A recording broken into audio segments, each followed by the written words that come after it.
the sacred family bonds at the very core of our ideals and our society. At its worst, it could lead to misguided and malevolent attempts to select certain traits, even to create certain kinds of children, to make our children objects rather than cherished individuals. What's up, man? You know, I came on here for some boxing talk. That's what I plan on getting. You know, boxing is life. I always say that. And people be like, man, come on, PARTTWICE. We ain't trying to hear that, man. I can't help myself. I can't help myself. I feel it. I feel it. I'm in love. No wanna be. Said I can't help myself. I feel it. I feel it. I'm in love. No wanna be. I seen you in the club again, and you was with your friend.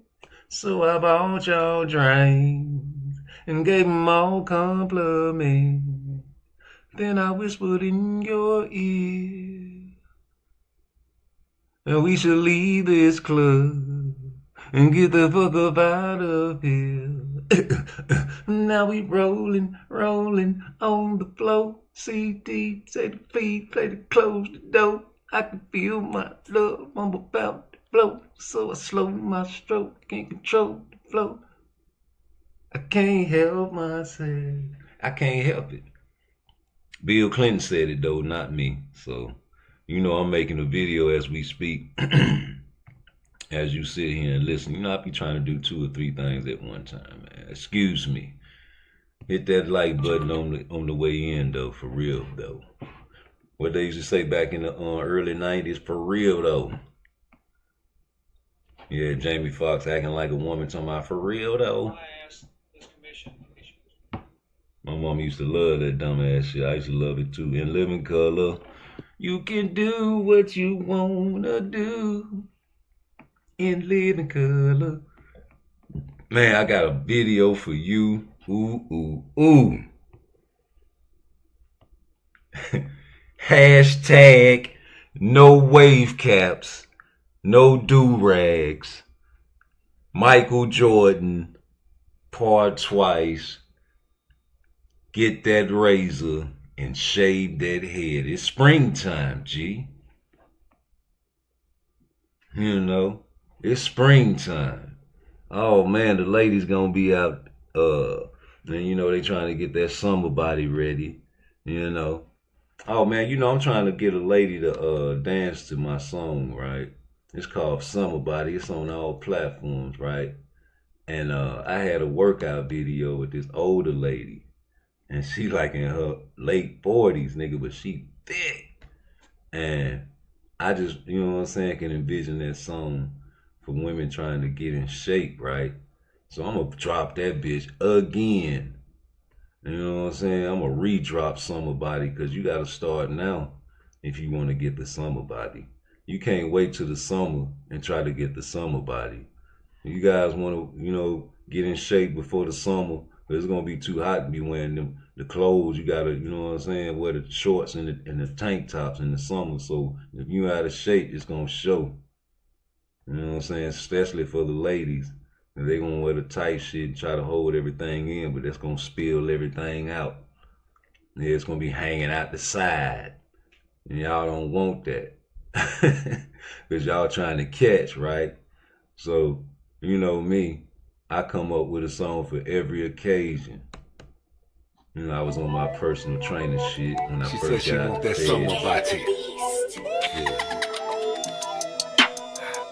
She said she want that summer body, huh? She said she want that summer body, huh?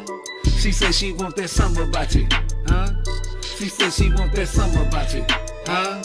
She said she want that summer body. She want that summer body. She want that, huh? She said she want that summer body, huh? She said she want that summer body, huh? She said she want that, she want that, she want the 6-pack. She want a hair did. She want a big butt. She want the nails did. She want to look good. She want to feel good. She want to eat good. She want to live good. She want to walk inside the club and make them hoes get jealous. Want to walk inside the club, pretty clothes for the fellas. Want to walk inside the club, pretty toes for the fellas. You can call her Cinderella. There ain't nothing you can tell her, nigga. She say she want that summer body. Oh yeah. She say she want that summer body. Oh yeah. She say she want that summer body. Oh yeah. She say she want that. It's getting hot. I'm at the lot. About the cop. A drop top. It's time to shop. Put up the Glock. So many rocks. Up in the watch. We on the road. We on tours. I got mine. What the fuck I need yours for? Suicide car doors. Cherry wood hard floors. It's getting hot. Turn up the heat. Without the bag, it's incomplete. I get money like it's a hobby. I keep a shawty. Don't try to rob me. I'll catch a hobby. I'm in the lobby. I'm working on my summer body. I'm working on my summer body. I'm working on my summer body. I'm working on my summer body. Ooh. She say she want that summer body. Oh yeah. She say she want that summer body. Oh yeah. She say she want that summer body. She want that summer body. She want that summer body. She about to call PARTTWICE. She say she want that summer Never body. nice, cause she heard I do it right. She about to call PARTTWICE. PARTTWICE. Never nice, cause she heard I do it right now. Right now. Say she want that summer body. She said she want that summer body. She say she want that. She said she want that summer body. Oh yeah. She said she want that summer bocce. It's always gonna be me. PARTTWICE, nigga. Yeah, man. So you know me. I do my thing from Frisco to Maine. From San Fran to Japan, you understand me? Yeah. So I do the personal training. Yes, I man. train the kids. What's up, young boy? What you got for me? I want to give a shout out to all my haters right quick, man. Cause without you, Hold up. the motivation Let me get right. I'm making a video. You know what I'm saying? Niggas and flies I do despise. The more I see niggas, the more I love flies. Hey man, check this out, man. I understand why these white boys hate us, cause they know that we greater. But niggas will hate you just cause the way you walk, just cause the way you talk. You understand me? Niggas will hate you just cause you're getting more money than them. Niggas will hate you just cause you got a better car, better ride, better house, better hoes, better clothes. Much love for up above from all my niggas. One time for my nigga Brad, my little cousin up there in Chicago. I see you, boy, with the support. Hey, yo, Bobby, that's my cousin out there in Memphis, man. I see you, boy, you showing love. And my niggas down there in Duval County. All you niggas that showing love, man, I love y'all too. Let's go. Go on, get up, wash your face, brush your teeth, man. Get on this money, you understand? That's what I'm finna do. I thought you knew. What? Shout out to all my haters once again. And all my friends. You gotta love your haters. I say, you gotta love your haters. Motivators.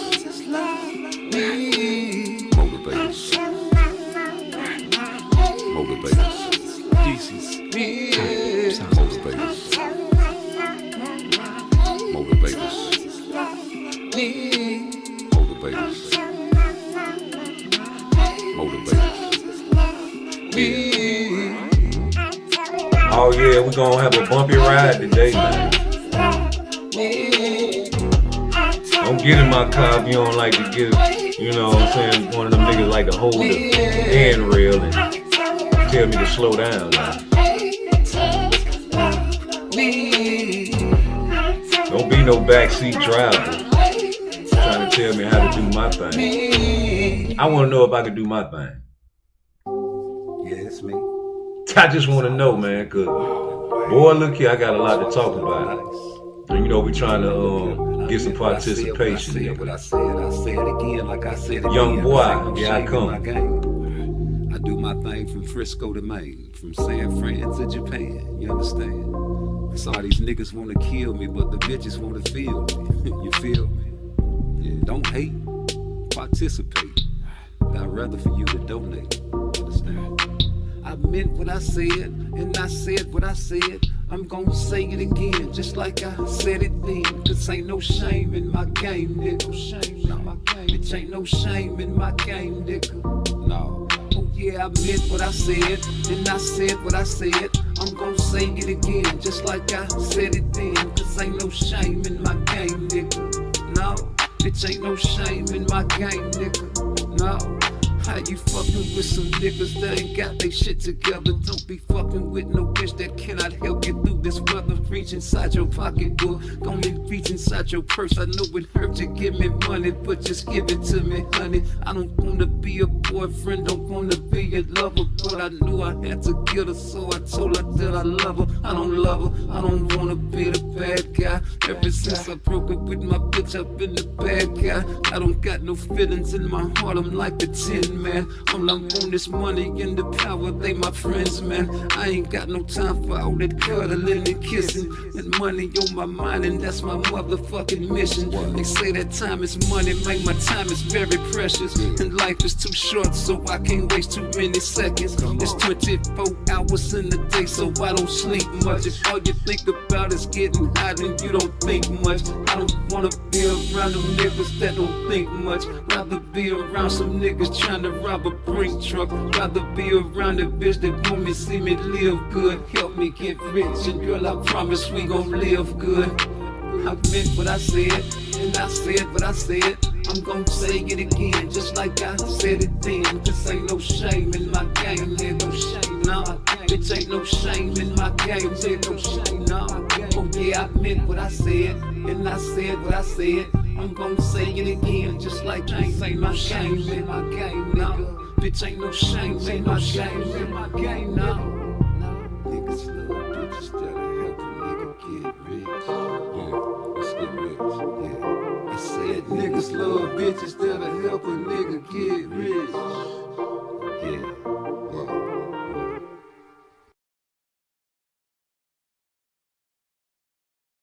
Yes, sir. So let's see what we got on the menu, man. Cause I got a couple of things I want to see, and you put a link in my chat. So let me see what this is first. I'm gonna share my screen. You know how I do. I go to my shit. I play my videos a lot more than I play a lot of other people's videos, but I do clip niggas videos. So, but it's all, you know, it's all to the good when you put yourself out there to the universe, nigga. You free wreck. You free wreck. Cause you want to be seen, huh? Oh, you want to be seen? Well, if I like it or if I dislike it, that's where it's gonna show, right on here on Rude Exposed. It's rude to tell the truth in 2025. I've been saying that since I don't know how long, man. It's rude, man. Yeah, that's rude. And let me go to my live video. I'm gonna go to my live. How about that? Yeah. Truth in 2025. Yeah, you hear my voice. I've been saying that since I don't know how long. Yeah, man. You know, you got to go back and listen to your own shit to make sure you know your levels and all that shit right. So I do that a lot. Let me see what this is. Oh, okay. Hold up. Nigga, I see, this the thing about you, young boy. You playing videos from Matchroom Boxing, right? I'm glad I played that video, man. I'm not finna play that motherfucking link, nigga. Stop putting links in the chat. And I don't know, I just told you I'm a LA clipper. I'm not from LA though. You know what I'm saying? We been did a video on that. You know what I'm talking about? We been talking about Keyshawn. You know what I'm saying? We been talking about that shit, man. We been peeped that. You know, we got a third eye over here, G. You know what I'm talking about? Hold up. Let me find my video that I did of that shit, nigga. Get out of here trying to give me somebody else's video. You supposed to be watching Rude Exposure. You would have been synced that there. You would have been synced that there. You would have been synced that there. You hear me? That's what I'm talking about. I need y'all to understand, man. We catch shit right when it happened too. It's just, you know, I got a 9 to 5. But it's always getting clipped. And it's always being watched. Everything is being watched at all times. And then, you know, you got guys that like you that'll send me shit. And I peep it. You know, I take all information in. But that's something that we been talking about. Yeah, that nigga been walked past and didn't want to give him no eye contact. You know, I always talk about how Benavidez, you know, wanted to shake Morrell's hand, but then, you know, hey, it ain't like he was scared of him, and he was just trying to, you know, we boxers. You know, we in the same we in the same sport, bro. We trying to show respect for the camera. And once we get in the ring, we, you know, we gonna make sure we let each other know, you know what I'm saying, what it is. But same thing with Andy Cruz. Same thing, bro. You went over there trying to shake this man's hand, and nigga, you ain't want to shake his hand, and Shakur looking at you like, what you gonna do? And you ain't want to do nothing. Yeah, we been talking about that. Now you got me looking for that shit, nigga. It's old as hell. You know what I'm talking about? That nigga been doing suspicious shit to me. And everybody, you know what I'm saying, fuck with Keyshawn. I know y'all fucking with him on some nepotism shit, G. Cause of Shakur and Terrence Crawford and, you know, that camp. You fuck with everybody in that camp. But man, you know, you gotta look deeper into the boxing, bro, cause these guys got traits. These guys got traits. And we seen these traits for decades. And niggas can't put no tough guy talk on no YouTube or no microphone and tell me that you tough because you know how to fight when your traits show. Now here we got a nigga like Andy Cruz done beat you up. I don't care if it was amateur or whatever you want to call it, multiple times. Well, not beat you up, won the fight. Let's put it like that. I don't want to say he beat you up, but he won.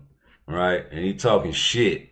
And ain't nobody else really talking shit to you, nigga. Same thing y'all want Shakur to do is fight everybody that talk shit to him, right? So, you know, you gonna duck this Andy Cruz fight to the end of time, if you ask me. Because he ain't a pay-per-view attraction like everybody say Shakur and, you know what I'm saying, these other guys are. You fall right into these Tank fan state of minds, your traits. You know what I'm saying? When a nigga try to give you some respect. It's like this lady at my job, man. She one of them other side, you know, she like the ladies. And she a little bitty old thing, man, but she don't like when people say yes, ma'am. And I be like, damn, a nigga can't even show you respect. You understand what I'm saying? Can't even show this lady no respect because she don't want to be referred to as a woman. So, you know, you got these traits and you see this shit in these niggas and I don't like it. And when I make videos about that shit, niggas, you know what I'm saying, get upset about it because that's they guy. But we don't put boxers on pedestals over here. Same way with Shakur. We don't put that guy on the pedestal. We just think he can whoop everybody's ass, man. But it's the traits. It's the traits that we talking about today. And you know, I'm glad you said that and brought that up because this video got to get found because that's part of the traits that I was going to talk about today, nigga. Because there ain't no more tough guys no more. I don't give a fuck how good these niggas can fight. It's very few. I mean, you might have some in the heavyweight division like Parker. He'll fight everybody. You understand? Deontay Wilder, he'll fight everybody. Them real tough guys, man. You understand what I'm saying? But the money bag. Y'all gonna use the money bag to the end of time, man. Yeah, y'all gonna use that shit to the end of time because that's a great way to, you understand, get out of certain type of fights. Is this the video? Because I don't want to play the wrong video. I know I've clipped that shit multiple times. I was playing that shit in my videos damn near every time I went live, in fact. You know, I fuck with Keyshawn as far as in the ring, but you ain't trying to fight Andy. You ain't trying to fight none of them guys except you gonna send a contract to Andy, what you call him, Edwin De Los Santos, and he telling people that it's 200-something thousand, and he just made $1 million. I don't give a fuck about his performance. He fought one of the best fighters out there. Somehow he just came off a loss. You gonna come off a loss if you fight Shakur Stevenson, dumbass niggas. I don't know, give a fuck if his one hand, he already told you. He don't give a fuck if his hand hurting. This shit came out his mouth. He don't give a fuck if his hand, he gonna take a couple rounds off and he gonna get back to beating on your ass, nigga. And I believe him because, you know, I had a hand injury in a fight. And you can't stop fighting because your fucking hand is hurting, nigga. Get out of here. Is this it? Let me play this one. Like button for me, eh? You see Edwin De Los Santos? It seems like you forgot. That man ain't forgotten nothing. He forgot about Andy Cruz and some more shit. Ain't nobody forgot about Edwin. He had blood clots, you know. Yeah, I thought it was a shoulder, but it was blood clots. Blood clot, bumper clot. Whoos. Hey, boy, he back. Yeah, his trainer said he ready. He was ready for Tank. They said they gave him a call and they gave him a call back, man. But he was ready. He would have been ready for March 1st, too.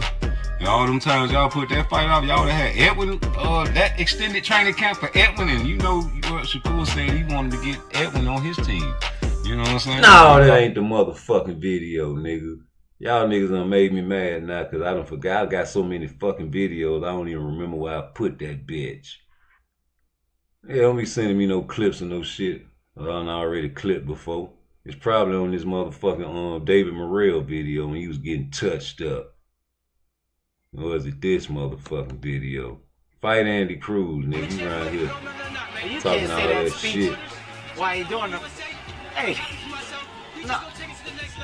no, but you can't do that with somebody in the back pop locking after they win. Yeah, talking about we're gonna take it to the next level. You should have won the motherfucking fight. Yeah, That's the you level got- you should have took it to. He over there giving the calm speech. Yeah, see, don't even worry about him in the background. Cause see, my thing is we're gonna take it. I'm gonna be a champion. When I win, I'm gonna take it to the next level. Hey, he over here giving a serious speech. Yeah, So I don't really nigga. care about all that. Cause when I win, I'm Hold gonna win up, with man. class. Cause Let hey, me let get me off tell y'all. that shit. I ain't even put my screen. I was trying to find a video. Boxing Motherfucker Menu behind him Podcast, what's doing- up?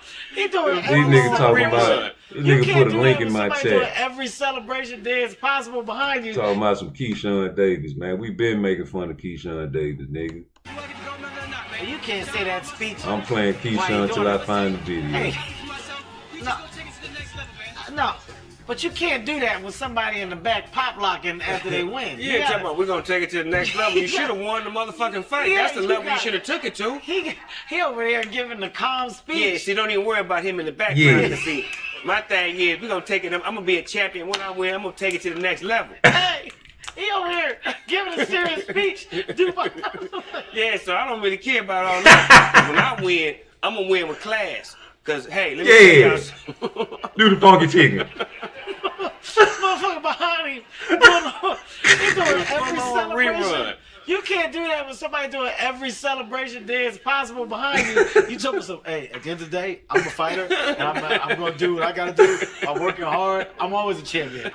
No matter what, I want to go. Motherfucker behind you. Yeah. That's Andy, nigga. Oh, my God. Oh, that's so embarrassing. My son, Cindy Contract. Yeah, nigga. I got a lot of motherfucking Keyshawn videos to start the show with, nigga. Yeah, nigga, I'm just started. I ain't even farted yet, nigga. That's how good, that's how dedicated I am to this shit, nigga. I love y'all, man. Y'all better motherfucking tell the world about me. I'm telling you, it's over with. You done turned this shit into a motherfucking Keyshawn hunting video show. I gotta hunt down this nigga video now just cause of you, young boy. You still ain't changed your name on YouTube, nigga. You still NBA young boy face ass nigga. Yeah, you know I'm gonna roast you too, nigga. Get your roast on. Roast me, cause you can't, nigga. There ain't no way to roast me. You done put another nigga video in my chat and I done already dropped this shit. But I done used to play this. I can go to my lives, matter of fact, but I want to find the actual video where this nigga was not looking this man in the face. Look, all kind of Keyshawn Davis videos, nigga. He makes shit look good. He makes the shit look better than what it is. You see the real face of boxing? Resume what? What kind of resume he got? He got no fucking resume, man. He don't got no resume, man. He don't got no goddamn, no goddamn Sugar Ray Leonard on his resume. He don't got no goddamn Marvin Hagler. He don't got no real deal fighters like that on his shit. He got fights we all knew he was gonna win, man. He got fights he all knew we was gonna win, man. I'm not trying to hear that. I'm not trying to hear none of that. This is not about being tough or none of that, man. I want to fight him, man. I need the whole world to be against me on that fight, so I can. You look no further, fella. You got him. Yeah, man. Because let me tell you something, man. These boys doing all this faking and funking. They trying to get a tank fight, bro. All that shit, they trying to put the motherfucking Chicago Bears 85 defense, not fight each other, not fight this guy, send a nigga a fucked up contract here like Floyd sent Winky. You know what I'm saying? Type shit, knowing these niggas done made more money than that. This man, Edwin De Los Santos, is talked about like he's a boogeyman. And now all of a sudden, you know what I'm saying, he's supposed to take a little fucked up ass, whatever his manager or trainer or whoever told him what the money he got. See, he said 200-something thousand. I don't think he should get no 200,000, but you know, I can't tell a man what to accept. You know, it's for a title, but at the same time, niggas want to get paid. Like y'all say, it's the business of boxing, like y'all say. So I agree with you niggas now. How about that? Was you mad because I changed my mind? Yeah, get your money, Edwin De Los Santos. Fuck that nigga, because he don't even want to fight Andy. You can easily beat Andy. Andy ain't nothing. He's 5-0. Please, take care of that bitch. That man say he your daddy, nigga. That's the worst thing you can say to a man. But y'all know that everything is backwards, right? Yeah, you niggas over there in the Haney camp let people disrespect Devin Haney's father at an all-time high on the regular basis, and it's high. As soon as some motherfucker like Ryan Garcia get in his face and say, where your mama? Where your mama? Where your mama? The nigga slap him. He don't give a fuck about his father. A nigga's disrespecting his father. It's part of the game. It's okay. The king is the most important piece on the chessboard, nigga. And the queen is the most dangerous. It's very valuable. You need her, but if you lose her, man, you keep going on and you play the game and get you another bitch. Or a lady for the sensitive. But when we play chess and the nigga loses queen, we say, damn, nigga done got my bitch. Excuse my French, c'est la boo, and all that good shit. But I don't like these type of fighters out here nowadays, homie. Maybe I'm just like you say, a OG, a old head, a old school fool. Maybe I'm maybe I'm mate. But I done seen the generations, man. So when you get older, man, you gonna see it too. You gonna see how niggas get watered down every 10 years. It's like a game they play. In the 60s, you had the Black Power, afros and French braids. Black Panther, Vice Lords, they was all for the community. Wasn't no gang banging, it was real game, feeding children for breakfast. In the 70s, they caught the boys with the pimping. Get your nails done, get your hair perm, get a little, you know. In the 80s, they said, man, we trying to go to war, man. How we gonna get this money? Man, put that motherfucking crack in the black community and let them sell it for us. We got niggas like Rick Ross. He finna go from eating sugar toast to eating steak and lobster fucking with us. He gonna think we the plug. And then when they get too reckless and fall into our community, we gonna say, hey, Ronald Reagan, call a war on crime. And pull tanks in the community and make these niggas have a curfew. Like in the future, they gonna have a pandemic and put a curfew in the future, but do it now in the 80s and kick those in and shoot niggas for no reason. Pull niggas over for no reason. And then Bill Clinton in the 90s, I want you to start a crime bill and lock niggas up for the dope we put into the community and the guns that we put into the community to fund the war. And then later on, we gonna get Obama and that presidency to kill off some of these other black leaders that's trying to help Farrakhan. Why y'all niggas hate people that's for you? Y'all don't even look at. Then you got the 90s. Niggas start gang banging and shit. Red and blue. It's all about all that gang banging, nigga. And I was feeling the victim to it too. Then in the 2000s, nigga, big stupid ass shirts and big dumb ass jeans and shit. Niggas sipping lean and shit. Now you got the pill poppers. What kind of niggas you gonna have in the 30s? That shit getting watered down, nigga. And the boxers is too. I don't give a fuck how good you beat up a bum. But you niggas ain't got no respect. You want the check, right? Tank ain't taking no pay cuts, so now everybody following that Floyd Mayweather pattern. Tactics. Okay, I send you some winky. Wink, wink. Nigga, open up the contract. What the fuck? Hey, get the fuck out of here. Show y'all how great I really am. Just beat Felix Trinidad and Mosley back to back, nigga. I don't need nobody for me for that fight. He Get makes that shit shit look outta here. good. He makes the shit look better than what it is. Resume what?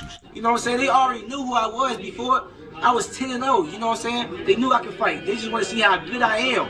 And I'm going to continue to keep showing y'all how good I am. You know what I'm saying? Since the first round, I was comfortable in there. You seen it. Second, third, y'all just see me breaking them down. And eventually, I was going to knock them out. And it happened. So now that I'm a world champion, I'm just undeniable right now. Did he hit you with anything at all? You 135-pound division when you got a best friend that's a champion there, you got a stable mate that's coming up. Fight Keyshawn, How you nigga. through these waters? Who do you want to see next? Who does Shakur. that take?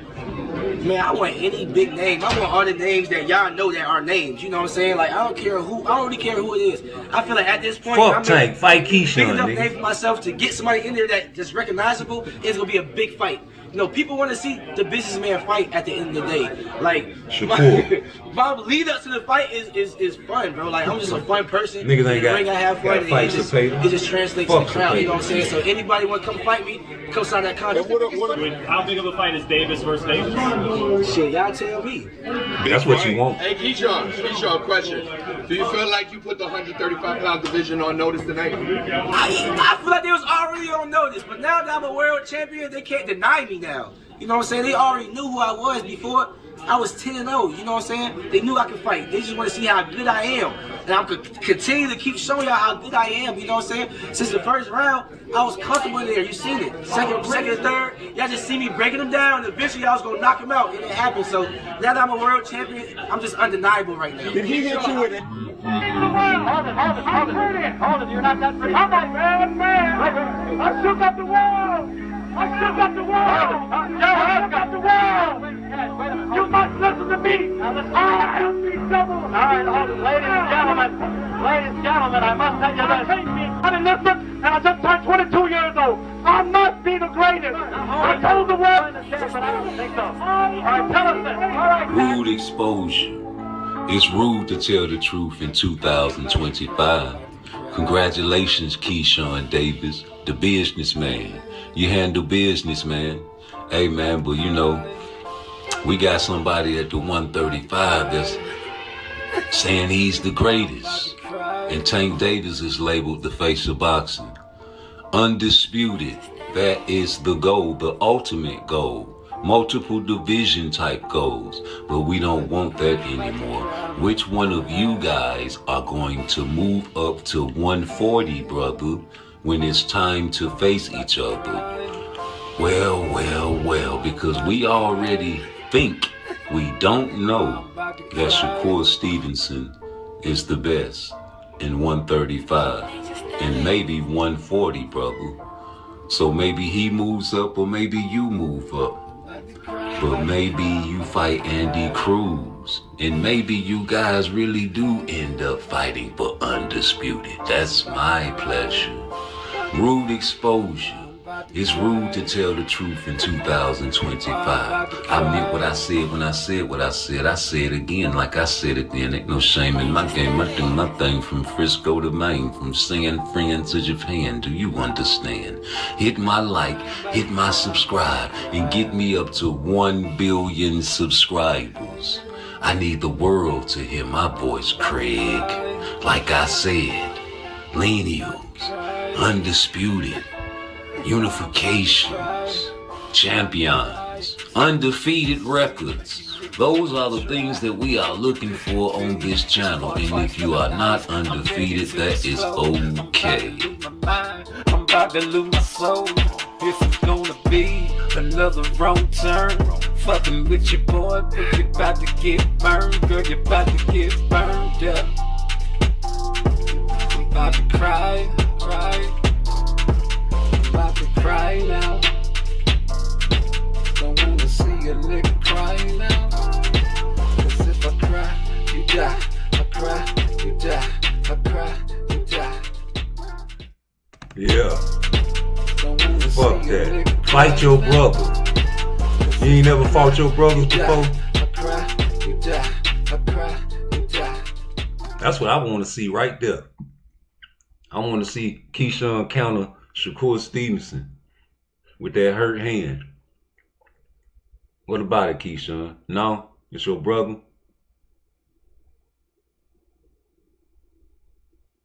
Well, if that's your brother, then Andy Cruz is your father too, Shakur. Sorry, because he never straightened that shit. And Andy Cruz said he's his father. And that's so disrespectful. To me, that is. And I saw you looking at him too. Like, what is you gonna do? And hell, he ain't do shit but not look at him and fist bumped him and walked off. Like he didn't exist. Like he wasn't the man that was dancing behind him when he was losing and making a speech. So I don't know what to tell you about Keyshawn. Maybe, you know what I'm saying, they fix it and, you know, he finds a way to get some more money to Edwin and show me. Because that'll be his first real test, like I said. And, you know, a lot of people, you know, fuck with Keyshawn. I do too, but not on that situation. Not on that, because I like to, you know, read into shit that can happen down the line like a chess player. And you guys say y'all the best, y'all gonna collect all the belts. No matter what y'all say, y'all gonna have to do something at the end of the road. You know, don't be like Tank and have tattoos of strap season on your neck, and then all of a sudden you don't want to fight for the strap, and both of y'all niggas got the strap. Y'all gonna say eeny, meeny, miny, mo. Which one of us gotta go? And go to 140, brother. For what? Huh? This when I was an Earl Spitz fan. Must be the money that's driving me insane.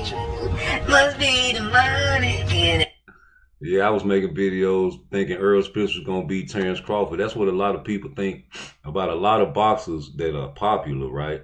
And they show you the type of shit like Hart and not taking no tune-ups and shit. You fall into that shit, be like, yeah, I got Earl.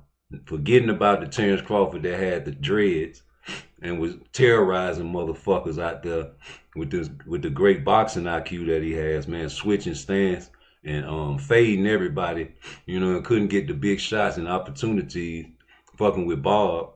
But you know, I could have built the house in Beverly Hills, Terrence, and you stayed, so fuck it. We was rolling with Earl on that tip, and we didn't like that at all, right? Fuck that. That's what it is in boxing, man. You go with spirits too. You don't just go by the way these guys fight. And that's just how it be. Sometimes you don't like niggas' characters. You know what I'm saying? And you be like, man, fuck that. I don't roll with that. You know what I'm saying? Like, a lot of people didn't like Muhammad Ali because he talked so much shit. But that's just part of boxing.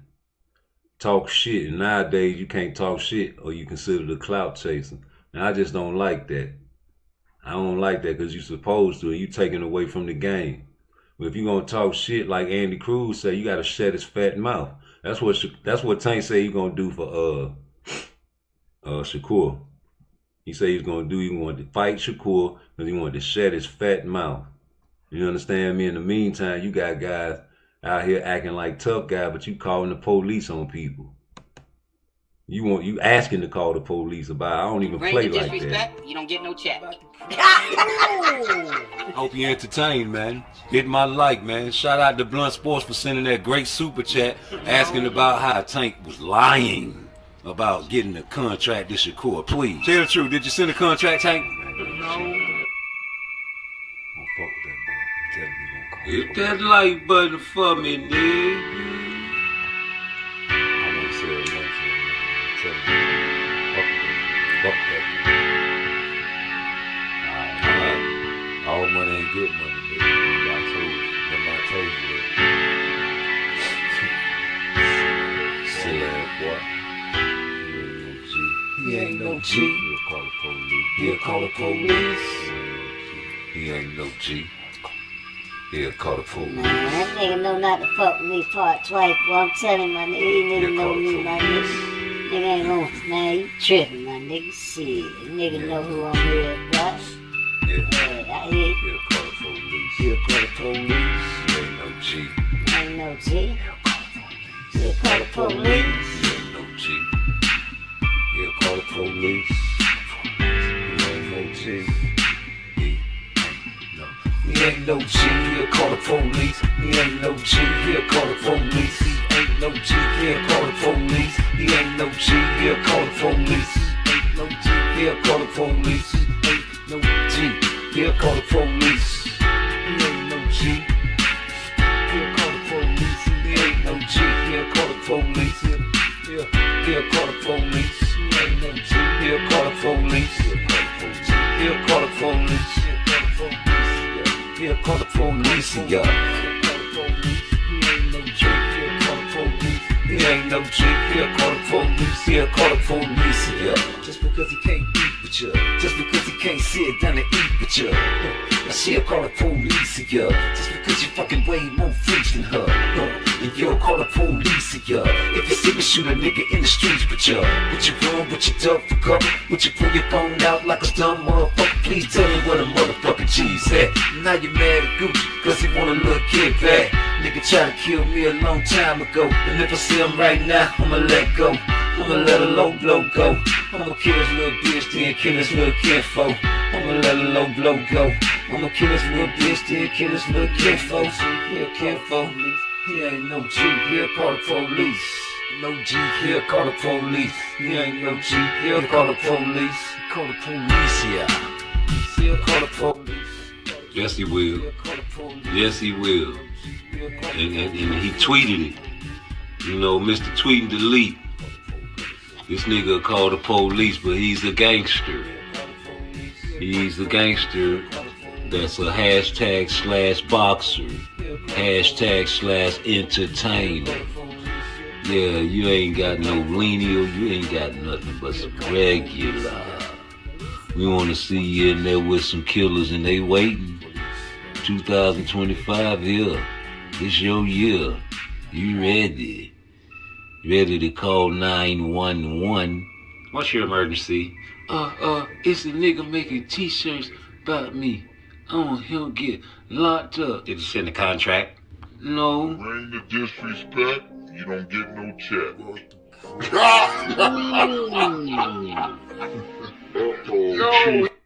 Yo, nothing. Yo, my ass. Boy. But you know I fuck with you, right? And since I can't find it, you gonna make me clip that video later and repost it on my channel just for you. Yes. Boy, excuse me. Behind the Hands TV, that's you? Let's see.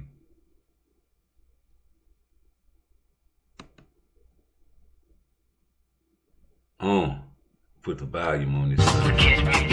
Run that bitch back. Yeah. Come and get us, nigga. Come and get us. Catch me if you can, but till then, I'm just saying. Come and get us, nigga. Come and get us. Catch me if you can. Catch me if you can. Okay. Come and get us, nigga. Come and get us. Catch me if you can, but till then, I'm just saying. lie, y'all gon' die. Spit like hot grease, y'all gon' fry. Ain't gon' lose and I'm never gon' tie. Feelings versing, you don't know why. This ain't rehearsed, my skill up high. Run a reverse and I still get by. Got water from a well that never run dry. First most hit like bigger the best eye. They patiently been waiting, no need for no explanation. Cross the sea to every nation. Put my vocals in rotation. I gotta hit the light button. Never heard of the radio station, venomous verbs and words. Racing, kill them on curves, they put them in basements. Spinning their faces while they pacing. Machete a nigga like Jason, it's amazing. How many niggas be taking the killing on every occasion? Niggas don't never be raw, no matter the weather. They talk about cars, clothes, and hoes, and riding foes. And I'm going with the pimps and pose. I deliver the frozen blows. A lyrical killer that live on his toes. Haymakers and body blows. We get the visuals getting exposed. Telling your age, boy. You telling your age, run that bitch back. They don't rap like this no more, G. You hear me? Come and get us, niggas. Come and get us. Go get them then. What? Come and get us, niggas. Come and get us. Catch me if you can, but till then I'm just saying. Yeah, y'all gon' die. Spit like hot grease, y'all gon' fry. Ain't gon' lose and I'm never gon' tie. Feelings versing, you don't know why. This ain't rehearsed, my skill up high. From the reverse and I still get by. Got water from a well that never run dry. First most hit like bigger the best eye. They patiently been waiting, no need for no explanation. Cross the sea to every nation. Put my vocals in rotation. Lyrical murderous occupation. Never heard of the radio station. Venomous verbs and words be racing. Put them in basements, spinning their faces while they pacing. Machete a nigga like Jason, it's amazing. How many niggas be taking the killing on every occasion? Niggas don't never be raw, no matter the weather. They talk about cars, clothes, and hoes, and riding foes. And I'm going with the pimps and pose. I deliver them frozen blows. A lyrical killer that live on his toes. Haymakers and body blows. We get the visuals getting exposed. Sending women to selling their souls. The niggas who real got diamonds and gold. Put them on hold, I'm breaking them all. Flip of the tongue, man. You know how it is, man, back in the 90s. Hey, man, I like that song, man. That was a good one. That was a great one, man. I like that. See, shit like that, I can rock with. You know, I rock with a lot of shit they play today too, but I can't. It's different. It's a different music now, man. I swear it is, bro. So shout out to that. That's a great one. That was a great one. I like that. That's my type of shit, G. But let me play this video Youngster put up there. You know what I'm saying? Cause he did put it out there, and I did make a video, and you gonna make me search for it. But yeah, this nigga ain't my type of tough guy, man. Respect, though. You seen that? Hold up. Let me stop that shit. Cause I gotta slow that shit down, G. You see Shakur looking at the camera. All that shit on camera, G. All that shit is on camera, and I clipped this specifically for that reason. You understand me? So slow motion, and we gonna stop it right where I clipped it at, and right where I stopped it at. Alright, so he trying to shake his hand, and what's Shakur doing? Like, what you gonna do? That's what I be doing. Like, I'm not finna fight your battles for you. You can be my partner. You know what I'm saying? You might not like this nigga. You might hate this nigga. I might not like this nigga. I might hate this nigga. But he ain't did shit to me. Except for be a pussy nigga. And you know, we hated bitch ass niggas when we was coming up. And we used to terrorize them niggas in school. But I'm not finna swing on them. You swing on them, nigga. That's your battle. He said he was your father, right? So just like I compared David Morrell shaking the man's hand, I think that's what the video is, because it was with David Morrell shaking, and they was doing a big deal about how he threw the belt at David Benavidez. And David Benavidez tried to shake his hand. But yo, same thing here, nigga. It's respect though. These people come a different type of black people, man. You know what I'm saying? Like, they black skinned it, but they come from a different culture, right? So he coming over here as a boxer and a man, trying to, you know, he done called you all kind of names, nigga. Let's see what you talking about, nigga. I called you names. It ain't like I finished my fight and went to the locker room knowing you in the crowd, bro. I came right up to you with your so-called brother standing right next to you, a killer, in fact, that can fight very well except for on the streets. You know what I'm saying? When you was fighting on the streets, you almost fell over and bust your head. But in the ring, nigga, yeah. So, you know what I'm saying? People will think he like that outside the ring, too. So I still walked up to you, nigga, and I tried to shake your hand like a man, and you just looked at it. And Shakur was just looking at you. Like, what is you gonna do? and you dapped him, nigga, with the left hand. And that's another thing. You young niggas don't even understand the significance of shooting the left hand. Cause you know me, giving me left hand dap, P-Funk, riding shotgun. I gotta play the Goody Mob song. Cause you know me, giving me left hand dap. What the fuck? I thought, don't put your left hand up to me. But you don't know the significance and the symbolic gesture that he did right there. And y'all think it's just normal. I have to catch myself when I be trying to dap niggas up sometimes out here, because they be trying to give me the left hand, but I'm quick with my reflexes, so I switch it and give them my left. I'm not finna give you my right and you giving me your left. I'm gonna give you the left too then, nigga. Or either I stop them with my open hand when they try to dap me, and I dap them with my open hand with my right. Now get that shit out of here, nigga. But you know, people don't even understand what I'm doing. They don't know what they doing, so fuck it. I keep it the same way. And yeah, cuz you know me. And like I said, Shakur looking at you like, what is you gonna do? You know? What is you, that's what you gonna do? Yeah, all right, well, I'll shake your brother's hand. How about that? I think Shakur will fight this nigga before him. 5-0 and all. Hell, you was finna fight Schofield, nigga. But you gotta force a Pater to fight you? Nobody wanna fight you. I bet Andy Crew them different niggas. They dropped them off before they came to America. Now, don't get me to ask why. Maybe, you know what I'm saying? But I know, you know, these white folks in America had so much money, man. They wanted the best. They wanted the cream of the crop. You know, that's how wicked they are. You know, especially the troublemakers, they gonna drop them off for show. Niggas that lose their temper quick and can't think and jump off the boat, they ain't never make the passage. So, you know, that's how that go. You can come up with all kind of soliloquies and scenarios about why we made it to America and they did not. You know, we got niggas all over the globe. You say he was supposed to leave him hanging? He wasn't supposed to leave that man hanging. He was supposed to cuss his ass out for saying he was his father. And, you know, I believe in God, so I be preaching a little bit, but you know, you your father's child. And I got out the feds, man. I prayed for another child because I miss my oldest daughter by being incarcerated. And I can't, you know, tell God who to have a child with, but it just so happened to have a child with a crazy lady. But man, please, that's my seed. I've been walking around with that seed for over 4 decades in my body. And I just so happen to give my seed to a woman that don't appreciate that fact. So I had to fight for my seed back. That's all that is. Hashtag saving booby. But you know me, man, you know, you can't go in other people's households and tell them how to raise their children. So I guess the state feels like she's best fit, but we gonna still fight because, you know, the family, that's where it starts at, G. That's where it starts at, man. So when you raise your household, man, it's always gonna be the small piece of the pie.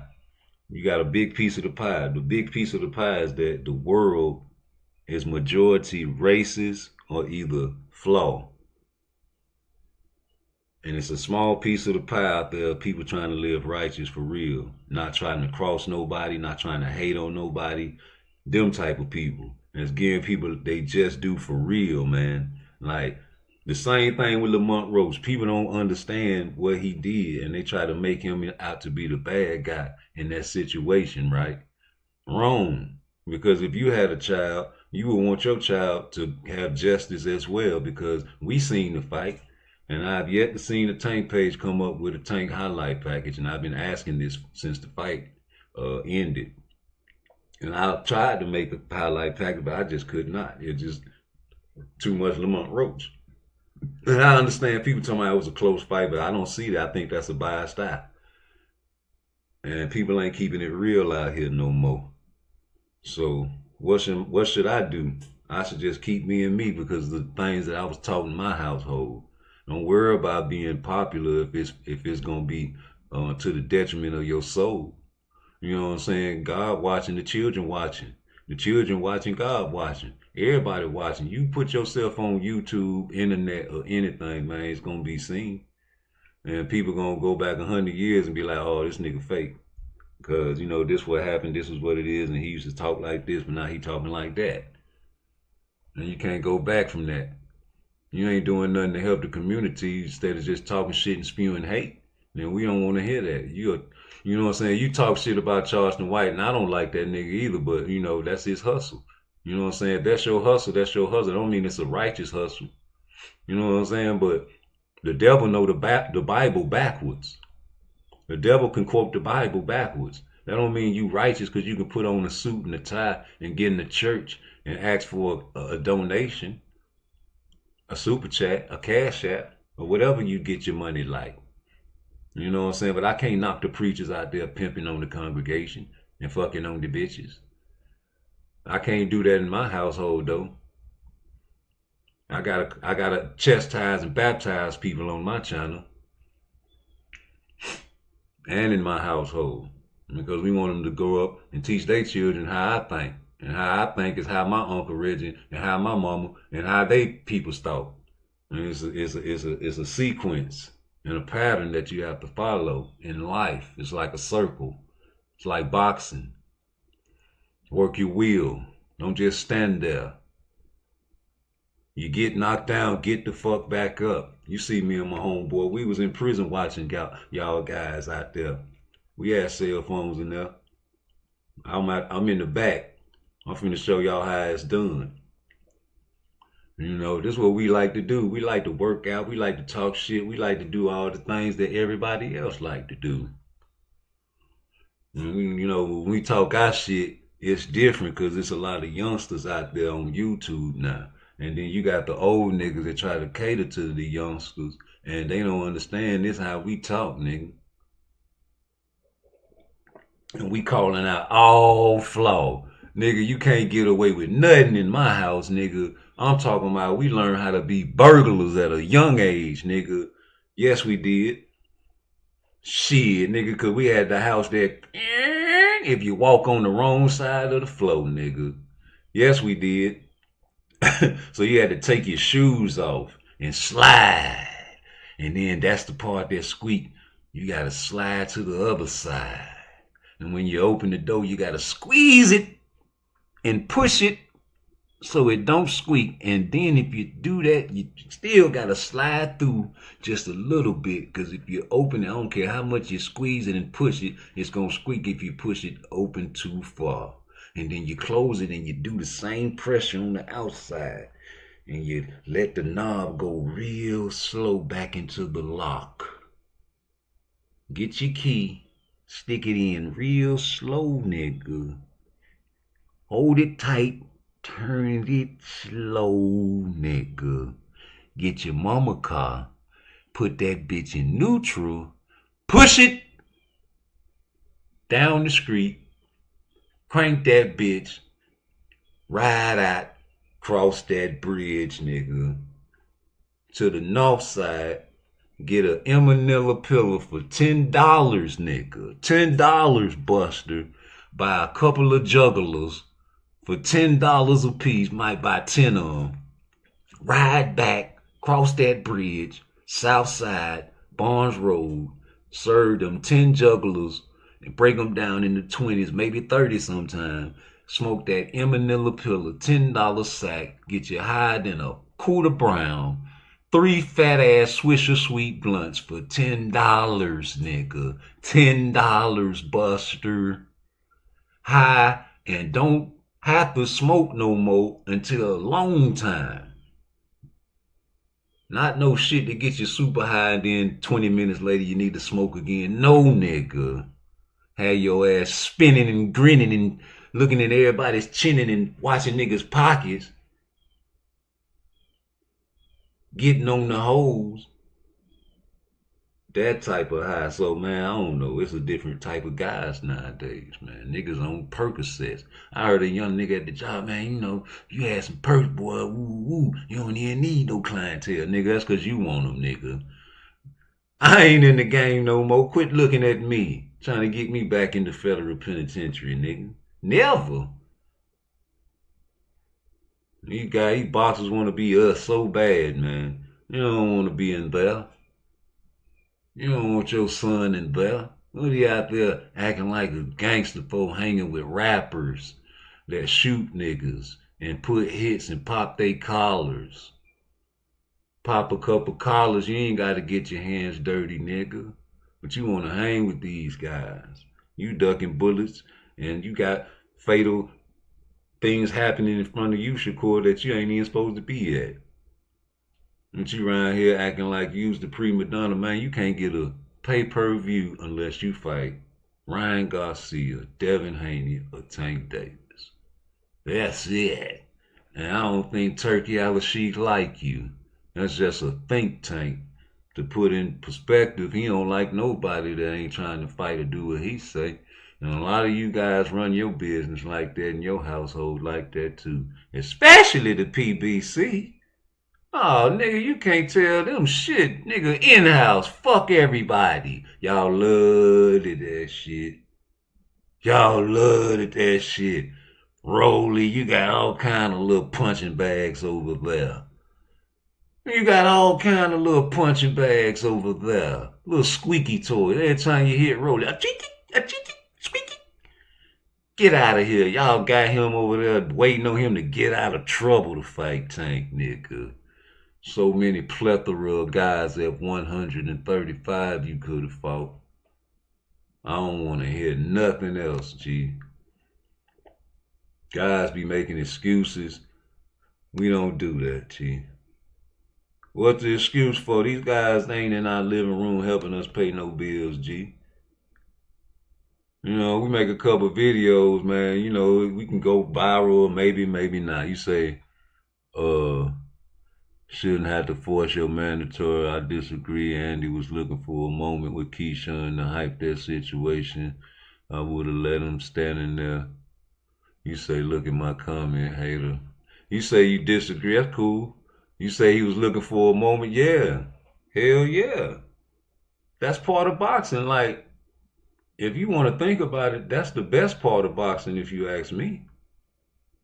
Because the guys that talk that shit get the attention, and then usually they get the fights. You find out if they clout chasers when you send the contract or the term sheet, G. That's what I always thought.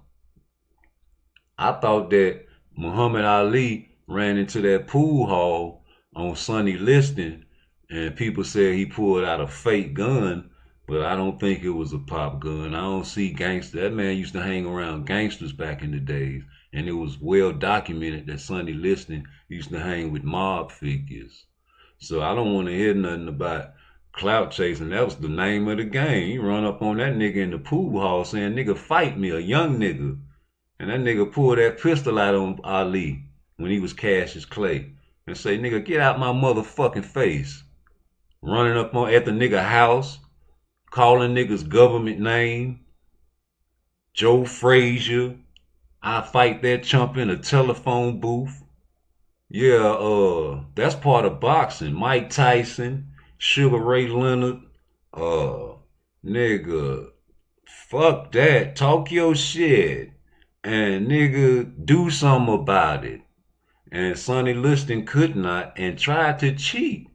And I'm cool with cheating. I say this all the time, nigga. If you getting beat up, cheat, nigga.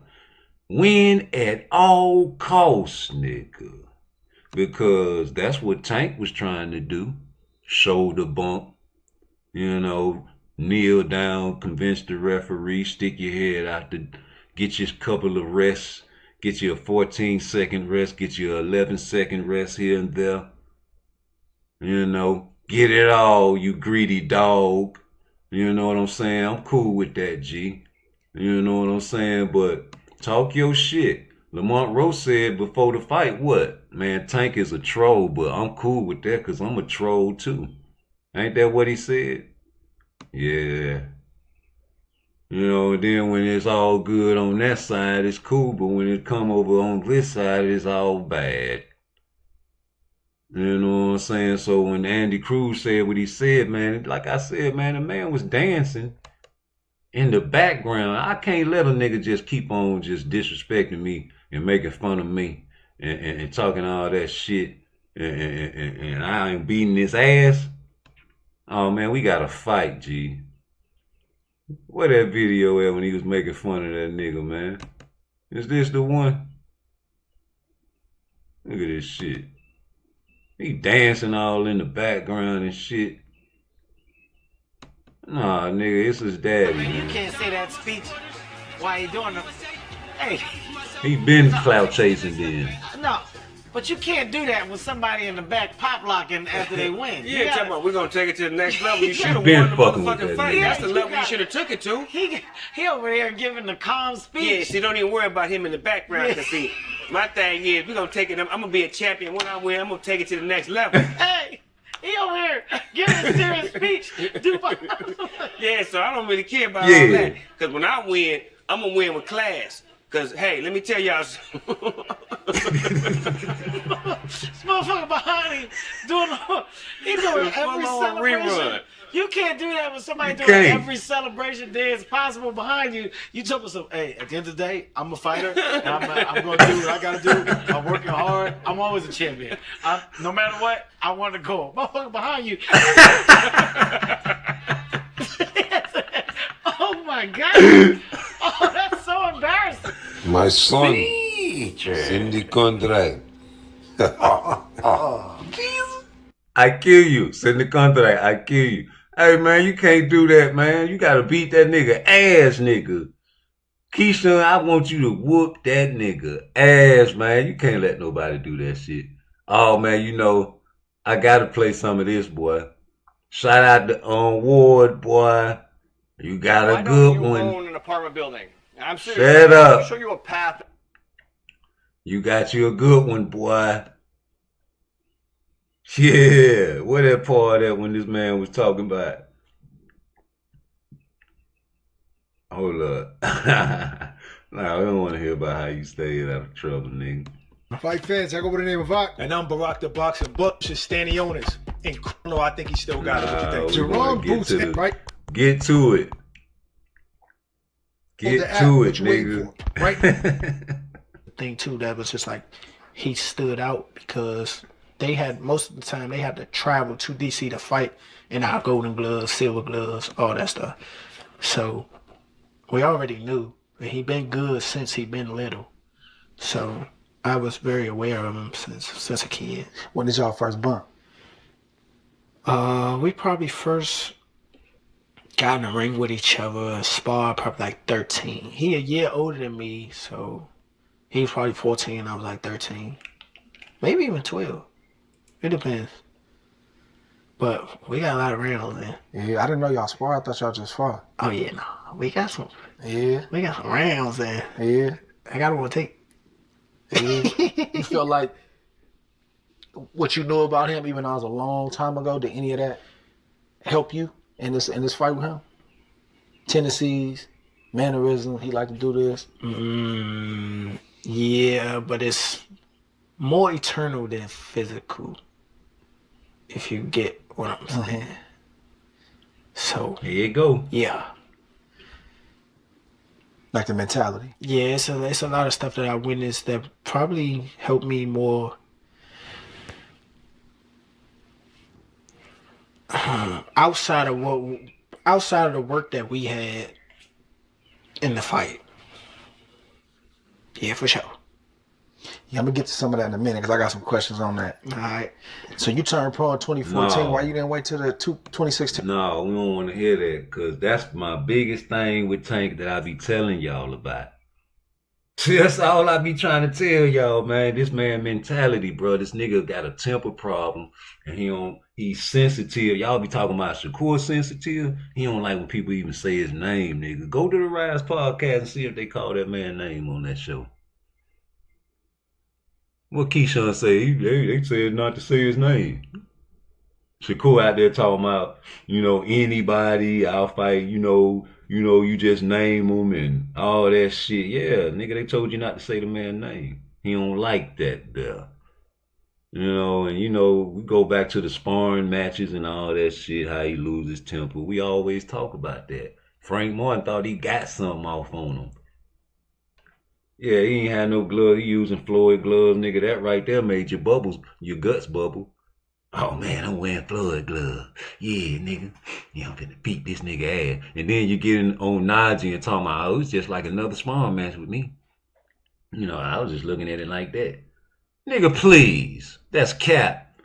Nigga, you went in there knowing you was fighting Tank, nigga, and you went in there and hit him with the brick, and Tank ain't like that, because why? He was in there with you like, nigga, you ain't nobody.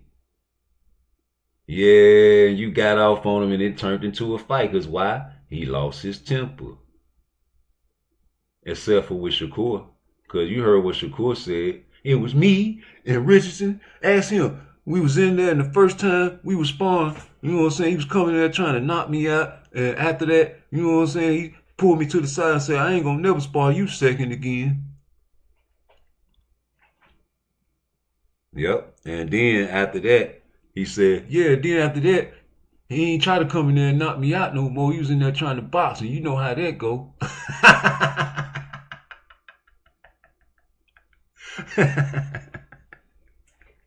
Hey, fast forward that shit. I don't want to hear him talk about first professional fight. Where that shit at, nigga? Yeah, let's go right here. We want to go straight to I the ain't gonna lie, juice. not trying to be dramatic or nothing like that. It's just like, it was like, whew, like, all right, we here now. We actually scratched off the first accomplishment on my goal list. Like, that's it. And I couldn't, you gotta think, my dad was right there too. It was just like, we did it. We did it. We did it. We did it.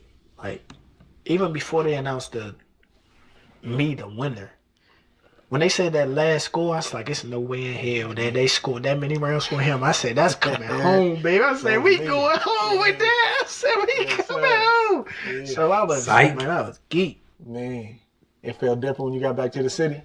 You felt the love, or you felt what you feel? I felt the love. I felt the love for sure. I felt the love. It was like, even a hater got to give you a nod or something, man. You come home with that. It's like they've been waiting on it too, man. You know how it is. When you come back to your hometown, they be like, not everybody, but some people showing you love, but they just because they got to. They ain't got no choice with that. You don't really look like a hater if you don't, Yeah, it's part of the game. It was crazy. When you start getting when you first start getting rumblings about the Gervonta Davis fight, like when you start hearing, like, hey, this might be a thing. Hey, did you know you might get a big cash payout if you were in a club? No, skip. I can't wait till that's on my channel. I'm gonna tell you like this. I kind of figured we was gonna run into each other some way, somehow. When he won his first title. For real? Yeah. He's around the same weight. Yeah. He's around the same weight. Yeah, y'all he got won at history anyway. Yeah. He won at 130. I was fighting at 130. Obviously, he was already at the championship level. He got catapulted up there. By doing what he was supposed to do, knocking everybody out that they put in front of him. Got Floyd behind him. I was on the hush. I was coming. By doing what he was supposed to do, knocking everybody out that they put in front of him. Got Floyd behind him. I was on the hush. By doing what he was supposed to do, knocking everybody out that they put in front of him. Got Floyd behind him. I was on the hush. Why you on the hush? Why you said it like that? Why you say that? You ain't had to say it like that. You ain't had to let him know, just doing what he had to do by beating everybody they put in front of him.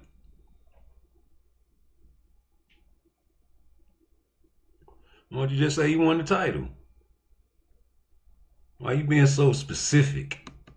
You a hater. Yep, I figured it out.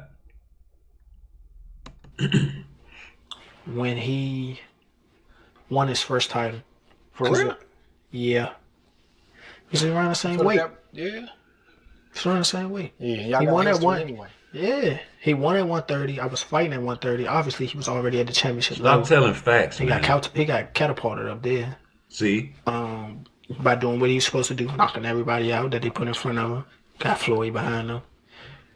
I was on the hush. Why you had to say Floyd name?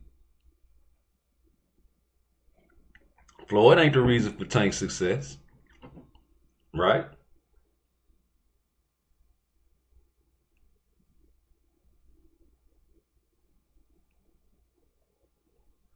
Floyd is just, a name. I mean, I guess. Got a little pull, maybe more than a little. But, you did what you had to do, beat the guys they put in front of you. And you put in the work, Tank. You the one in there downloading that data, man, not Floyd. So the guys they put in front of you, man, you did your job, bro. Fuck what he talking about. I was coming up, though. He's a small guy. I knew he wasn't going to go too far. And I knew he can rumble. I knew that he'd be as... I'm not surprised at how good he is or what he's done to other people. So I knew that we was going to meet. Even one time I actually seen him at a pool party outside of boxing or whatever the case may be. I was getting ready for Jamel. He was already champ. With Shakur. He was like, I handle that business, man. Oh, was that Shakur? Make some money together. So you ain't got to tell me twice. That's how it's supposed to be. So it's just like all the signs was there. All the signs was there. All I needed was, that first world title. What pool party? Or whatever the case may be, that can put me in that conversation. When he fought Hector, little do a lot of people know, I got the call for that fight too. What I it was saying? A little crazy, but I got the call for that fight. To fight Javante or Hector first? To fight Javante. I was already the mandatory for Hector. No. They was looking for opponents for him. Or whatever the case may be. It might be on the scramble or whatever the case may be. They didn't get a big fight like they wanted to. So that's why he went to 30 and see if Hector wanted to fight. But I did get the call though. Why they ain't pick you? That would have been perfect. How Greg Hackett say, perfect. I stole that, nigga. Like Champs I say, you stole it? Say you stole it. I stole that. Perfect. That would have been perfect. That would have been brilliant. That would have been stupendous. Macaroni. That would have been stupendous. Outstanding. Excuse me. If they would have fought in D.C.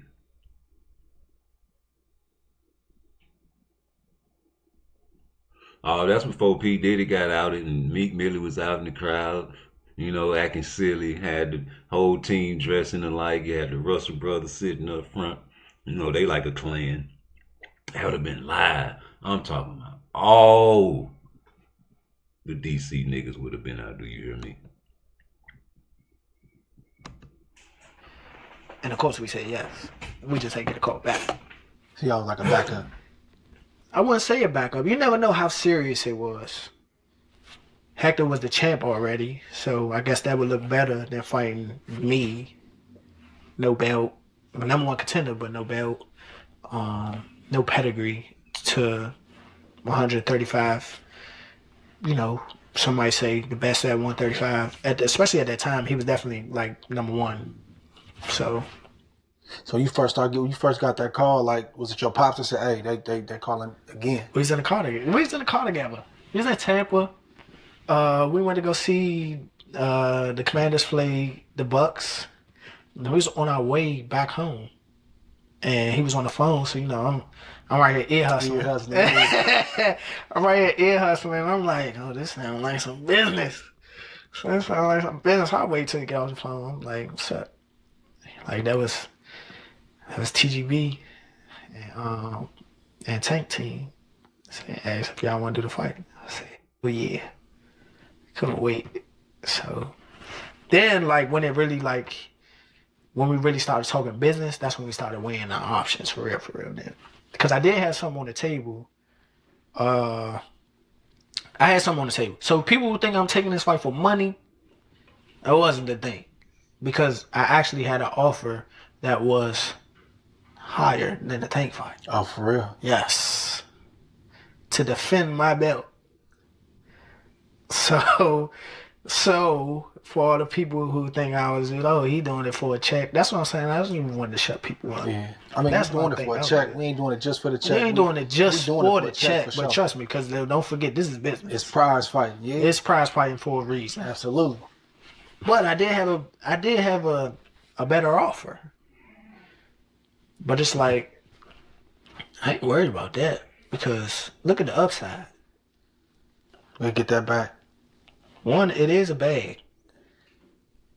But two, look at what they consider him now. The most dangerous fight, one of the most dangerous fighters in the world. One of the highest knockout percentages amongst boxing. Pound for pound talent. And me, on the other hand, coming up from 130 to 135 to fight this monster. That's going to make me a 2-division world champ. That's going to make me a 2-time world champ. And that's going to put me in the pound for pound talks, at least. At least. Why not? Why not? I know what I'm capable of. So, and this is what we've been working for anyway. So what's wrong with that mentality, man? You know, that's what we want our face of boxing to look like.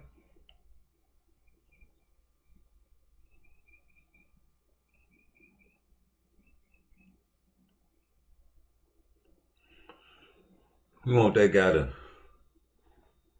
try to show people that he is the best. You know. I could have smoked that dude and then the opportunity be gone. Nah, never gonna come back. The window of opportunity is always closing, day by day. Mm-hmm. So y'all, how was the negotiations? Was he taking everything and just saying like, look, bro, be happy with this? Or did you could wheel and deal a little bit? Basically. Yeah. Basically. We tried. I tried. Yeah. they was like, I don't know. I'm like, tell him throw me a couple more dollars or something then. Like, but it is what it is. You know how I get to. They get to pay-per-view numbers, see what's gonna go on with that. It's gonna, I tried. So you can tell me whatever you want to tell me about this, but some people do say, they like, man, they homeboys, man, he cool. Like, he just chucked him a bag, like just on some friendship type stuff, like they making money together. Or was it the way you just pretty much described it, like, nah, like we got history, but this wasn't no planned event. Yeah, nah, for sure. Like, I got the call and I said, yeah, and we rumbled. For sure. Yeah. 100%. That made it seem like, oh, he just did his homeboy a favor. I mean, if he did, I appreciate it. But it wasn't like talked about though. Yeah, no. Yeah. I figure as though I did enough to where I could be in a conversation where he can fight me. Right. And that's me like taking myself outside of my body and not being big headed. Like, there's somebody that a lot of people consider better than you. He's bigger than you, in a higher weight. But I'm here. I'm in the talks. So, and if he did, like I said, I would do the same thing. In other news, Georgia residents are going to be happy to hear this. It just came out. There's a new... Shut up. Get back to the video, man. Why not? Why not? You on top of your game, you doing this, you do that. Especially if you didn't have a high profile fight like that yet. Why not? It's a good look. That's a good look. Yeah. That's what we're supposed to do. That's what we supposed to do. If given the opportunity, yeah. That's what we should do more often. People don't get that. Floyd did it a couple times. Ali did it a bunch. See? Jimmy Ellis, a whole bunch of people. I mean, I give you, I'll fight you. He knew he was going to make a big bag and put him in position. Yeah. Now I ain't going to let you beat me, but I'm going to get a shot, though. But that's the thing. People running with this narrative of he was being nice. He was doing... Let's address some rumors real quick. What? They say what? They say he took it easy on me. That's a, Hey, this internet crazy, bro. what? Social media crazy. Let me address some rumors. Oh, yeah, go ahead. Which I think is true too. But they say he's supposed to fight Jake Paul next. After he was supposed to clean me up. Jake Paul gonna guarantee you about $40 million if the fight is with a notable person, which is Tank. Why would he take it easy on me? Why would he sacrifice that? Especially if he talking about retiring and that's his exit plan. If that's the case, why would he do that? That's just that baffles me. Now, as a fighter, let me ask you.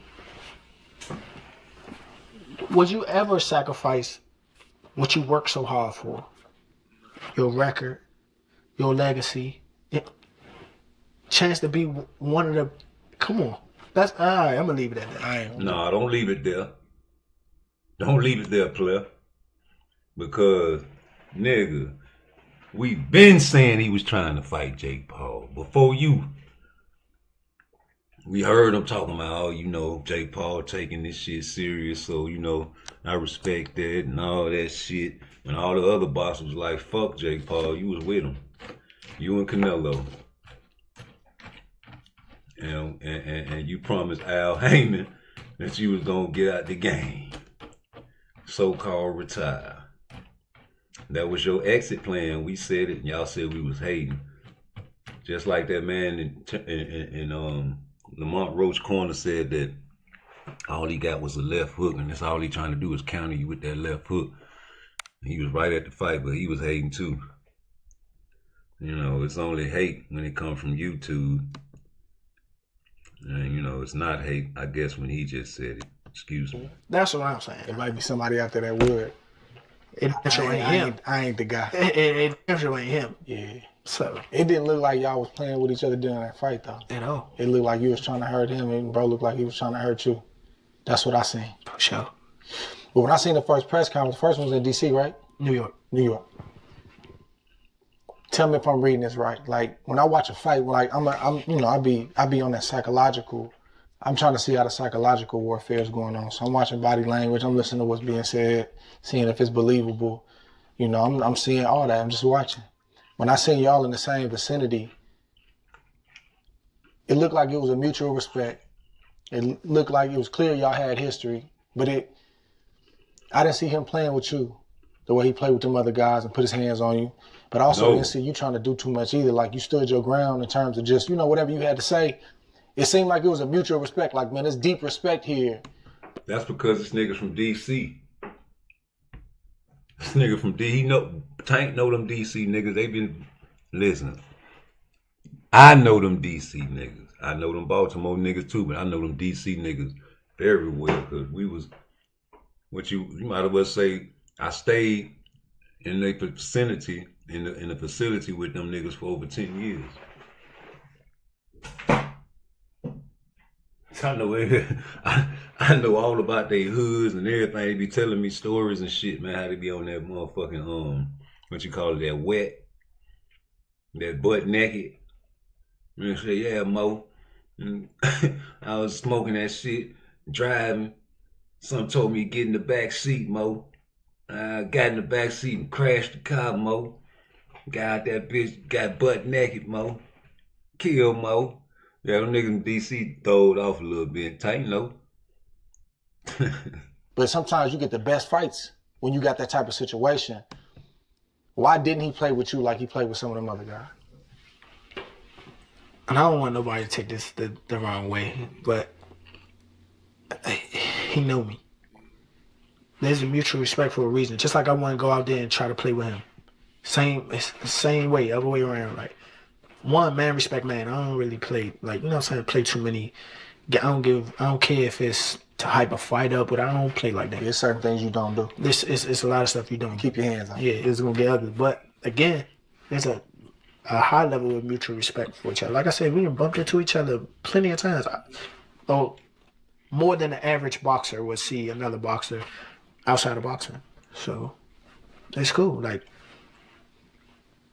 he cool with me and I'm cool with him. So that's you know what I'm saying? Like, if we were to see each other outside of our competition, it's what's up, what you want, how you doing. Even after the fight. Even after that. He changed his number. No. I tried to call him. He changed his number. No. So you got his don't number know all throughout camp too? how you doing. Even after the fight. Even after that. He changed his number. I tried to call him. No, you gotta see this nigga I face. tried to call him. He changed his number. So you gotta see this nigga face. Y'all Before want to exchange text messages and that? Nah, but before the fight got postponed, Run that bitch back. if we were to see each other outside of our competition, it's what's up, what you want, how you doing. Even after the fight. Even after that. He changed his number. I don't care if it's to hype a fight up, but I don't play like that. There's certain things you don't do. More than the average boxer would see another boxer outside of boxing. So it's cool. Like, he cool with me and I'm cool with him. So that's you know what I'm saying? Like, if we were to see each other outside of our competition, it's what's up, what you want, how you doing. Even after the fight. Even after. What that look is? That. What that look is? Even after the fight. Why you looking like that, man? He changed his number. I tried to call him. He changed his number. So you got his don't number know. all throughout camp too? Y'all want to exchange text messages and that? Nah. But before the fight got postponed, he did This call nigga me changed once. his number, bro. And I was like, you know, what's up? Like, he like, what's up? Back. This nigga He changed like, his number, man. You been in the gym? I'm like, yeah, you been in the gym? so he like, nah, they ain't asked me about my family, how my family doing. I asked him how he doing and all that stuff. So, you know what I'm saying? Like, that's how it was. Why you think he was asking if you been in the gym and then shift to the family? See, that's the thing. That's what I'm saying. I don't know. He trying to check But that temperature, yeah. Then the fight got postponed. That's the one I was supposed to be in Houston? That was the one supposed to be in Houston in December. But I kind of figured, I put two and two together. His birthday was like a month before the fight, and he was still having fun. He just came from Paris. His birthday coming up. So I knew he wasn't going to be ready, especially when they didn't announce no press or they announced when the press conference was going to be or whatever the case may be. So I'm like, why, when they going to make another announcement about something? So we got pushed back. Me personally, it could be something else, but me personally, I just think he wasn't ready. So if you ask about if it's still like that now, then yeah, I mean, like, I tried to call him. And I tried to DM him too. Like, all right, you see me call, you call me back. Or if you change your number, just hit me. It's probably a little bit hotter now. I think so. You feel away. You gotta think, he probably... Meet Asana, a work management platform that helps companies get more done and save more time. Teams can stay connected while they track updates and visualize timelines. Asana, a smarter way to work. Okay. Try it for free today at asana.com. If you want, all right, we're gonna put it out there like this because a lot of people is telling me something like some of the same things. Some people feel like, oh, he gave me an opportunity and now I'm just dragging him through the. How I'm dragging him? I ain't saying nothing bad about you. I thanked you multiple times the lead up after the fight. Like, I appreciate that. I did not say you was a trash fighter. I ain't say you ain't had no chin. I ain't say you was slow. Nothing personal. I ain't say nothing personal. All I did was highlight my own doings, my performance. How I'm dragging somebody if I'm only talking about my performance. I don't get that. And a lot of people in my comments too, oh, you need to thank him. You need to thank him. If y'all paid attention, I thanked them a lot. And I thanked them in that ring with our performance. So But y'all about to rumble again now. We ain't like we you know, maybe we'll be cool later. Yeah, maybe. I mean, that's not what I'm on right now. That's not what I'm on for sure. I'm trying to get this money right to see if we can run this back. Yeah. That's it. Yeah. I ain't get the job done. I gotta complete the mission. Straight up. So I mean that's what we in it for. Yeah. That's what we in it for. Who? No. No. Niggas ain't in it for that, bro. Niggas is in it for the bag, G. You got an opportunity, cause that's your partner, nigga, and they ain't find nobody else to fight. They thought you was sweet.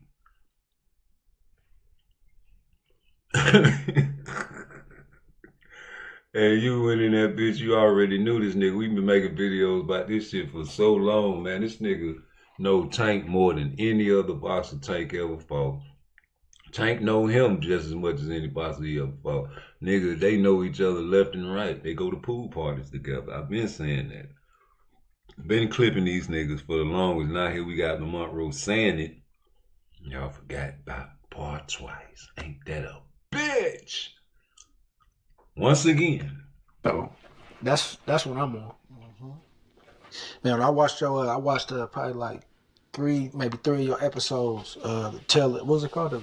The Reaper's Tale. The Reaper's Tale. Yeah. All odds I clipped that. Against all good, odds. man. I did a good job with that. Thank you. Similar to the press conference when I seen the Run footage. that shit back. That's what I'm on. Man, I watched probably like three of your episodes. What was it called? The Reaper's Tale. The Reaper's Tale. Mm-hmm. All odds against all good, odds. man. I did a good job with that. Thank you. Similar to the press conference when I seen the footage, I'm like, bro, saying like his mind made up. You know, you see a lot of pump faking, man, and boxing, a lot of rah-rah. And a lot of times that stuff, man, as soon as that pressure hit, you see a different side. But I'm like, he ain't too high, like, oh, I'm about to. Yeah. But he wasn't. You didn't seem like the moment, you know. Even as the fight got closer, that's when it can start getting real. You 2 weeks out, a week out, you start seeing cats look different and talk different. You just look settled. Like I know what I'm getting into, and he better know what he getting into. And it was like a balanced approach, and I was like, he got to show it, but like, he seemed like he ready. But that's what I've been trying to tell everybody. And you were saying it. You were saying it the whole time. I've been telling them. That's what people don't get. I've been trying to tell them since they announced the fight. I've been saying the same thing. I've been on the same path. Mm-hmm. The same path. He better be ready. Because I know what I've come to do. I know what I prepared for, and I know what I can do. I know that the lights wasn't going to affect me. I'm not one of them, like, and I know people, like you said, people say what don't affect them and what. You ain't gonna know till you get there. You ain't gonna know till you get say there. Anything you want, but I'm gonna act like I've been there before, even though I haven't, brother. Them lights hit you, and you start looking out at that crowd. Yeah. Like, I ain't never seen as many people at a fight before. Bruh, whatever's in you gonna come out. Yeah, and if you got some turn in you, or if you not as confident as you've been trying to, we gonna see it. You gonna see. We gonna see it. I'm telling you. Now I was trying to figure this out. You gotta help me with the DMV, DC, Maryland politics. I don't know how it works. We don't want to talk about politics right now. So I was like, might be a little trouble in paradise. Yeah. Then I see online plastered all 4 of the coaches there. I'm like, they gotta get a super team to beat me? I was like, oh yeah, we got them. I was like, we got them. They gotta build the Avengers. Just then, I'm like, they gotta get a super team to beat me? I was like, oh yeah, we got them. I was like, we got them. They gotta build the Avengers. For the coaches there, I'm like, they gotta get a super team to beat me?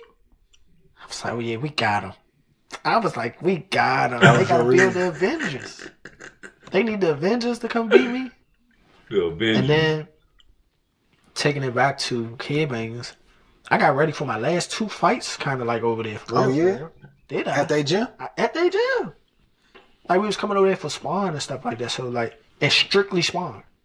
So they seen me work. It's like a rec center over there, right? Every It's a boys and it's a it's a rec. It's DPR. It's a rec. So they seen me spar damn near. If I did like 100 rounds, they probably seen 60. So that's why I was like, all right, maybe they want some insight, but I promise you, the only insight they was gonna get from them rounds is that I'll be beating people. That's it. I'm telling you. And I think that probably would help him more. Cause they gonna be like, all right, you better not bullshit because he gonna put it on you if you bullshit. So I think that might have helped. I felt like Gervonta knew though, like, you know, I feel like he was real about what he was dealing with. Of course, he probably felt like he tried to tell the people too. He said it. He definitely did. They was trying to, you know, talk down on the fight. He was like, nah, man, he can crack. He started naming all the stuff. He tough. He this and that. He knew, but he probably, you know, at the same time, for a puncher, you that's the gift and the curse of being able to crack like that is you believe everybody gonna fall. Yeah. Even if you give him credit, you believe when I hit him the right way though, he gonna go. You know what I mean? What was your read on Gervonta going into the fight, him personally? As you watched him, did media with him, and just seeing him the way he was moving. I can't wait till he talk about that, cause nigga, when he be walking up on everybody else, it's all yeah, nigga, they be scared. Not him. I would. So me, I wasn't trying to get too into what could be in his camp. In our camp, we put it out there up front street. We preparing for the best Gervonta Davis that's going to ever show up in the ring. All the things he do good. And we're going to amplify it, and we're going to be prepared for that. I wasn't hoping that he was slipping or, you know, that he was down or whatever the case may be. But like I said earlier, when I say about some of the interactions or like the familiarity, I said this in one of the, I want to say PVC interviews or whatever. I think he doubted himself. I think those are the gloves off. I think he doubted himself. Hell of a talent, hell of a puncher. Super good accuracy. I think that's what leads to the most of his knockouts, honestly. But he doubted himself. Why you say? And he been doing that since a kid. Yeah. Something you know. That's just something I know. So that played a little bit into the fight. I think especially when there's not a lot of animosity, because you got to think a lot of people he fought, they just have differences. Like they be into it or whatever the case may be.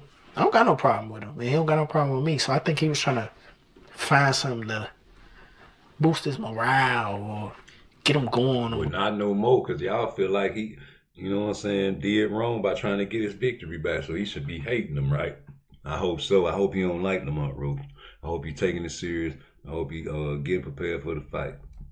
Whatever the case may be. Get his And mind he tried right. to, like the betting me that he gonna knock me out and stuff like that. That didn't go too well for him. Did y'all bet? Oh, we bet and we shook on it. He paid up? He changed his number. You ain't heard from him. You ain't got that shit. Hey, got that. Y'all bet? Oh, we bet and we shook on it. He paid up? He changed his number. You ain't heard from him. You ain't got that shit. Well for him. Did y'all bet? Oh, we bet and we shook on it. He paid up? He changed his number. You ain't heard from him. You ain't got that shit. Hey, got that You yet. ain't got that shit. He changed his number, Slim. Yeah. So, you know, but that would be a conversation for another day. I think that's what he tried to use to get himself going and like he ready and all this and all that. See me, I'm totally with you. Man, you look like you had a great camp. I did. That ain't guaranteed. going into a big fight. Sometimes you have a bad camp and everything go wrong. But that didn't look like that was the case for you. I mean, nigga getting it, boy. Big fight. Conversation for another day. Run I that think shit back though. no problem with him. Man, he don't got no problem with me. So I think he was trying to find something to boost his morale or get him going or whatever the case may be. And he tried to, like the betting me that he gonna knock me out and stuff like that. That didn't go too well for him. Did y'all bet? Oh, we bet and we shook on it. He paid up? He changed his number. You ain't heard from him. You ain't got that shit. I ain't got that You yet. ain't got that shit. He changed his number, Slim. Yeah. Kill Mo. So, but that would be a conversation for another day. I think that's what he tried to use to get himself going and like he ready and all this and all that. See me, I'm totally with it. Man, you look like you had a great camp. I did. That ain't guaranteed going into a big fight. It Sometimes ain't. you have a bad camp and everything go wrong. But that didn't look like that was the case for you. I mean, I had a great camp. But some bad things happened. I ain't gonna lie. You can ask my man Reggie, my cameraman. He done seen it. He was out there 7 weeks straight. So I cut that out of the thing, man. We ain't see that. we didn't see that. A couple bad things happened. I ain't gonna lie. Yeah. A couple bad things. But we got it together. A lot of people don't know I had the flu a week before the fight. Ooh. How many days? I had the flu probably like 4. I didn't get better till 5 days after I got sick. Mind you, this is the leading up to the fight week. The worst possible time. I was 150, 147. I was 147 like 5 days before the fight. Damn. 5-6 days before the fight. I couldn't work out. I was down bad. How you get it off? The work, a lot of water. A lot of water, the work, just, trusting the process that we have. Eating super, super, super clean now because making 135 was so easy for me. But I definitely had the flu, man. It was concerning, especially when my dad was like, "Nah, just rest." I was like, "You sure you don't want me to work out?" He like, "Just rest." You ain't gonna get better if you work out. Right. You're not gonna get better. Yeah. But that was one of the few things that one of the few things that went bad. And then another thing, I'm gonna tell y'all after the rematch. That's gonna be a big story. I'll tell you after the rematch. Man, that first bell ring, start walking me through that fight. What you feeling, what you sensing, that's the biggest crowd you ever been in front of, the biggest event you ever been a part of. And from what I saw, like I said, even with the build up, I didn't see a scared fighter. I didn't see of course you got nerves. You're a human. Yeah, that's human. But it's how you manage them, and it seemed like he wasn't playing from the jump. And so start walking me through that fight after that first bell. After the first bell, it was just like I said, man, my vision be so tunnel. I think I'm in the fight before the fight even start. I visualize the fight 30,000 different ways. I ain't gonna lie. 30,000 different ways. I mean, like, it's a whole lot that I visualize. But once you're there, it's like, all right, let me see what he got. And let me see if he can handle what I got. And that was the whole thing from the jump. Like, your power and his power. Who can take it? Who can take it, for sure. And I just wanted to be assertive. From the jump. I ain't wanna take a step back for him to gain some confidence. Now whether it be strategical or not, that's cool. But I definitely didn't want to give him no type of edge. I know that the crowd was gonna be pro Tank for sure. I even told him that in the ring, like, why they yell and stuff like that when you throw a punch? You said that when y'all was fighting? While we was fighting. Yeah. I was like, why? I'm like, why they so loud when you punch? But when I punch you, they don't do nothing. So it was just like, it's just like maintaining like, all right, this is what we here to do. Just execute. My dad was coaching his ass off in that corner. Yeah.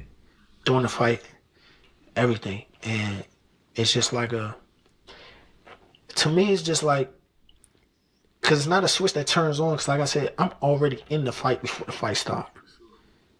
I got one goal, one objective. So when it come down to it for real, I don't really see the crowd. I ain't see the crowd until I looked at the video. Just Do.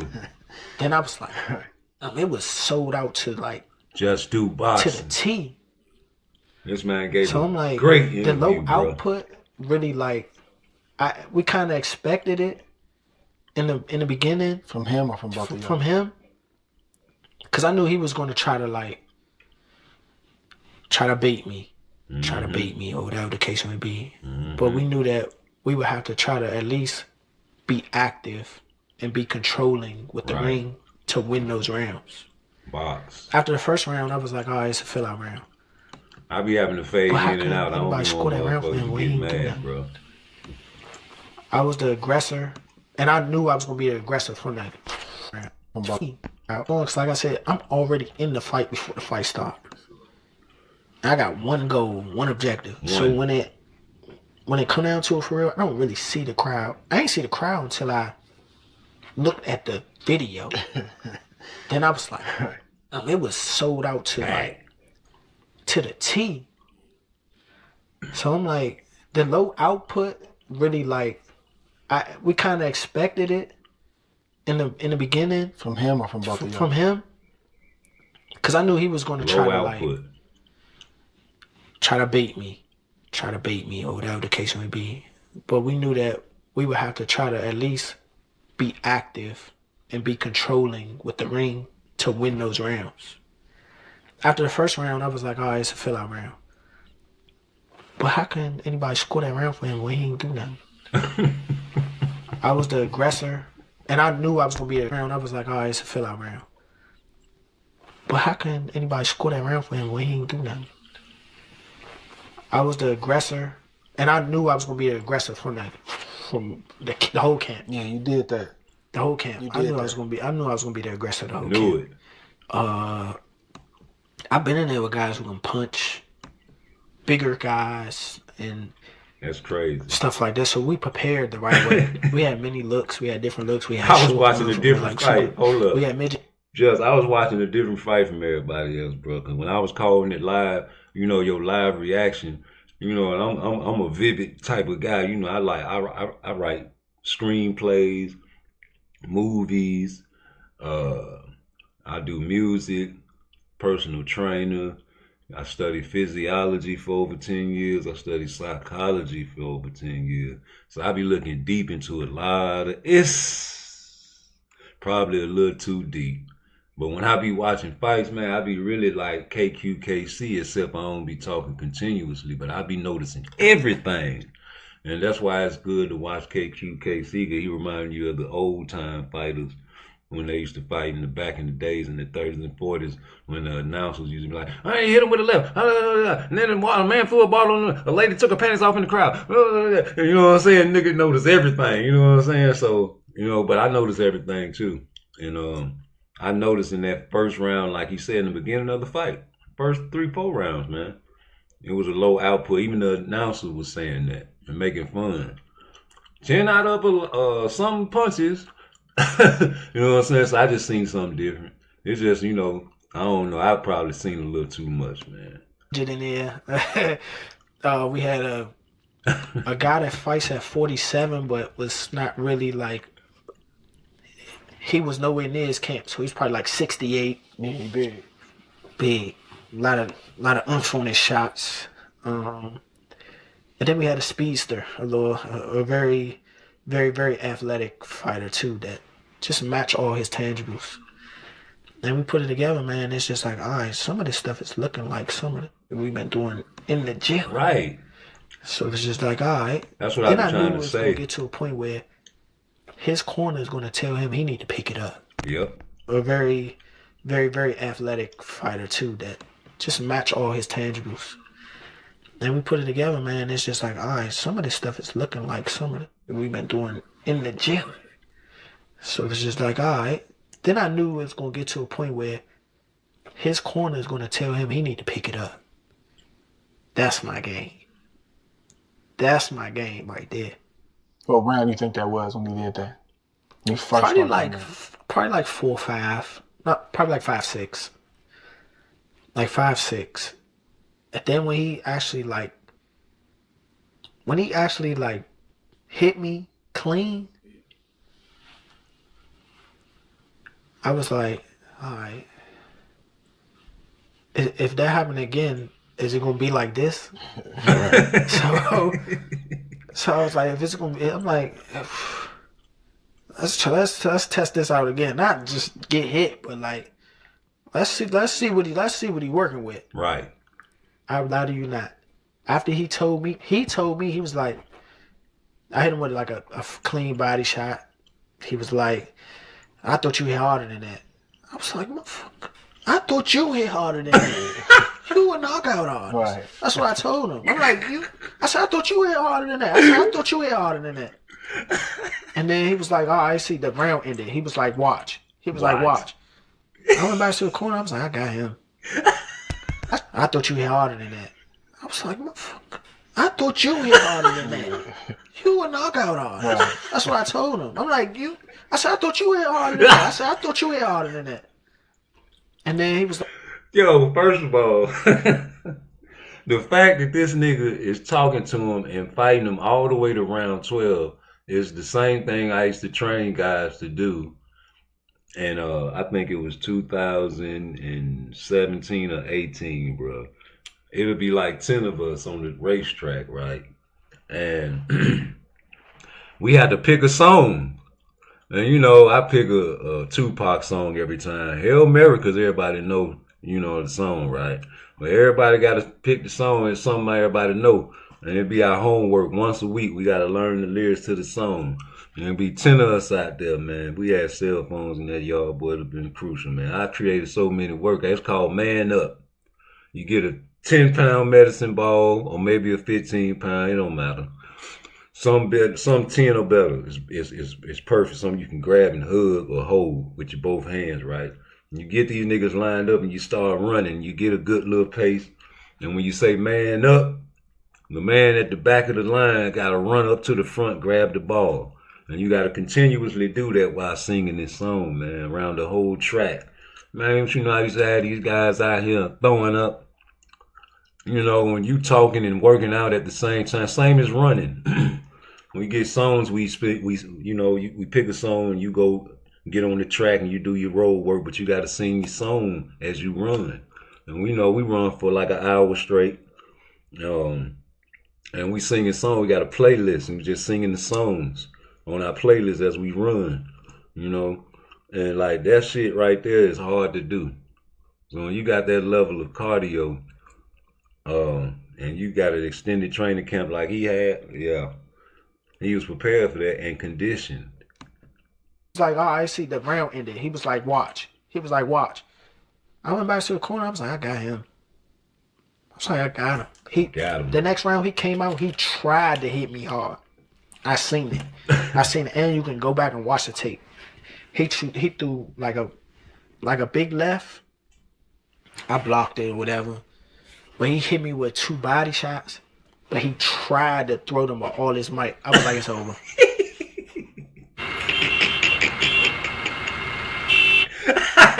It's over with. Bruh, you can't let a nigga talk shit like that, man. You gotta knock this man out, bro. I was like, it's over. The only way he gonna get me is if he get me. And that's gonna be like with an accurate punch or whatever the case may be that's gonna land on the button. But you wasn't afraid for that to happen. You didn't seem like you were. One thing I thought you did real good was you answered almost every time he got off. Every time he got off, you was right and right, bang, bang. And everything didn't land clean, but a lot of stuff did.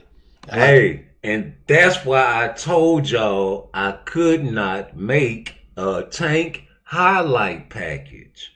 Because every time I tried, that's what happened. That's a silent message. That's not. it's silent, but it's not so silent. Like the fighters feel it like, dang. Let that baby And a lot go. of times he'll get off, and he'll just relax, and boom, boom, boom. You'll get off like that ain't that type of party tonight. Yeah, it ain't. That was the game plan, or is that an on the fly adjustment you made? Nah, that's that wasn't necessarily the game plan. That was more IQ. He's a star. So when they see that he do something, they can probably be like, oh, that affected him. Because they know he's a knockout puncher. They know that, nah, it ain't happening like that. Like, it was cool, but I'm right back. And you're gonna see what I do to him. Especially people that's not expecting it. Yo. Y'all gonna see that. The judges might think that too. Like, you know what I'm saying? Like, you gotta think. This nigga was working in that In hindsight, to win a 12-round fight, boxing is about perception. Right. Got 3 people scoring the fight. If he finished a combination with some big punches or something that looked like it affected me, they gonna be like he got that moment. Nah. But that one, I was trying to answer about, but I was trying to get off too. I was trying to rumble. I ain't gonna lie, but I've been telling people that. I'm like, I'm gonna get this party like cracking. If he not, I am. So if he ain't had no answer, then that's why I told somebody perfectly. I said, either I'm gonna beat the shit out of him, or it's gonna be fight of the year, because it's gonna make him bring his skill out. It's gonna make him bring his bag out. I said that with 100% confidence. That's that button that Coach Calvin always talking about. I can't wait for somebody to push that button. You know, I thought that was the button because he was beating your ass, nigga. Fuck that, what they talking about. Ain't that what Coach Barry said in the corner? Forget what they talking about. Fuck what they talking about, man. We watched that shit over and over, and we slowed it down 0.25. Slow motion always show the punches that land clean or hit the gloves. I'm just saying, I'm not playing. You know it. I know it. I'm just a poet. And that's just how I show it. When he took the knee, what, 9th round? 9th round. Well, what are you thinking when he took the knee? Was he blinking before he took the knee? Could you see he had something in his eye? No. Thank you, That's Ward. the thing. This whole fight, that's what I'm saying. This whole fight, you don't see him wipe at his eye. Hold up. You don't see him. Ho. Come on, man. Come on, man. I need my just due. Because I'm the main one that always talk about that right there. And after you got your eye wiped and they commenced the bite, you never ever complained about grease again. You dig me? And that was the time where the button should have been pushed, because after the fight, you thought that was the reason, or you say so, that you got a draw. If it wasn't for the knee, I would have won a fight. No. Please. Link. You don't see him do nothing. Hold on. Rewind that shit, nigga. Fuck that. 100% confidence. When he took the knee, what, 9th round? 9th round. Well, what are you thinking when he took the knee? Was he blinking before he took the knee? Could you see he had something in his eye? No, that's the thing. This whole fight, that's what I'm saying. This whole fight, you don't see him wipe at his eye. You don't see him blink. You don't see him do none of that. After the beginning of the 9th round, you know, I had a very good beginning of the 9th round. People forget that. I hit him with a lot of punches. Levels. I was busy. He didn't really return. When I hit him with that jab, I hit him with a grazing blow before that, like a right hand. He rolled with it and probably barely hit him. But that kind of bothered him too. So that's when you could see him wipe at his eye. The corresponding eye, though, the one that I punched with, it hit him in the other eye, and he wiped it. Well, hey, if you live in one of these cities, y'all say right here, he didn't get hit, he rolled with a punch. Y'all say he ain't get hit. He rolled with a punch, so he say he hit him. Which one is it? He wiped his eye, looked at the ref, backed up, took a knee. Y'all know what kind of jab that was? That was one of them Larry Holmes special. That flick. See, that looked like the shit that Frank Martin caught Artem with. He blinded me. Remember? How's that not a knockdown? The fuck out of here, man. He wiped his eye, looked at the ref, backed up, took a knee. How's that not a knockdown? He started counting though. Started counting. Then he stopped and let him go. Then stopped and then look. Not only that, told him because they picked it up on the mic. You can't do that. Yeah. Oh, he told him that.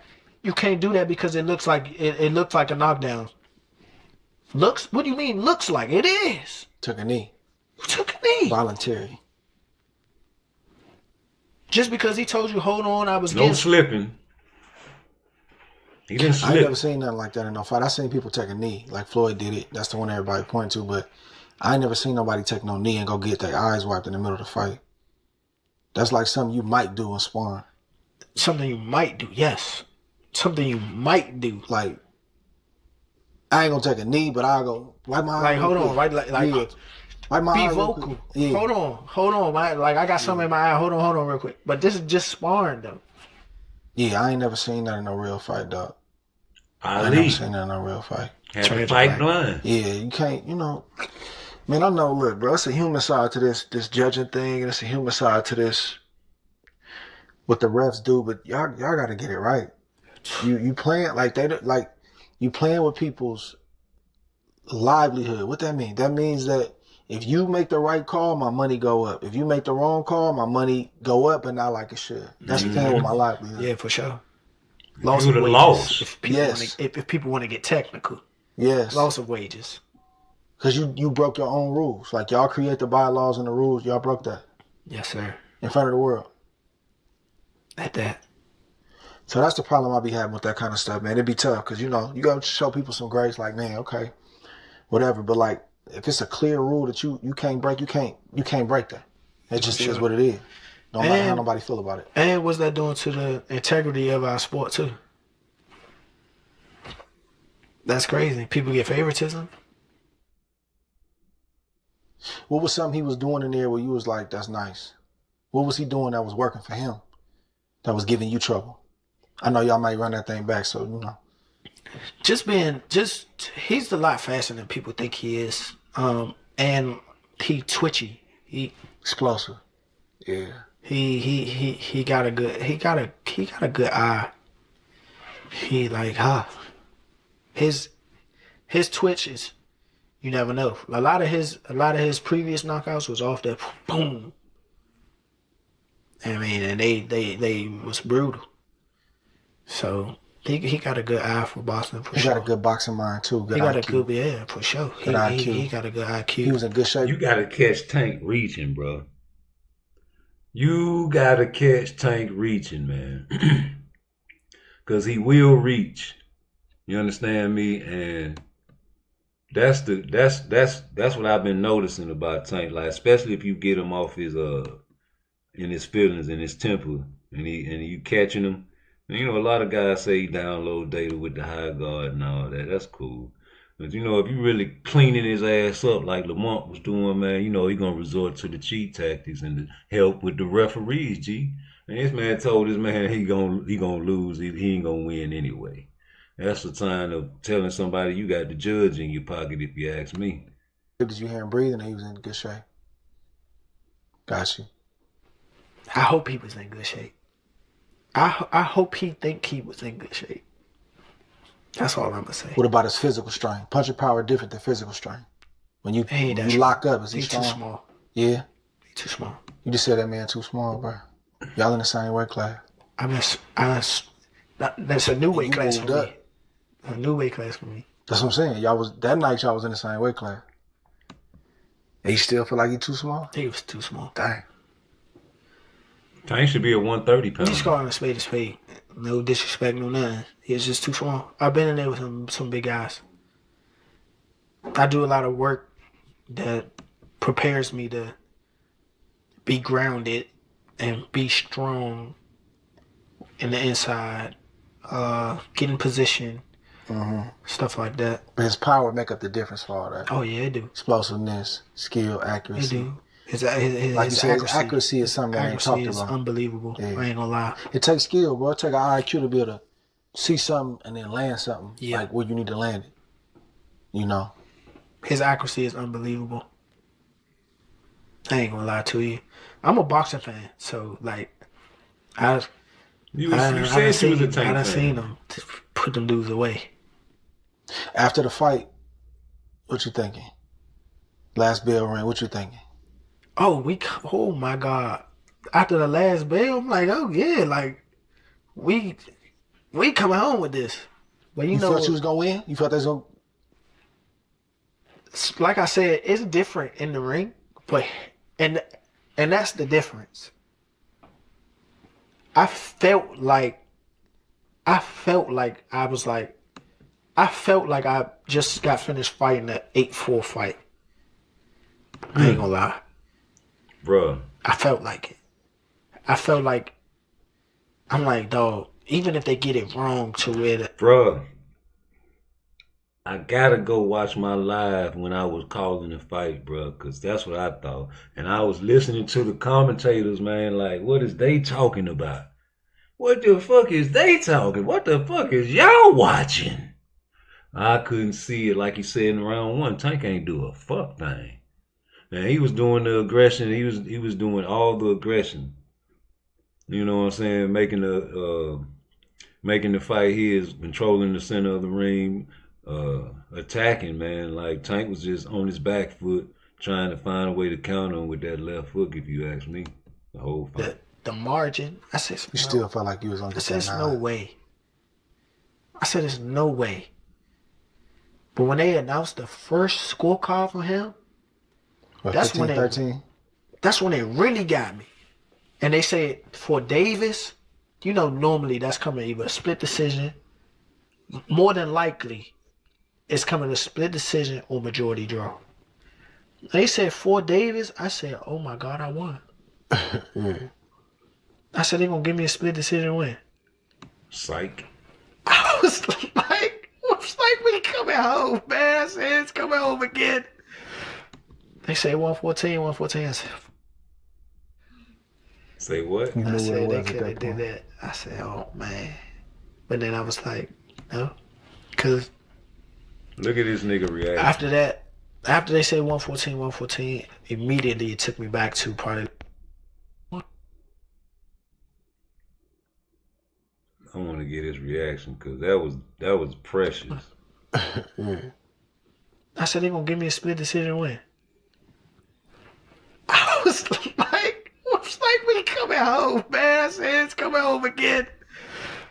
They say 114. I said, I said they could have did that. I said, oh, man. But then I was like, no. Because... Hold on. I ain't never seen Tank walking around the ring waiting on a decision. He's always standing there, man. What the hell is this? And you see Lamont Rose's face like, come on, man. That's what I was like. Get out. I already knew because you told me after the fight, Lamont. What he said? He said, you ain't going to win anyway. They could have did that. He knew he was getting beat up. But then I was like, no. Because after that, after they said 114, immediately it took me back to probably like the 11th round or 12th round. He was skating around the ring. He was like, what, you ain't going to win? He said that? Skating. What? Yes. He said, you ain't going to win. I'm like, yeah, why not? He like, they ain't going to give it to you. Not if every you. time you see an ad, you just want to... Not you, nigga. You a 130 pounder. You trying to get some money out this nigga, man. Please. I was like, all right. Can't make no money with no Lamont Roach. So I seen you do the watch back. Did he bite you? Huh? Did he bite you? Did he try to bite you? I see. So that's the thing. I couldn't really tell. It looked like I couldn't really tell. So now, first of all, I don't give a fuck if he was trying to fix his mouthpiece. You nasty mother lover. Don't be fixing your mouthpiece on my... Man, get out of here, man. Yeah, I ain't finna go for that, nigga. You tried to bite me, nigga. Locker room, and this is probably like, what, after the post-presser. We was in the locker room. My father told me, he was like, man, he tried to bite you. I said, hey, boy. Like, nuh-uh, I'm in the ring. That's something that you would know happened. I said, no, he didn't. Like, what's going on with you? You tripping? I don't remember that. I'm like, I got punched a few times, but I ain't crazy. Yeah, right. He like, nah, he really tried to bite you. I'm like, how you know? Show me. He couldn't pull it up. But when I went back and watched the fight, I was like, because I wasn't even thinking about it no more. It was probably like a day later. I seen it, I was like, that's what he talking about? And then you can hear... You see how he was looking? Ronaldo say, compare him to Mike Tyson with some biting stuff. He said that on air? Yes. He said he's more like Mike Tyson in other ways as well. We don't want to talk about that. Or it's another comparison I don't want to make to Mike Tyson, but that's the last thing we need. Yeah. Hey. Yes. So that's what I was like, all right, I'm not tripping. But hold up. That's what he... Nah, he really tried to bite you. I'm like, how you know? Show me. I'm going to show you. He couldn't pull it up. But when I went back and watched the fight, I was like, because I wasn't even thinking about it no more. It was probably like a day later. I seen it, I was like, that's what he talking about? That's the look I'm talking about, though. That's the look. A picture is worth 1,000 words. He trying to see if Lamont Rose could tell he missed the failed attempt at biting this man. You should have spit your mouthpiece out if you wanted to do it with your pretty teeths. Yeah, you tried to bite that man. Don't be looking at Lamont. Don't even know what's going on. He trying to kick your ass. I'm glad you missed him. This is Mike Tyson and Evander Holyfield shit. You did compare yourself to Evander Holyfield and not Buster Douglas. When I asked you, was you Buster Douglas? You said no, because there's 2 different weight classes. But then you want to compare yourself to Evander Holyfield. Well, maybe you right, nigga. Because he just tried to bite you and he looking at you like, did he? He don't know, fuck him. And then you can hear Ronaldo say, compare him to Mike Tyson with some biting stuff. He said that on air? Yes. He said he's more like Mike Tyson and say, compare him to Mike Tyson with some biting stuff. He said that on air? Punched him there. Yes. Punched him there. He said he's more like Mike Tyson in other ways Working as that well. We nigga. don't want to talk about that. Or it's another comparison I don't want to make to Mike Tyson, but that's the last thing we need. Yeah. Hey. Yes. So that's what I was like, all right, I'm not tripping because they seeing it too. Then my sister told me, she's like, nah, I ain't gonna lie, I seen that during the fight. Ooh. So I'm like, how did I miss that? But obviously because he didn't bite me. Yeah, he got the mouthpiece in too. Yeah. So it's just like, obviously he didn't bite me, but it looked like, 9 times out of 10, that looks like he tried to bite me. Did you see the clip? I did. So I don't know. But I'm leaning towards, he tried. Damn, you really try to bite me? It was crazy. So, after the fight, that's crazy. Post-fight, did y'all say anything after the decision was read? Did y'all have any other words before y'all left the fight? That's it? Yeah. It was cool. It was a good fight. No. He changed his number. You might know Harbor That man Freight for changed his phone affordability. number on that man. What you might not know, performance and durability go that's along what he with said. it. Post-fight press conference, he was talking like you wasn't going to get it next. He was like, yeah, nah, probably ain't going to be next. And then you was like, I want it, but if not, I'll fight Shakur. Right? You said that, right? A lot of people ain't saying they're going to fight Shakur. Yeah. You know what I'm saying?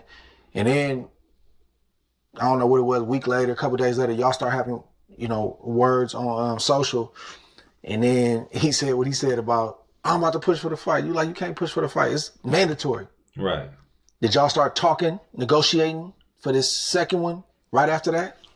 Yeah. Okay. Definitely. You ain't got to get into all the details, but which way we trending? Is it in the right direction, or some things got to happen before we go in the right direction? We trending in the right direction. Trending. Trending. Is it in the right direction, or some things got to happen before we go in the right direction? We trending in the right direction. That y'all start having, words on social, and then he said what he said about, I'm about to push for the fight. You can't push for the fight. It's mandatory.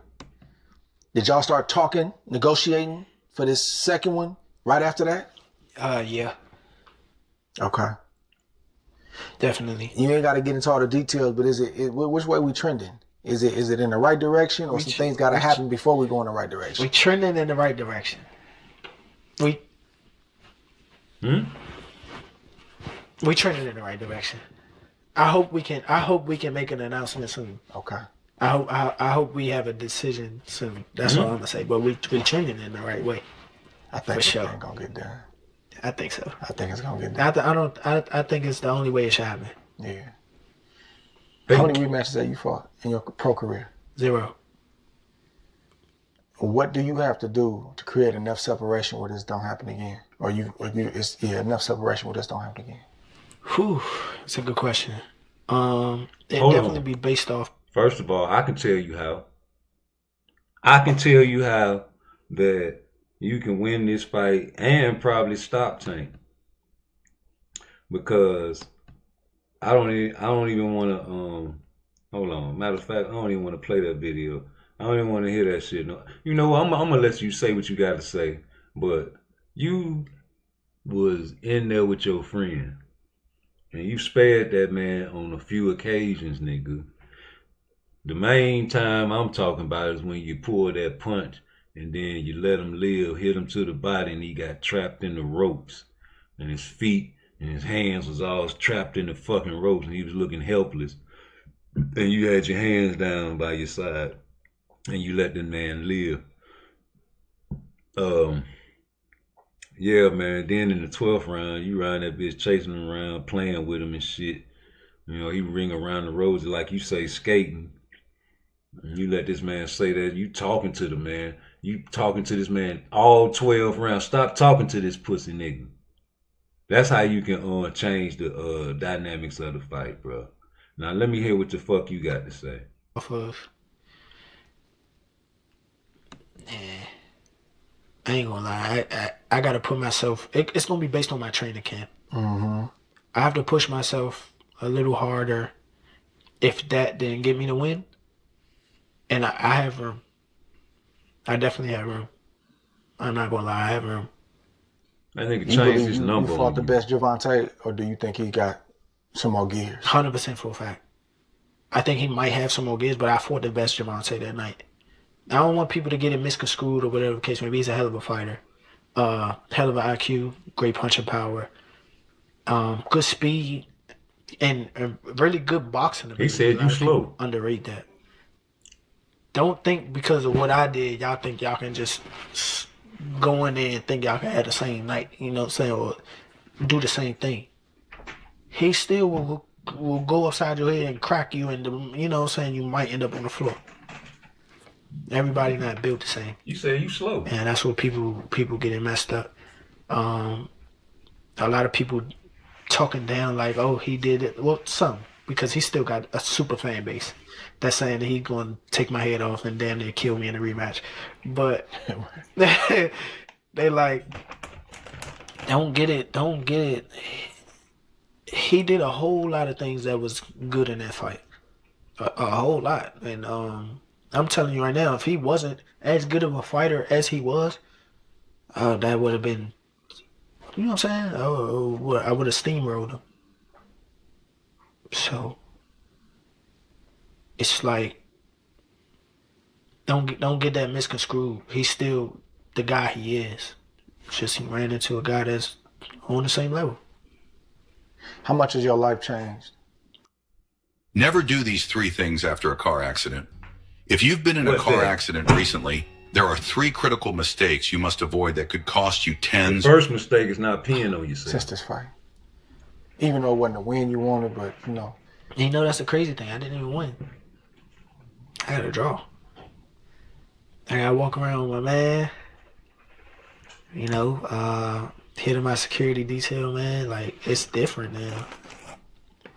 I probably, like, there's so much attention. I can't move the way I moved before. It's just like, even though you think a city love you, it's like, it's still those guys that's looking at you like, oh, he just got a bag. Crash out, yeah. It's different. It's a lot more people that are vocal about how they've been supporting me too. Yeah. You know they ain't gonna fuck with you unless you're up, bro. You already know that. They only fuck with you when you're up, man. When you're down, they gonna say the things like they said. Like, whew, like, all right, we hit. Hold on. They gonna say things like they said when they first announced the fight. When they first announced that Lamont Roach fight was, you know what I'm saying, going down, everybody was like, you know, we don't want to see that shit. You understand me? So when you did your performance, now they got to save face because they put the man up there too high, like he was really basically indestructible. And you chip that shield, and by you doing that, you know, this is how these guys eat. So, you know, they gotta make, you know, a lot of excuses for you. You know what I'm saying? That's one. And, you know, they give the premeditated excuses for you. And you bite off of that because maybe you are going through something. I don't know what, that's not my business. You get in that ring, you sign that contract, you're supposed to be 100 percentile because you're risking your life. And if you don't understand that, son, get out of boxing, go ahead and retire. You know? What's the business? Hey, bro, what's good? Talk to me. Who this? It's a young boy. What's happening? Yeah, you seen, they saying Keyshawn ducked Edwin because he tried to lowball him. So, whether it's true or not, it don't really matter. Because I want to see Keyshawn fight Shakur. That's not going to happen. I'm stuck on that. Now, them niggas can kiss my ass with that brother shit. You don't want to fight Edwin De Los Santos either. And you don't want to fight Andy Cruz. You want to fight Tank Davis. Let's keep it real. Yeah. Everybody want to fight Tank. But they can't say it because it's clout chasing. Well, they've been saying it lately. So, I mean, we know what the game is now. So, I don't... That Edwin De Los Santos supposed to get more than $200,000, bro. Now, they said they offered him $400,000. What did he say? I mean, he ain't really say nothing, but I guess he was hinting that they offered him $200,000, but it was reported that he actually got $400,000. What do you make for Shakur? You said what? What do you get for Shakur fight? I don't know. I think about $1 million, right? I don't know. Somebody tell me. If he got $200,000 for that Shakur fight, then he should have took it. If he got $400,000 for that Shakur fight, he should have took it. I don't think he should digress. You think he should go backwards? Nah. Well, I mean, yeah. To fight somebody that's not better than Shakur? Yeah. For what? Because he ain't fought in a while. This is an opportunity to get back in the algorithm boxing. That's your pleasure. He getting in there with a killer. He want to get paid, right? Okay, yeah. I wanted to see him fight Frank Martin anyway. I wish they can make that fight instead. Yeah. They not really saying nothing right now. What he got paid versus Shakur. Well, Whatever it is, man, he's a name now. Yeah. True or false? True. Okay, so that's all I'm trying to say. And if he a name, what you gonna do about it? You said what? If he a name, what you supposed to do about it? What do you mean what he's supposed to do about it? If he a name and they offering him lowball, what he supposed to do about it? Decline it, right? That's what he did, so what's the problem? I mean, but they saying Keyshawn ducked though. I don't know how. I don't know. Whoever his team is, I think they've sent the lowball because I don't think Keyshawn really want to fight no Edwin De Los Santos. Maybe, I don't know. If you want to fight him, man, treat him fairly, right? But ain't no such thing as that he's a businessman. That's bad business, man. Yeah, but Boo's fight this weekend, they saying he could lose this fight. Who? They said Boo's can lose this fight this weekend. To who? Stanionis. Break it down. I don't know. You feel that way too? Nah, hell no. Oh. Ain't nobody studying no Boots. Man, damn what Boots talking about, man. Boots said he thought Tank fight what? 31? Yeah. You know, Boots, he interesting dude, him and his father. Say what?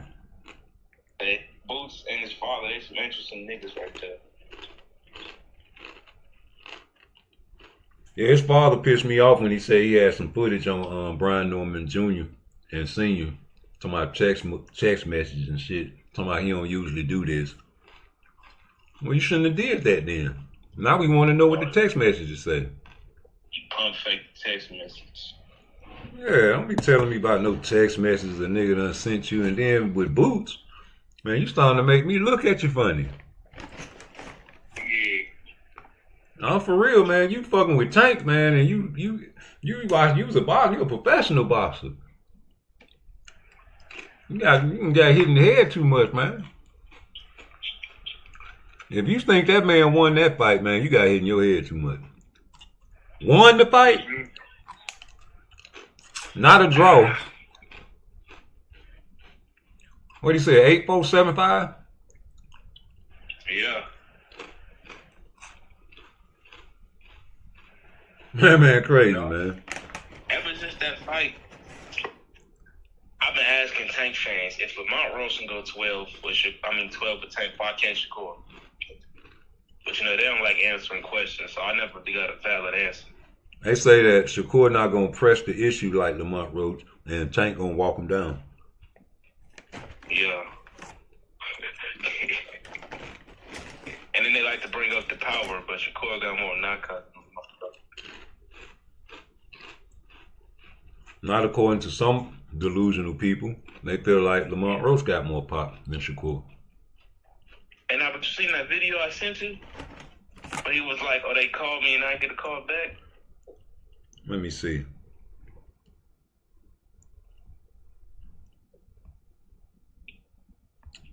Oh yeah, we was just watching that video. I got a call for that fight. To fight Javante or Hector first? Yep. Javante, I was already a mandatory for Hector. They was looking for opponents for him, or whatever the case may be. It might be on the scramble, or whatever the case may be. They didn't get a big fight like. Yeah, we already played that because, nigga. Yeah, you was supposed to fight Tank in DC. Yeah. Huh? Yeah, but it seems as though, you know, Tank, he like calling people, and then when they accept it with confidence, he don't call back. That's what I was talking about in the last episode yesterday. About that call. Yeah.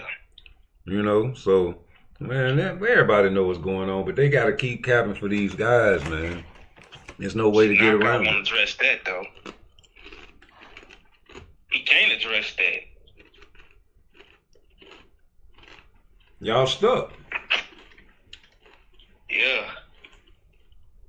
If you don't call everybody on their bullshit, man, it's gonna get ugly once the shit start piling up. It's gonna bust through the diaper. Yeah. You know, it's gonna be shit everywhere. You know, it's shit everywhere right now, man. Man, you know what? They ain't want to change that diaper. Yeah, what? That shit everywhere. They ain't want to change the baby diaper. Hell You know? no, but I think tanking it. Yeah, all right, we lost the call, but yeah, it's shit everywhere, man. They don't want to change the diaper, bro. You gotta change that diaper, man. You can't talk about all the good, man, and not the bad, because you know it's good and evil in the world. You believe in God, you know you got to believe in the devil. Now, I mean, you support him, but you got to know that he's out there and he is powerful. He has free reign of the earth, free reign. So when you got people following that state of mind, man, that's on the other side. You know, everything that we played in that video, man, was official. What that man said came out of his spirit, man. I can't call him a liar. He was going through his state of mind and what he seen in the fight and what he was doing, experiencing, not our point of view, his point of view. And the things he said that Tank said to him, the videos are not being made about it. And anytime you tell a man you ain't gonna win anyway, that lets me know you know the judges is on your side.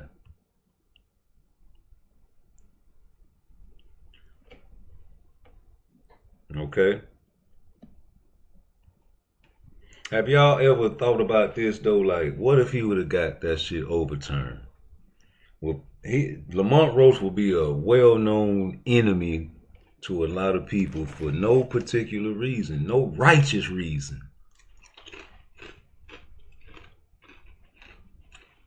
You understand me? And it'll be a shame and a pity because y'all treating this shit like gangs now, man. Y'all got these people gang banging for companies like the PBC, and you know it's sickening.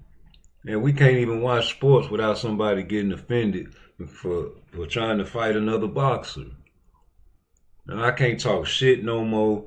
You know, you can't call fat people fat no more. You gotta call people the LGBT. You gotta call them what their identity is. You can't call them the G word no more or the S word. You can't call them the P word. You gotta say P, A, B, C, D, E, F, G letters to say curse word. Man, fuck that. That shit crazy to me. So I just know it's like that in boxing too. You got people catching feelings that's tough guys. You got tough guys catching feelings. And that's crazy to me. And you know, the bag done infested the world because it's the root of all evil. But come on, G. Y'all say 400, he say 200. I don't know what it is, but get that man a fight. We want to see it. We don't want to depend on, oh yeah, he would have beat him. No, let's find out. You don't want to find out, that means, you know, you ain't trying to work on negotiating. You a businessman. They say you the businessman. That's a fight that'll put you on the mizap. A common opponent with Shakur. You got two hands. Shakur had one. Let's see how you do. Nope. Throw that nigga some chump change because he ain't fought in a while, right? In the meantime, Earl Spence and people like that build their name up and can fight once a year. Maybe not even a whole year, maybe 18 months apart. You know, many other fighters do it as well. And you know, they come back and kick ass, G. But we don't know what Edwin De Los Santos would have done if he came back. He looked in great shape, if you ask me. Somebody that I would pay to see fight, especially Keyshawn Davis, that would have been your first test. And everybody thought your test was with the weight, bully, please. No. You see, you were supposed to beat that man ass whether he was weight bullied or not. We just told you to be careful because you knew what he was going to do, try to rough you up and bully you. But it didn't work. We don't deal with the bullies over here when we do the masterclass boxing.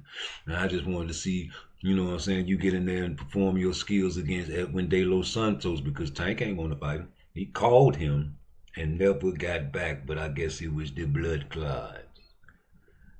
And that man trainer said he was ready, so I guess it wasn't the blood clots.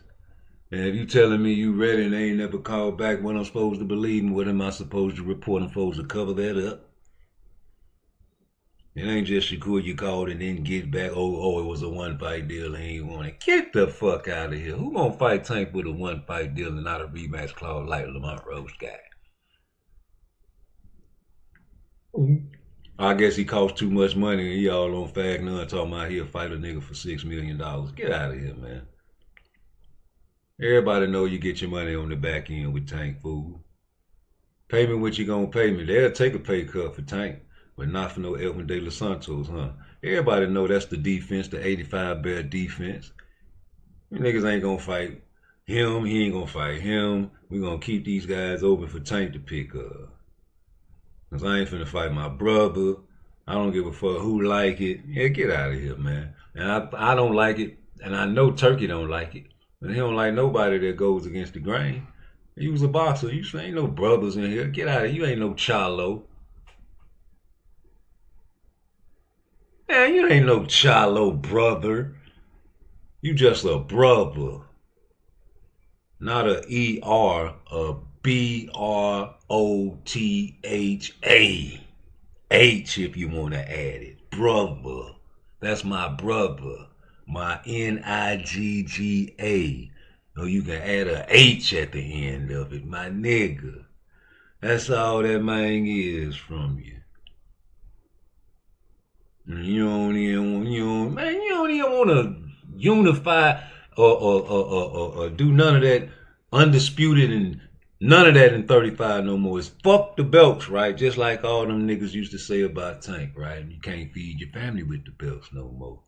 And there's too many suckers got belts now, man. You know, Rolly was an undefeated champion. He had power. That's what they were saying about him when they tried to boost up that fight and give a excuse on why Tank is supposed to fight this brother. You know, undefeated. And then, you know, he got beat up by Pitbull and they tried to say Pitbull was elite. Trying to give me an excuse in the previous future so we can justify on wanting to fight this little Mexican again. And you want to fight Lomachenko even though you didn't want to fight him back in the day. You know what I'm saying? You want to fight him now because he old, because he a name. And then when he ducked Tank, what y'all called him, a duck, right? That man been a duck. And he been a loser ever since he turned professional. Ever since. Part twice, never nice, homie.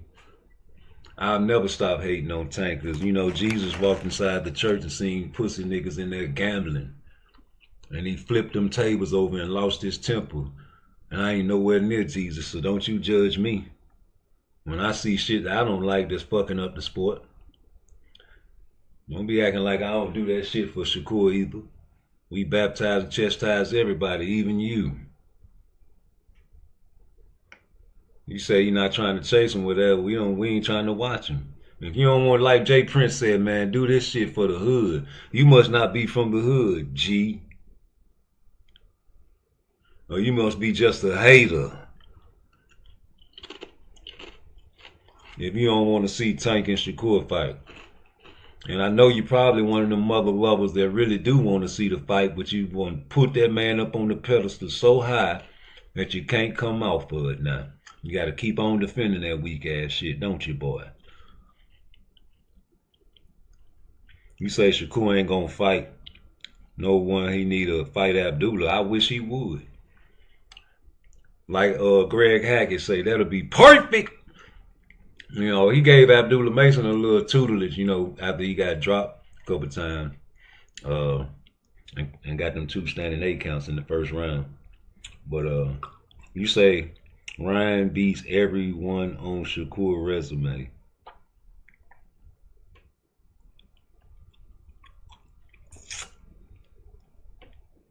I was gonna let you live. But you just trying to, you know, niggas want to make their name to fame as being a troll out there instead of being a positive influence in the community. I noticed that it's a prank type of day. You know what I'm saying? We don't deal with suckers. I ain't never dealt with a pussy nigga or a sucker a day in my life, G. Until recently, when you start not living a street life, you got to get jobs. And when you get your jobs, man, you know your supervisor will be a sucker, or the niggas you work with will be a sucker. So you have to learn how to deal with them guys, but not on this page. No. We don't deal with no suckers over here. And we ain't never gonna start. Now, you know, we tolerate you tolerate you mother lovers for a little minute, but we still don't fuck with you. And we just showed you right there. Do some of my workouts. That's what you do. Make a couple videos and say, I did it better than you, PARTTWICE. I beat you, nigga. Yes, sir. Get your ass up and let me show you how to do that there. East. You have to be fluid like water, like Bruce Lee said.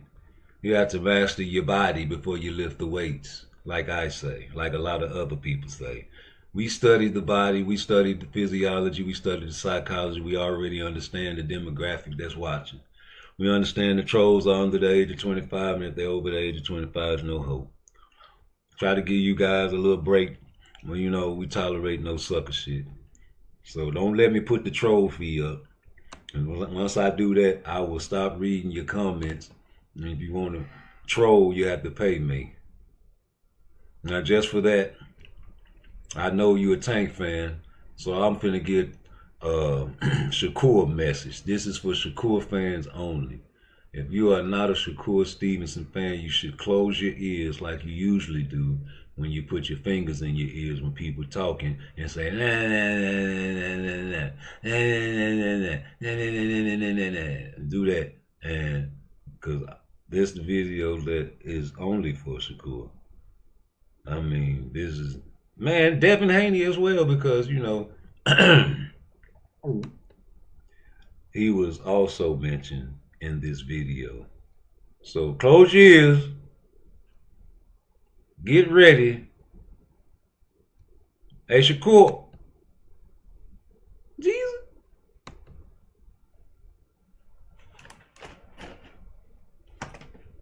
Uh-oh. Oh, I ain't got the motherfucker. There we go. His boring ass just made shit about Andre Ward, who was on the broadcast complaining about Shakur Stevenson's performance. For the life of me, I don't understand why, because people used to call his ass boring. Heavens to Murgatroyd. People did the same shit to Floyd Mayweather, and he done made more money in boxing than anybody else, and his boring ass just made money with a YouTuber, bro. Still relevant, still selling millions of dollars worth of shit, bro. So if you Shakur Stevenson, bro, if you Devin Haney, do not make the mistake of trying to please people, bro. Do not make the mistake of trying to, I'm gonna try to, you know, I'm gonna become more fan friendly, bro. I'm gonna go for the knockout. Nah, bro, you fight your fight. If your shit is hitting and not getting hit, you do that shit. Damn what everybody else say, bro. Because at the end of the day, if people rock with you, bro, they gonna rock with you. And if people hate on you, they gonna hate on you. Because the same segment of people that's calling Shakur Stevenson and Devin Haney boring right now, bro, them same segment of people, if you try to become more exciting as a fighter, and you get your ass whooped, they ain't gonna be like, well, shit, I fuck with Shakur, man, he exciting, bro. Nah, they gonna be like, he got his ass whooped, he got knocked out, he got exposed. Cause you was trying to please their ass, bro. Right. Right. You know, I know nobody wants to fight him at 35. Right. That was, now y'all can take your fingers out your ears. I know you heard it. Right. You know what I'm saying? Yeah, y'all can take your fingers out your ears. I know you heard that. Yeah. Yeah.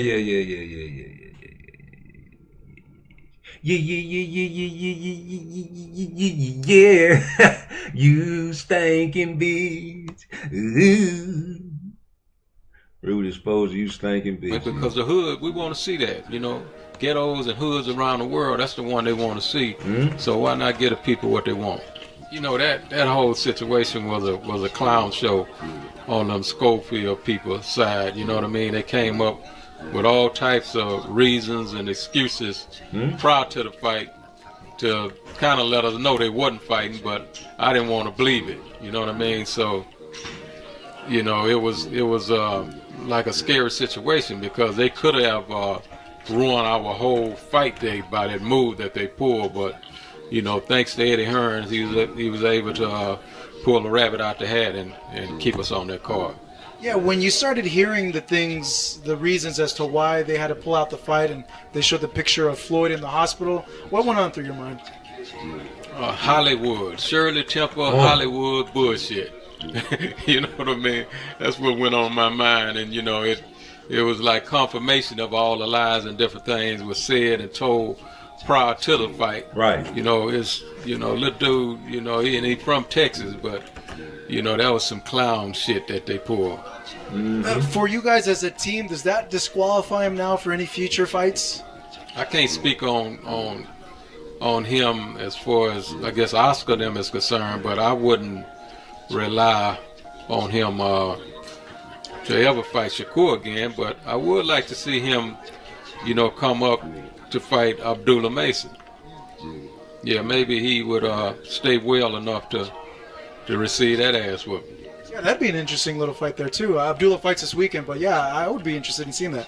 Yeah, I would too. I think I would hope Oscar them wouldn't babysit him to the extent where they wouldn't let him fight a fight where it's pretty much a level playing field. You know, experience-wise, they should have the edge, but I call it a level playing field.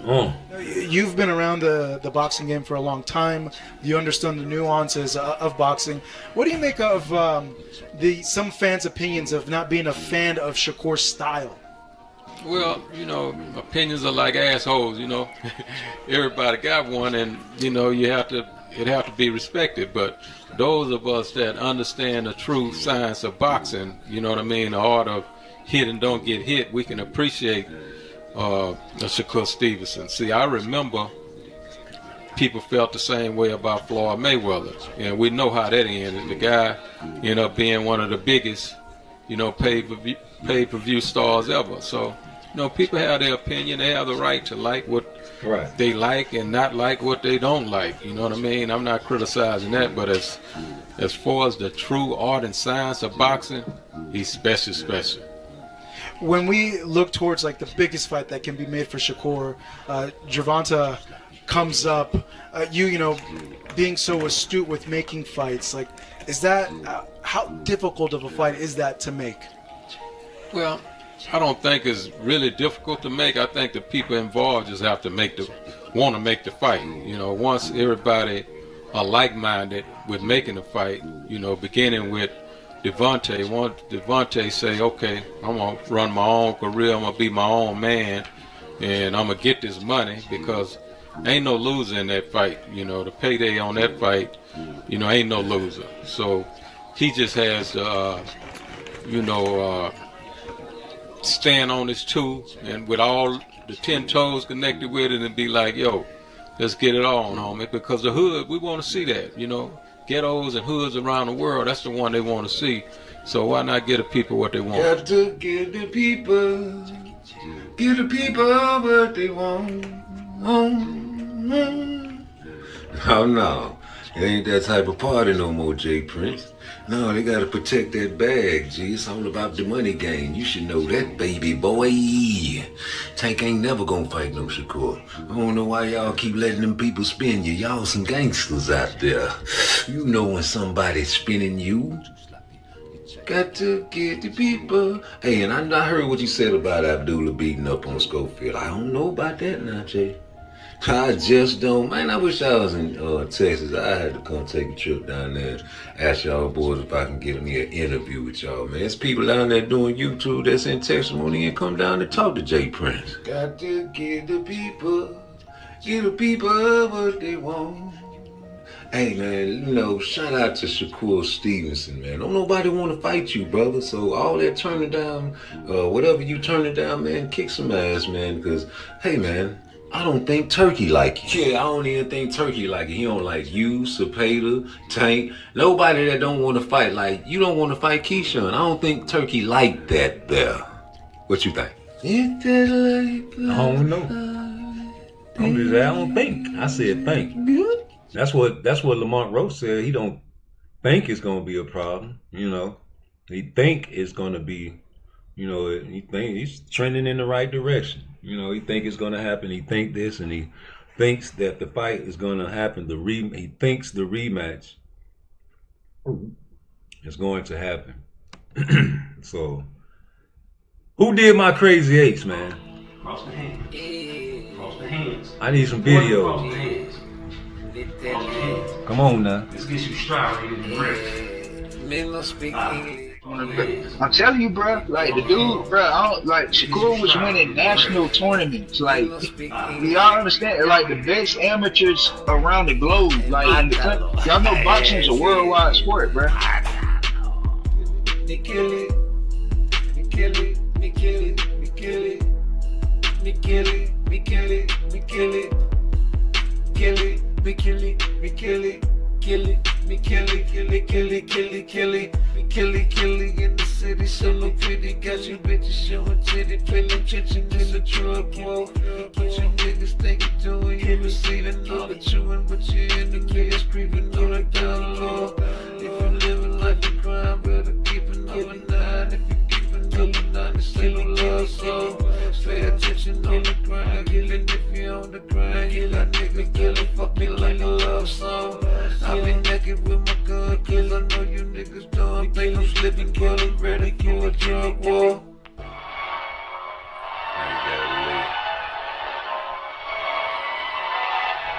Nigga sweet. 7. Right. Man, come get him, nigga. Yeah, come get him. Tell me I got it lit. My nigga wanna rob, I wanna rob too. My nigga got a lick, I got a lick too. My nigga wanna rob, I wanna rob too. My nigga got a lick, I got a lick too. A little sweet little thing, ready to get hit, ready to get murdered, man. A little sweet little thing, ready to get hit, ready to get murdered, man. My nigga wanna rob, I wanna rob too. He got a sweet lick, I got a lick too. Sweet little thing, they ain't gonna die. Look at frontin' all this jewelry and he think he high, think he hard. Need a bodyguard, I'ma kill him too. I'm about to kill him all. He think he rough with that bulletproof vest. I'ma shoot him in his chest. I'ma make a bloody mess. Overseas like a best that will never be proven. Unsolved murders, I'ma keep it moving. It's a home invasion, a Saturday night. Yeah, all my money was tight, and I was feeling alright. I had a room at the Ramada, prostitute until my collar for that almighty dollar. This bitch is making you holler, sucking, taking wallet at the same time. She got a brother, that's my nigga, we the same kind. Yeah, a pure bull nigga, I'm a great thing. My gun is big and very scary when I bustle up the cemetery. Dynamic duo giving great pain. I call my nigga Little King, I was 3 on the same thing. Bang, bang, make a brain hang. Bang. It's only if you don't comply, and if you reach, then it's bang, bang. Bang. None of my niggas gang bang. What my family do, ain't that a bitch? What it ain't no thing. I'm in your house to make me make a stain. As if you move a fucking muscle, I'ma think you trying to kill a man. Bang. Very scary when it comes to this. Cause I don't wanna fucking die. I got a dollar that I wanna kiss. Little Regina, I love you. And if I die, tattoo my name in your eye. Don't cry. That's right. No more confessions. I must reply to the day a nigga die. Be considered as a bad guy. My nigga wanna rob, I wanna rob too. My nigga got a lick, I got a lick too. My nigga wanna rob, I wanna rob too. My nigga got a lick, I got a lick too. My nigga wanna rob, I wanna rob too. My nigga got a lick, I got a lick too. A little sweet little thing, ain't gonna die. Cause he fucking all the jewelry and he think he high.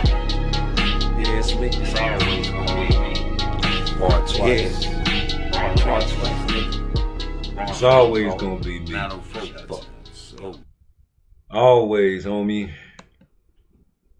But yeah, that's how I feel about that. And as far as like the ball situation, I know everybody want to talk about that too. Hey, man. Same with Shakur. Everybody know, man, when you get involved in something and it's dealing with making a whole lot of money, it's going to be some rules and regulations and some issues you're going to have to follow to get that money. You're going to have to deal with consequences, and you're going to have to deal with a whole bunch of corruption that come with the sport of boxing, bro. And you see how they do it. It's pick a side type of shit over here in these streets. You better pick a side. You better pick a side. What Tank told y'all, nigga, pick a side. He told y'all niggas on Twitter, pick a side and stay there. You understand what I'm saying? So, same thing with these companies. These guys are paying you all this money, man. They want you to pick a side. You know, make a choice where you want to go. Top Rank, you want to go to PBC, you want to go to Matchroom, where you want to go. You want to go fuck with Turkey, what you want to do? What you pick a side. And if you fucking with Turkey, man, it's just like any other person with a whole bunch of money that has a business. You're going to do what they want you to do. And when you deal with these guys, you know the money is great, you're going to deal with them, right? And the shit's subject to change in boxing at any time. And once you get over there, you stuck like a game. You done joined the game, now you want to switch game? Never. Because everybody, even if you're 40, 50 years old, they're going to remember you in that old neighborhood as a certain whatever you was representing when you was a young nigga cutting up, not giving a fuck. And they're going to remember you, especially if you told on somebody and got one of their uncles locked up, and he's still locked up for life. You think it's stopped because you stop gang banging? No way, sir. You can't hide that shit. Divide it, nigga. It's corruption in boxing. You know it, I know it, man. Come on. Hey man, I need you to come down here and handle something for me. Did you kill some killers? Yeah, some beef, yeah.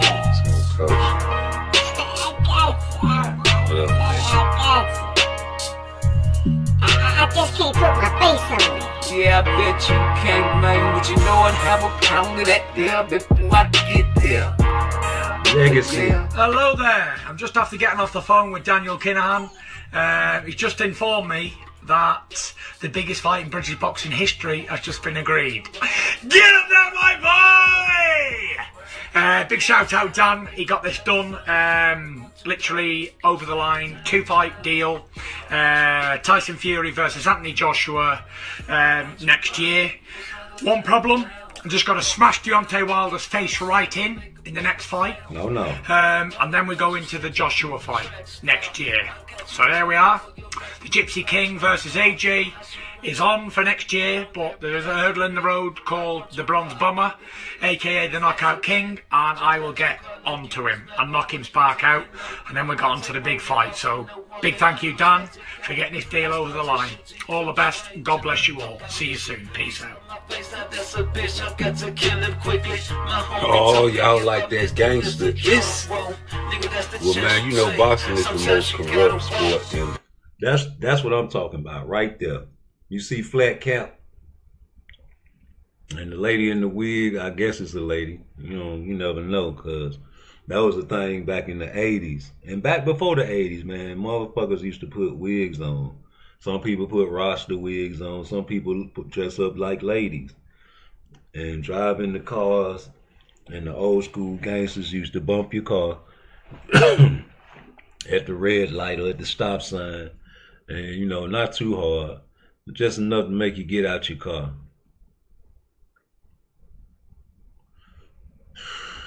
You look in your rear view or your mirror, when you first get out, you see a silhouette of a woman.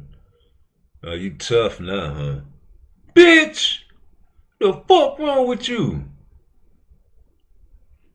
And that's when it happens, you know, so that's an old school tactic, man. You know, they dealing with gangsters. To this day. To this day! You know what I'm talking about? So you get these boxers out here, man, they can't do what they want to do, man. They got a script. It ain't just, oh, he can do what he want to do. No, these boxers have instructions. Let's put it like that. And they have to follow instructions. Because, you know, ain't nothing worse than fucking with a gangster that ain't black. You know, shout out to Jay Prince, man. You know, you got Shakur Stevenson, but you just a nigga. And only niggas fear niggas, man. You know, Suleiman, he became Don King's independent regulator, as they stated. And it's like what they would call an errand boy. That's what they quoted. And that's what they was labeling this man.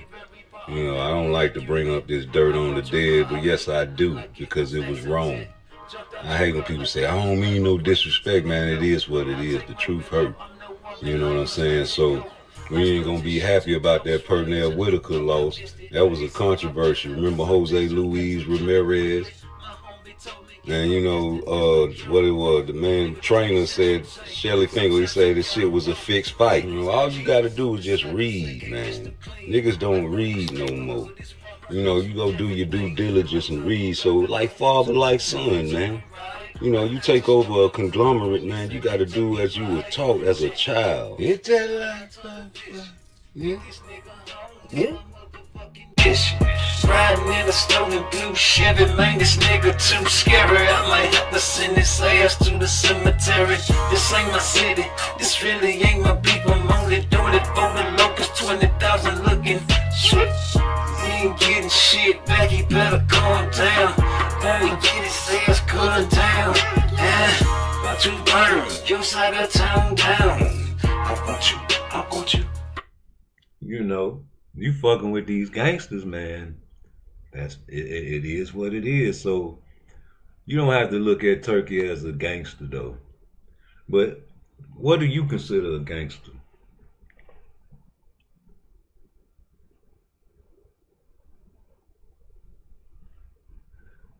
Somebody that wear their hat to the side, to the left, or to the right, or wear a certain color, or somebody that can regulate shit and snap their fingers and ain't gotta do shit, and your whole life crumbles. Or can regulate you into certain type of sections of the city to live in. That's gangster. When a nigga can snatch a whole race of people from a country and redirect them and plant them in America, that's gangster, homie. You niggas ain't no gangsters, man. You don't have access to billions and billions of dollars. Not a billion, billions. Not your money, but someone else's money.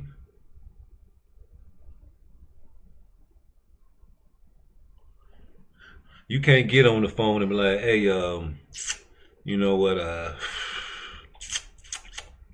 just send me about a couple more billion. Okay. You don't have access to do that. Because if you're down and out right now, this is my experiment to you. Call your best friend or your best family member and ask for $1,000, not $1 billion. Say you're down on your rent, you're about to get put out, your child support is back, you know, they're about to turn your lights off. Tell them everything.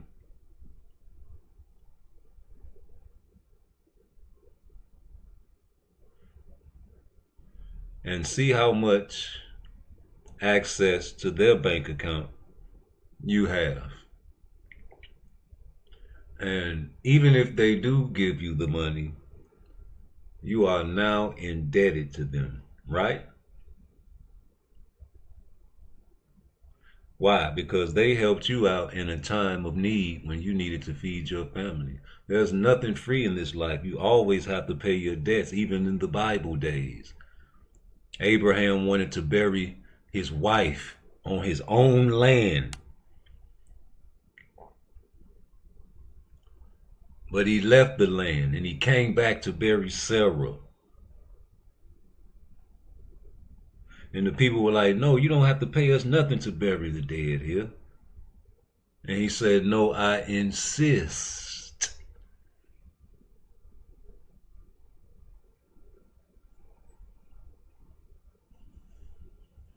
You have to pay to play. You have to pay people what they're worth. If you feel like they're not worth what they say they are worth, then who are you?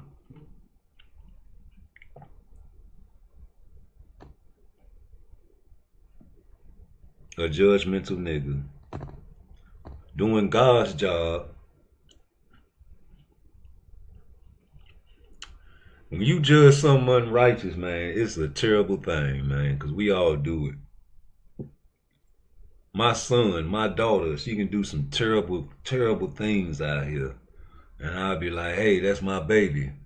Let me handle that. Knowing she wrong. Well, I can't really be mad if somebody fucks up my son out there if you go rob him. I'ma still want to hurt that person that kills my son that invaded his house. Because that's me, that's my blood. I can't help it, I'm a human. And I'm going to come back to reality and understand that my son was a devil, a demon that I could not control because I had no access to him as a youth because of my foolish ways being incarcerated in the federal penitentiary for decades. Now you deal with consequences in life, but men do what they want to do. Boys do what they can. So if I see Edwin De Los Santos turn down the contract, it has to bring me back to Winky. It got to bring me back to Sugar Ray Robinson. It got to bring me back to Jack Johnson when he didn't want to fight the slaves. And all he wanted to do was fight the white boys because he knew that was the bag. He used to smile when he fought with the gold teeths and laugh every time he landed a stiff jab. Ace! Ace!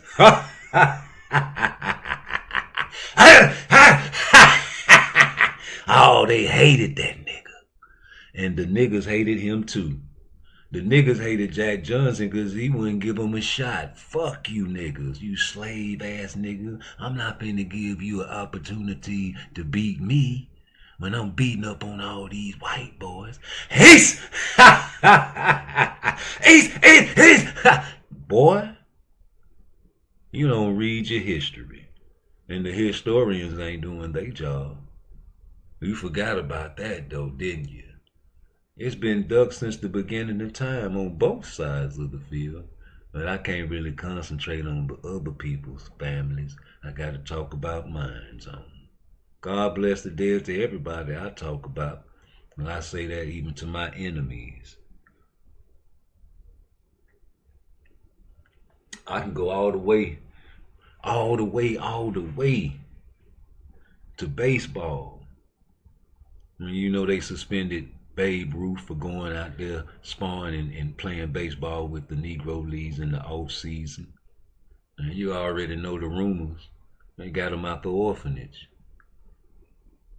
Lighter than Mariah Carey color, but shh, don't you admit that you was a nigga, because then you can't get your bag. Niggas integrated baseball with who? Jackie? What the niggas in the barbershop used to say about Jackie. Man, they got Jackie in the man. That nigga was a bum. Man, he alright, man. Man, you ain't fucking with Satchel. He ain't fucking with the black Babe Ruth. He ain't fucking with these niggas. Why they pick him? Oh, I know why they picked him.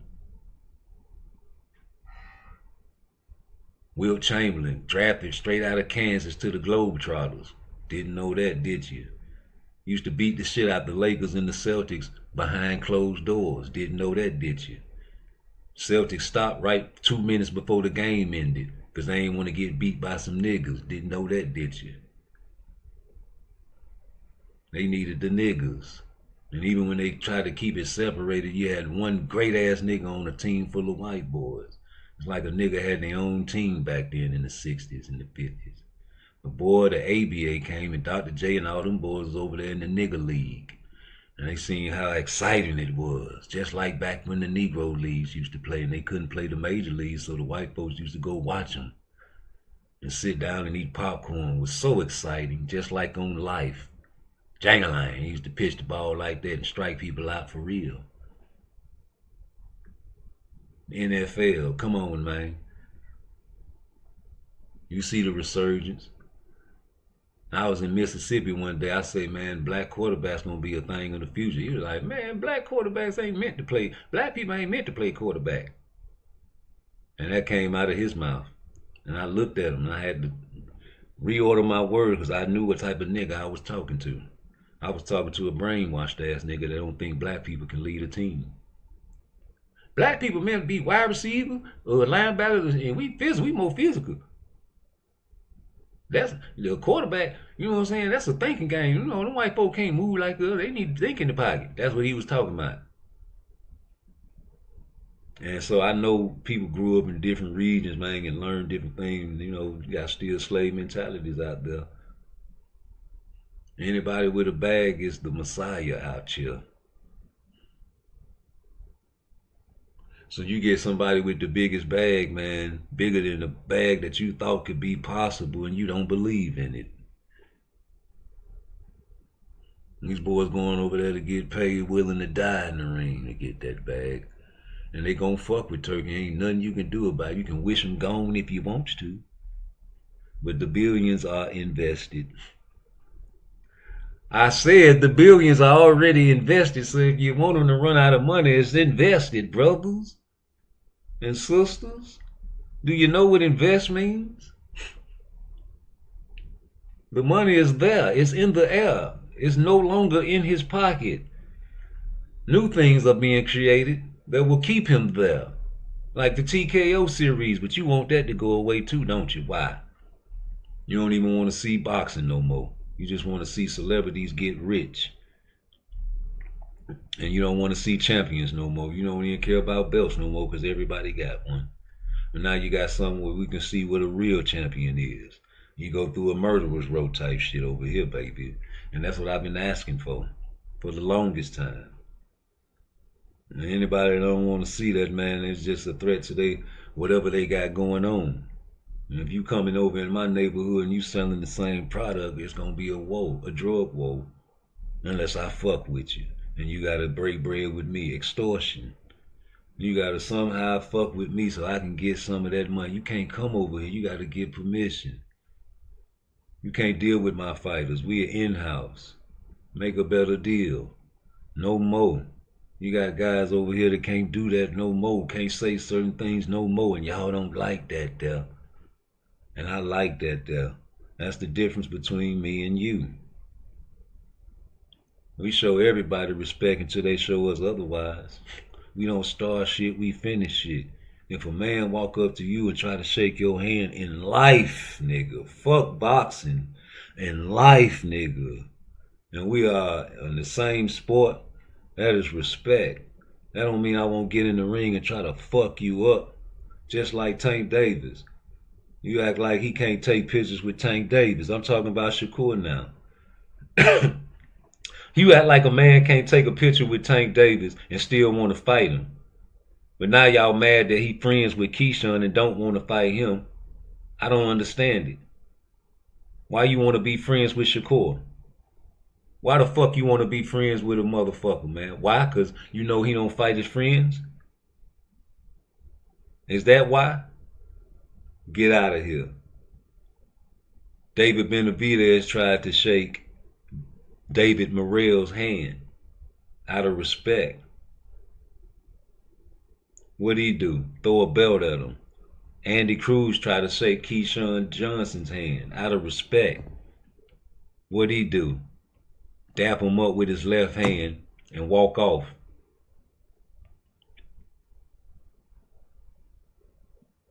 I don't understand that. So we can like what we want to like, but respect is due to a dog, bro. I would never, you know what I'm saying, diss a nigga like that. And I know the world is watching. I know the world watching us, man. You know, you trying to show me love. You gonna talk shit about me. I ain't gonna do nothing about it. You know, I'm the businessman. But when I get on camera, I bug my eyes out like I'm crazy. And talk shit to everybody and call Tank out. And you know what I'm saying? Act like I'm a real tough guy. But not right now. Not right now. I don't like that. And you talking about that's my brother. Your brother looking right at you. He got your back. What's up? This nigga say your daddy, nigga. Straighten that nigga. Cuss that nigga out. Bug your eyes out. So Andy Cruz can dance. and laugh at you. I got you mad, home. I got you mad, papi.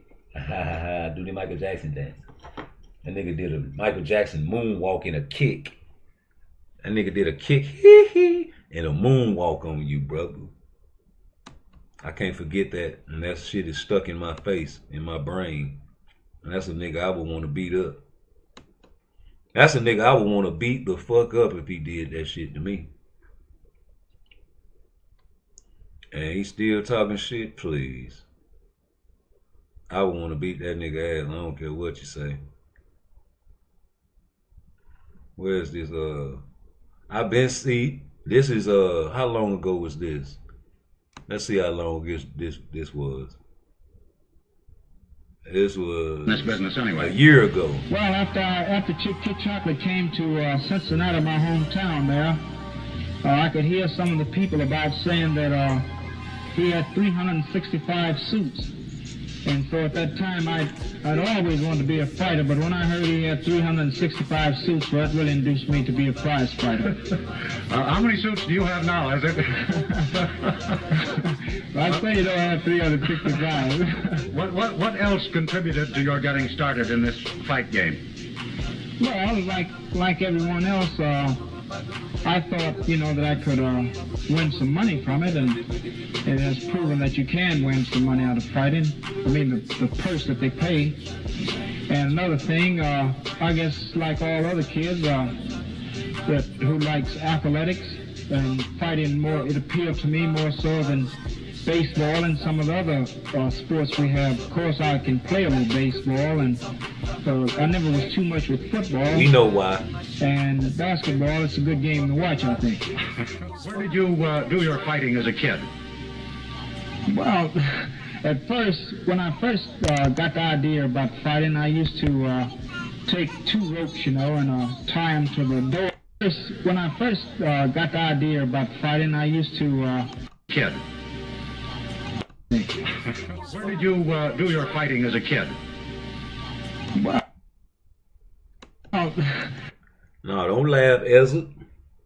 Tell them what you used to do as a kid when you used to fight. See, this is shit that these boxing channels don't tell you about when they research your favorite old school fighters. Tell them why you made that face. Run that shit back, PARTTWICE.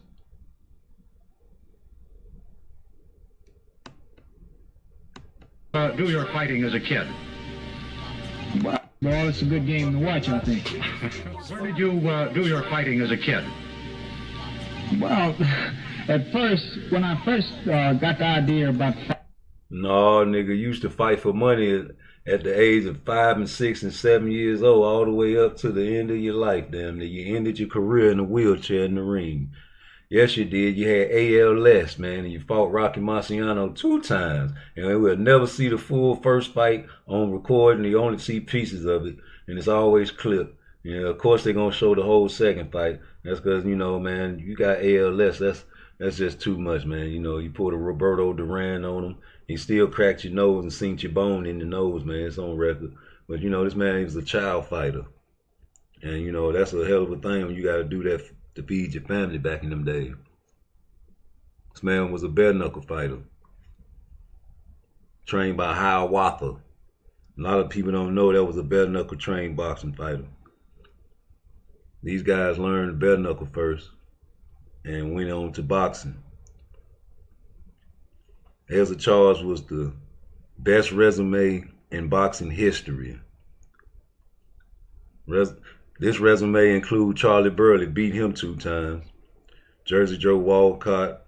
The only one that really stands out that didn't really fight him is Sugar Ray Robinson. And Sugar ducked a lot of people in the murderer's row. But this is my #1 pound for pound fighter all times. And I just always had to remind people about Ezra. He too dog, he too ugly, and his name is Ezra. That sounds like buzzard. You can't market no nigga like that, especially back in the day. A nigga that ain't fading with the mob. I ain't finna lose for you. Oh no, you're not finna pull that there.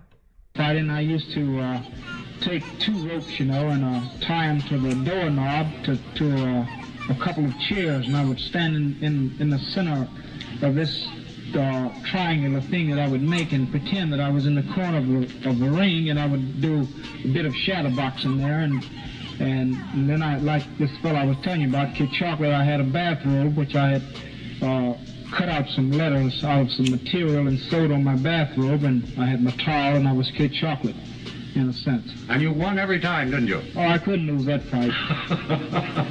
Did you imagine yourself as the champion? I think you told me the other day that during the baseball season you were a champion pitcher. Football, it was... I imagine all kids think that way, no matter what the season is. Those games, I didn't play them. I was no world beater with them. I could play them, but I'd walk along the streets and dream that I was champion of whatever the season was. If it was summertime, I was a champion. Yeah, whatever season, man, you know, even though it's about the money for the ghetto youth, man, it's always gonna be about the money, man. So when you talk about these boxers' pockets, you got to understand they saying, fuck you. They feeding their family first, then the accolades second. But back in them days, you seen what it was. Niggas was trying to be champion at everything they do. Nowadays, man, you got guys in the NFL don't even care about no Super Bowl. You got boys in the NBA don't care about the finals.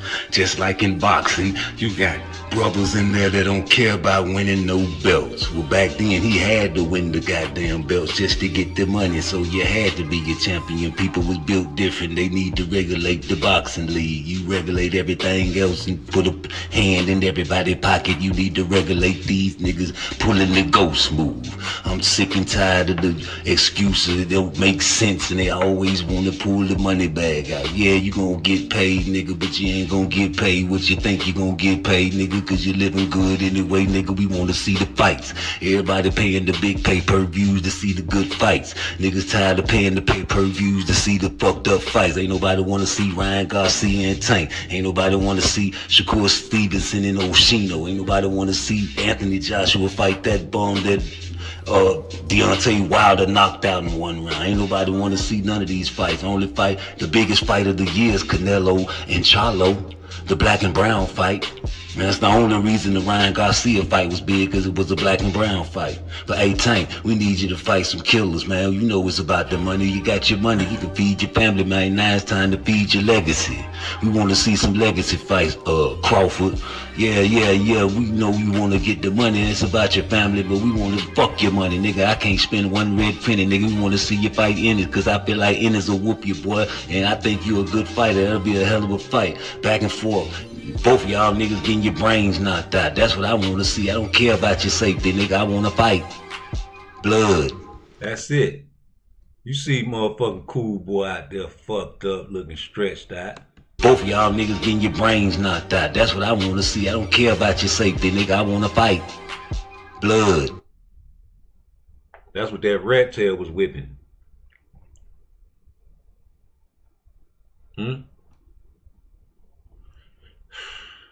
Rat tail whipping, wood grain gripping. I still sip, I'm still sipping. You set tripping, I'm set tripping. Get out my hood. Here go pistol whipping. Run up in your house, pistol whipping ribbons. Little children running, go and get the children. I'ma get the money, you get all the children. You go get the nigga, you go get the visions.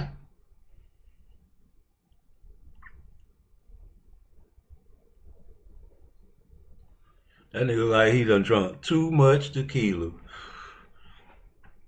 and done laid down, tried to sit on the couch, and done fell, and everybody laughing at him. Get your ass up. Look at this nigga, man. No. Rat tail whip. I'm glad you cut that shit off, G.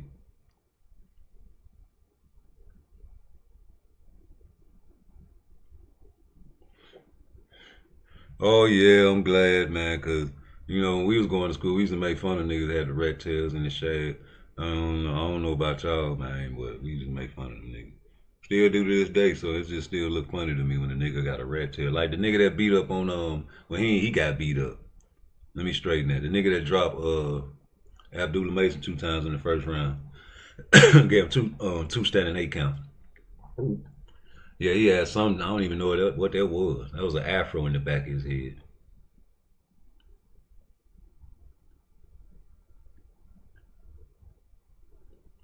Yep. Wood grain gripping, rat tail flipping. That man, anyway, pulled a Superman punch on you. He did a Haruki. Haruki. That's my number 10 pound for pound right now.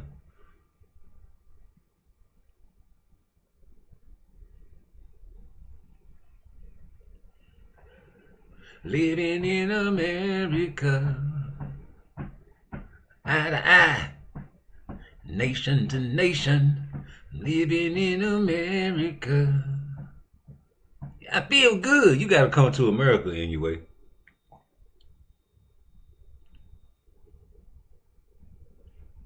Now you was in America, you went up there and you watched the shoe fight and you left before the main event. Should have stayed over here, man, you know, and wrapped your hands the right way, take some drug tests and fight some niggas. You know, you beat up on Cool Boy, but we never had Cool Boy on our radar.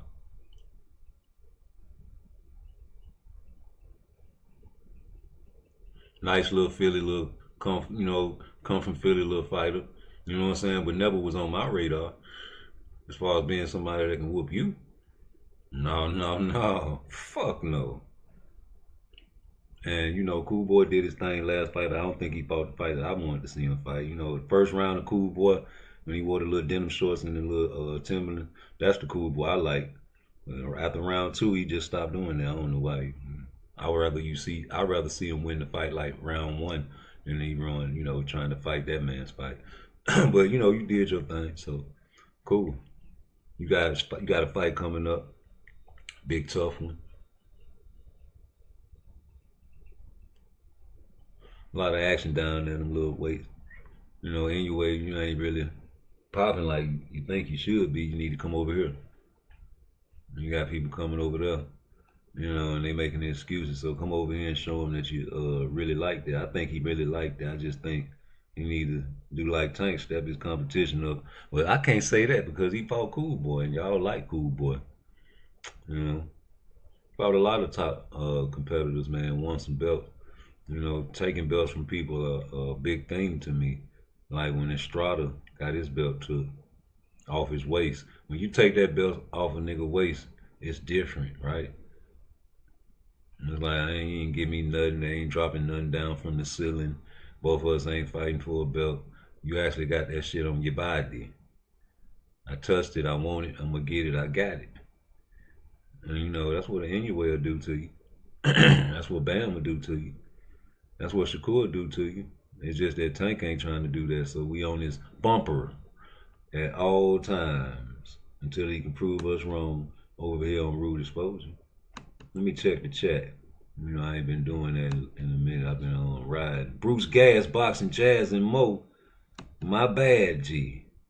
You know, I'm trying to download this video. You say Monster got a fight signed in Las Vegas. That's great, but who he fighting, man? We got to see these guys fight some motherfucking killers, man. And you know who I'm talking about. I want to see. Matter of fact, I want to see if he'll move up in weight.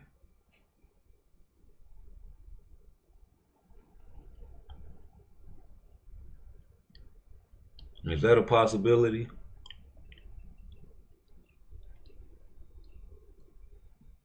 Like, that'll be dope, right? Like, if you move up and weight a little bit, you know, you might get some different type of fights. What kind of fights you think you can get? A lot of possibilities, right? Say less. That's a great fight, Bruce. You know what I'm saying? So, oh, that's the one he fighting in T-Mobile Arena. I'm talking about stepping up in weight. I ain't got my computer. I can't really look. Let me see something right quick.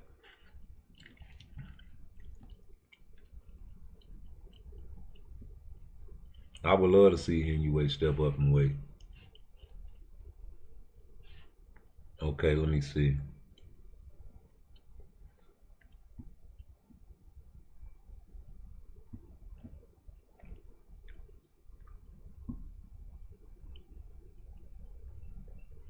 by weight class. And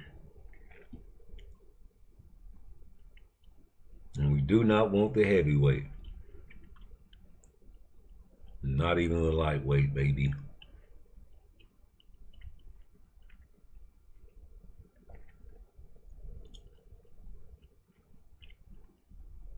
All right. So he's fighting Cardenas.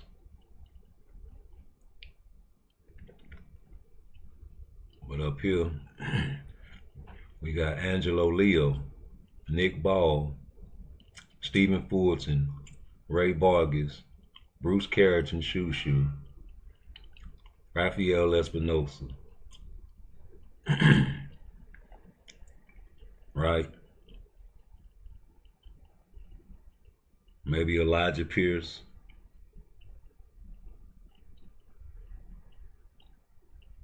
I just be wanting to see those type of fights where you step up and wait. You don't think that's possible? I would love to see that, bro. Love to.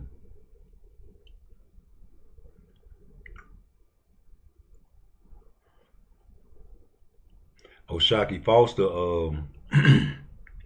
could have got that work from Lamont Roach if he wouldn't have got that Tank fight. That would have been a great fight.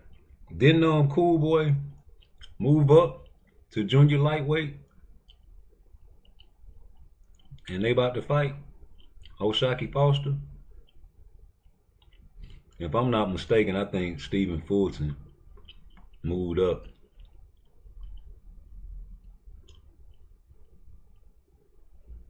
Yeah, to fight O'Shaquie.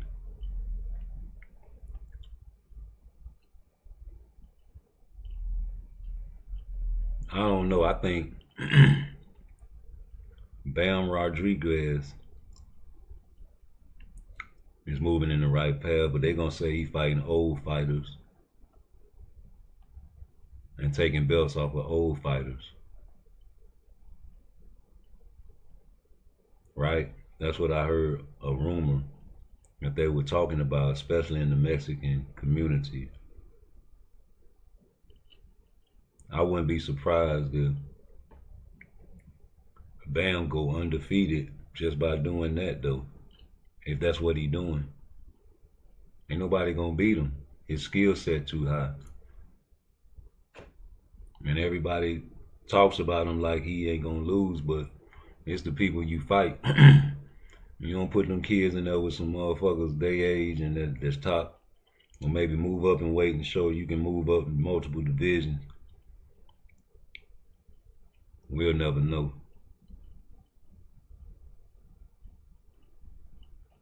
But anyway, you know, he got dropped in an early round in this other fight, and everybody was on that train of like he got a chin problem or whatever. But I saw that, and you know, I think he just got caught off guard or whatever. Like he didn't think this motherfucker was gonna come in there and do that to him. Same with y'all get an excuse for Abdullah Mason, but that's no excuse, and I think that can be a learning experience. So, you know, the next time, hey, wait a minute. And if you don't learn from that and it happen again, then we be like, oh, it just he's susceptible. He got a chin problem. Until then, you can't really tell.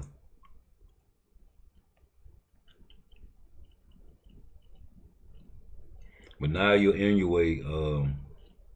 I would love to see him come up.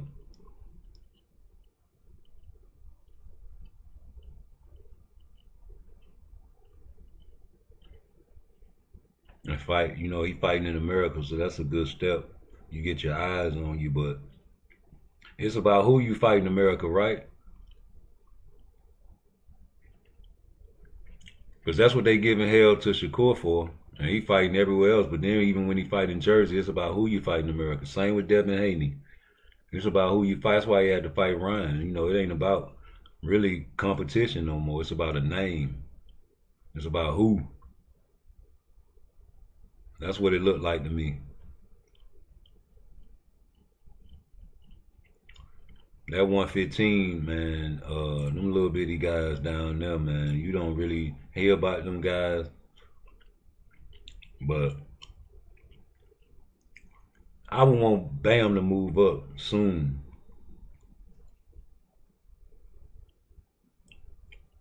You know. Who we got coming up next? It's a lot of guys over there, they can mix it up. This man #1 everywhere, Roman Gonzalez.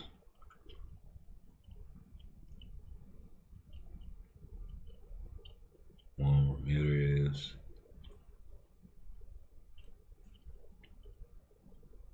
Yeah, Roman Gonzalez. Fernando Martinez, the WBA. David Jimenez, an intern. Man, the presence of Turkey Al-Sheikh has created a lot of people getting off their ass and making shit happen. I wonder if Elijah Pierce can get a shot. If Inoue don't move up. You know, Elijah Pierce been talking shit. But, you know, I think Inoue will beat the shit out of him. It's a name, though. You know, it's somebody that you can fight in America and get a name and get some traction over here in America. I'm just looking for a fight for Inoue. You know, you fight Cardenas, that's cool. When you know people want to see you beat up on a nigga, bro. Like when Inoue beat up on Cool Boy. Damn, I ain't even see Ben Israel in the chat. Damn. My bad, G. I've been tunnel vision without looking at my screen. What's up, Ben Israel? But you get these little guys, man. You got a guy like Inoue. They say he pound for pound and all that. Everybody know that it's tribal. And, you know, that's why the black and brown sell. And it ain't nothing like beating up on a nigga, boy. It ain't nothing like beating up on a good old-fashioned African-American nigga. Let me specify. And you know I always got to specify because if you just look at it without being, you know what I'm saying, offended with all that political correct shit, you know, these are just some of my observations, bro. My opinion matters on my show. Niggas, African-American niggas, dominate all sports. If they put their mind to it, they can probably dominate soccer if they wanted to. But you know, niggas don't play nothing but football, basketball, boxing, baseball, anything that, you know what I'm saying, as far as like track and field, niggas. Well, I can't really say that because Usain Bolt, man, he killing them boys. But man, other than that, it's still a nigga. And man, the African Americans, man, really been dominating boxing since the beginning of time. Same with football, man, when they let us in the game, man. Basketball, when they let us in the game, man. You know, it was over with. You know, we had the Negro Leagues. They didn't want to integrate us, so, you know, it's hard to get your kids in a baseball league out here unless you got some money, because you got the fees, you got the all kind of things you got to pay. In football and basketball, it's easy. You just buy the helmet or the uniform and you're good. And they give you a basketball, you just get the jersey. They sometimes they just give you the jersey. You don't play. It don't cost nothing to play them sports in the ghetto. But baseball, what we should be playing, no. You know, we should be trying to play football. Not the football with the helmets, but soccer. But you know, we train your kids how you want to train yours. But we all know that niggas, you need to fight you a nigga, man. You need to fight you a good nigga. You hear me, in your way? You need to fight you a nigga that been talking shit. And, you know, if you whoop him like Cool Boy, when you beat Cool Boy, man, you had a lot of traction. You know, you had way more traction than you got when you made your other, when you had your other fights afterwards. And you're really a ghost and you consider pound for pound #1, nobody makes videos about you. But if you was to beat a nigga, like if you beat this guy, Cardenas, we gonna make a few videos about you. And there ain't nothing like beating on no nigga, a African American nigga. Sorry. You know, that's just how I feel. I might be wrong. Especially a nigga with a belt. Ain't nothing like it. Especially if you take that belt off that nigga. Oh, that's even better. So, do what you got to do, man. You know, your skill sets are your skill sets. I peeped them. And, you know, I like it. It's cool. But, you gotta come over here and fight some niggas, G. That's all. That's all I'm trying to get at, you know. Let me do this video right quick. Well, I can't seem to get it right.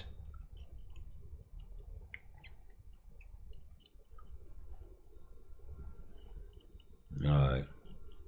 So we rolling, man. We gonna keep on rolling and talking this boxing, man. As far as the ball, you know, what can I say? Like I said in the beginning of the video, man, you know, when you dealing with certain type of guys, you gotta conform to whatever is paying your bills. Like if you have a job and your boss man switch it up. Like I seen this company I was working for pay guys like $20 an hour. And then right after that, the people that was making 20, they was cool, but they switched it up. And then the same people that was coming in the door in that same position started making 17. And I was like, damn, they dropped off $3 off that position. That's a hard position to play because they got to lift shit constantly. But, you know, I just show you how the companies do their business, man. And, you know, they don't feel like that position was worth 20. And people that got in there didn't know that they was getting paid 20, but the people that in there, they knew that they did some fucked up shit. And that's business. You know. We got to deal with business as a fight fan now. You know, so the fight fans get on YouTube and complain about business. When they are the business now, let's get that straight. The fight fans are the business after the boxer. Because the boxer fights for the fight fans to make the money. You become a star, you get to do the pay-per-views. Just like YouTube, if you become popular, you get to monetize your page. And once you monetize your page, you can get some money. So you have to do what you have to do in the meantime when you're not monetized to attract the fans, to attract the attention, to get people to follow you. And once you do that, that's when the big bucks happen, right? Same with the boxers. You got guys out here that can't get the big fights with the big boxers. So what do? They so-called clout chasing, try to get a fight with the big boxer, but it's called clout chasing now. When you say you want to fight somebody, Shakur Stevenson got in his feelings when somebody in the higher weight division said he wanted to fight him. He called him a bitch and all kind of other sensitive things, and that's wrong because that's what he was supposed to do. You're supposed to get your clout up, and then you send a contract or a term sheet, and if he turns it down, you get to make fun of him. Now he has a black eye like Schofield do. You see how that works? But you was going to 140, brother, to fight T.O. Now you're at 135, forcing a man to fight you. When there's a young brother saying, send the contract, I kill you. Only one person that really wants to fight you is Herrera. Javier, that is. And you don't even want to fight him. Ain't that crazy? I know. We're going to keep it like that all the way around the board. All aboard? Is you with me? Shakur. You know, this ain't the first time, man. They say you purse bid shorty. You know, when shit don't go your way, you got an opportunity to fight a big fight, you go to the WBC and the crooked ass Suleiman people. You always run into the Suleiman people. the PFC, the Protection Fee crew. You always run to them. Well, that's looking like the pattern. Just like looks like the same pattern with Devin Haney and Bill. And they were secretly fighting down there in Mexico we didn't know about. We weren't keeping tabs on that. It was too long ago. We didn't know nothing about that. And they say you lost. They say you paid to get your victory back. Keep that oath. And now here we go with Ryan Garcia, and you had to spend money and pay to get your victory back. And say he cheated and got the drug cheats, man. I'm glad he popped, because it just shows you that these guys be cycling off and almost cycled off clean, boy. If you would have cycled off clean, boy, you'd probably be in the candidate to be the next face of boxing after Canelo leaves. And I made a video on that.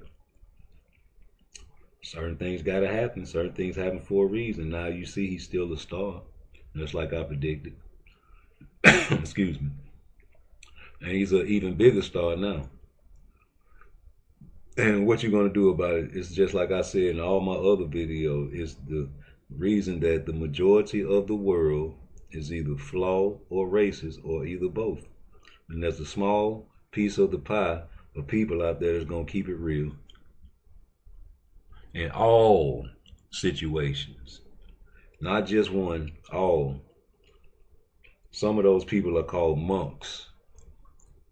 And they don't even speak. They don't utter one word because they don't want to say nothing out of God. Can you do that? Some niggas can't shut the fuck up for 30 seconds. You see it on YouTube every day. You see it on YouTube every day, brother. See it on YouTube every day. Niggas just got to get their point across. Even when you know you done said what you said and you meant what you said, you still got to say it again, don't you? Because you act like the nigga didn't hear you. And then you know the nigga hear you, and you're still repeating yourself like a child. And I don't like feeling like that. So I don't do debate shows. I let people have their opinion. It's just that your opinion don't matter more than mine. Just like your opinion is your opinion, and it shouldn't matter to me what you think. I can't force you to believe in God. I can't force you to believe in a certain boxer. That's not my job. I just tell you who I think will whoop ass. I don't care about their personal shit, because I probably wouldn't hang out with 95% of them niggas, man, because if you really look at it, man, these guys acting real sensitive and doing some real sucker shit all for the love of money. Talking about my brother this, and he ain't did nothing for boxing that, and I'm going to shut his fat mouth, but I'm going to fight Lomachenko, he ducked. I'm going to fight him after I fight, or you waiting on Pitbull, or, you know what I'm saying, I don't want to fight for this WBC, fuck that WBC belt. No. Pick a side. So these guys pick a side like Tank said, pick a side, and now you mad. But Ball said, I'm going to keep rocking with Turkey. Y'all mad at that. You say he bound on bend the knee, but he'll go to PBC. Y'all ain't mad at them. Y'all ain't called him one type of derogatory word. And we told you it was already happening, and you know it's bound to happen when niggas got billions of dollars they throwing around, right? I know that's right. I don't care what you say. Money is the root of all evil, and you know, money make the world go round. Money make your girl go down. Money make your girl, you know what I'm saying, love a celebrity more than you. We all at the concert letting Usher put cherries in your girl mouth, and she come back home to you.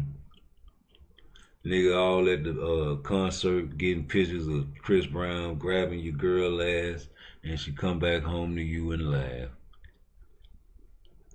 Knowing deep down inside if she had an opportunity, she'll drop them drawers and feel her draws and her jaws. No need to pause. And that's just a natural fact, Jack. See, I'm just a poet, and I know it, and I just can show it. These niggas be faking like Tank Davis ain't trying to dodge no wreck. Like, why wouldn't Tank fight Shakur Stevenson, nigga? You sound dumb. Nigga, shut the fuck up, nigga. Why he ain't been fought him then? What, you cooking the pot like Earl Spence and Terrence Crawford, dumbass nigga?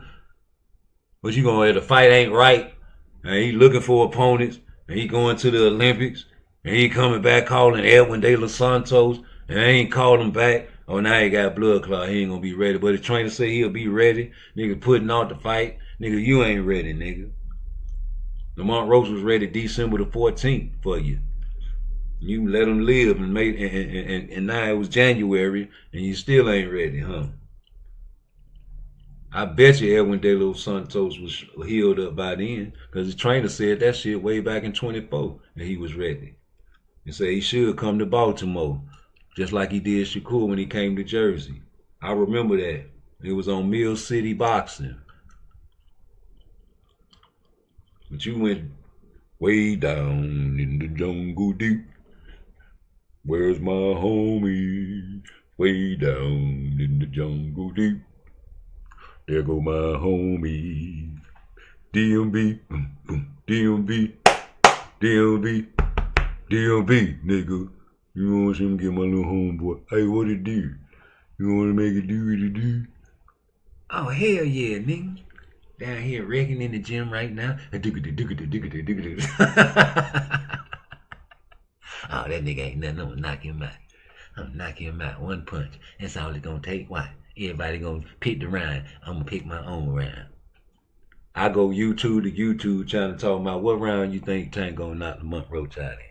Oh yeah, man, you know he gonna probably make a DVD and pop round 6, round 8.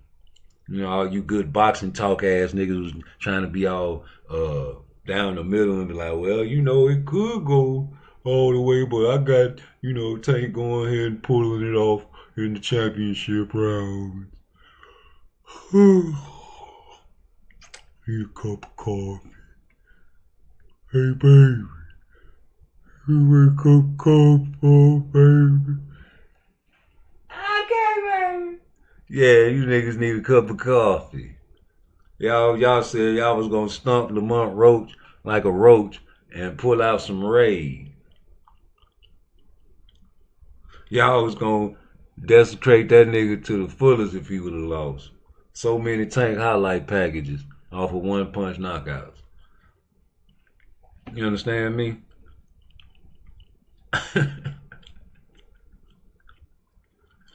So many Tank highlight packages off one knockout. Like Leo Santa Cruz, boy, that was a great knockout. I swear to gee whiz. But they don't never like to show when Tank slipped and fell. You know, I used to always be like, man, Tank always tripping up and falling and shit, man. What's up? Wave caps. Uh-oh. I got a dumb diggly for you.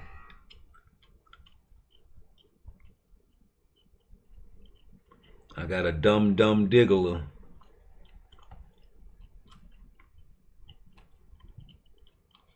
Let's see if this mother lover download. But yeah, man, it's just kind of funny to me how mother lovers just, I don't know, just look over certain things, man. It's funny to me, man. It's like childlike, for real, if you think about it.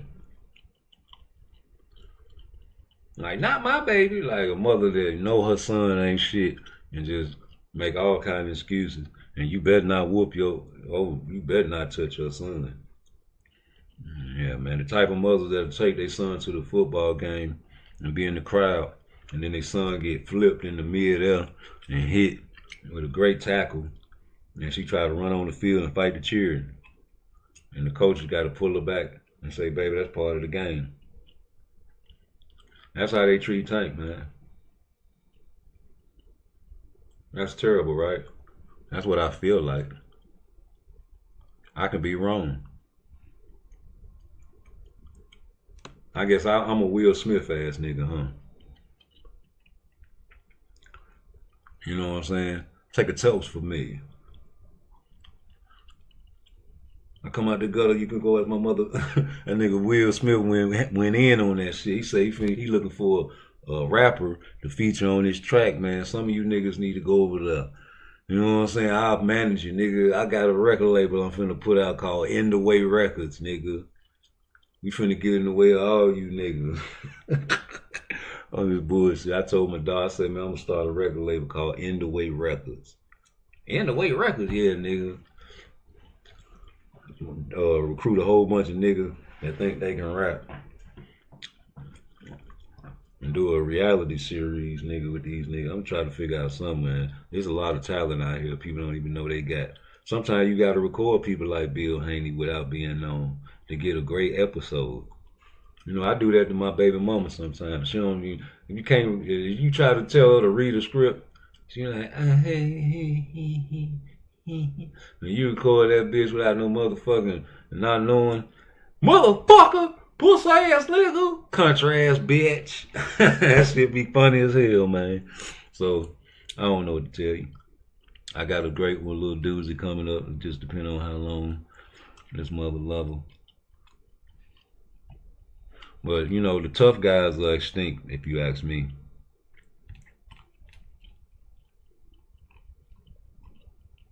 No more tough guys in boxing. It's like you niggas are clones. Like they experimenting with black people or something. We clones. We're not even real, man. It's like I don't know what to even think anymore, man. There's so many people malfunctioning, thinking crazy, backwards. Everything is backwards. You do know that, right? I was talking to somebody at my job, man. And I was telling him, like, man, if you really think about it, why did National Geographic come out and say that by 2040, you know, the majority of America, well, the world is already majority, you know, color. But the majority of America, you know, will be minority, basically. And you don't see the play.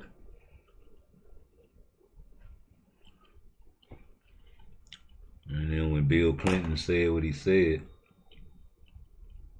in 97, y'all forget about it, but I don't let nobody forget shit. And that's why I make these videos. You know, niggas get watered down and act like that's not a thing. We're not gonna let you forget nothing over here. Hit that like button for me. We working as we talk, as we speak. We dropping videos that's taking forever to load up. So you gotta bear with me. I'm gonna get this out before I go. For sure. Alright, let's see what it do. See how long it take this time. Add this to the playlist. Gotta put that on there. Alright, let's drop it.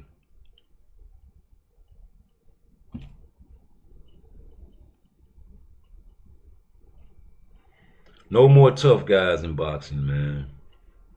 Back to the show. A lot of, you know what I'm saying, fake guys. A lot of Will Smith and Big Willies out here with the money that can make a change in America, but choose to buy the luxury houses and the land that could be used for facilities to teach or either shelter the homeless. A lot of these things happen in America since the beginning of niggas getting money. But you remember Mansa Musa. Mansa Musa used to travel from continent to continent, breaking bread, blessing people, you know, showing love. And there's no more of that. There's a very few people out there doing that because, like I said, you got the small piece of the pie. Well, I be showing love. I be doing that. Do you record yourself doing it? Now, we do things in the community that you don't never see on video. Like, especially when they get hot. Oh, yeah, when they get hot, let me tell you something, nigga, some real gangster shit. Fuck that. Fuck that Big Willie shit. We make sure, and we don't record ourselves. We get that motherfucking 24 pack of water, man. When you ride off them X's and you see them people out there talking about we'll work for food, holding their hands out for money, throw that out the window and put it on your window, let them grab that. They're going to show enough run and get it. Trust me. And that's a blessing. It's going to help them. Probably motivate them, man, you know, get their shit together and get to a shelter. try to get some help. Some type of way, somebody gonna bless me if they have that spirit, right? It ain't my face to judge somebody and why they in that position, because it's hard in the world. It's hard to be alive in the USA. You know, so I can't judge nobody because you don't know what got them there. What type of childhood they grew up with. Maybe they were abused or tortured.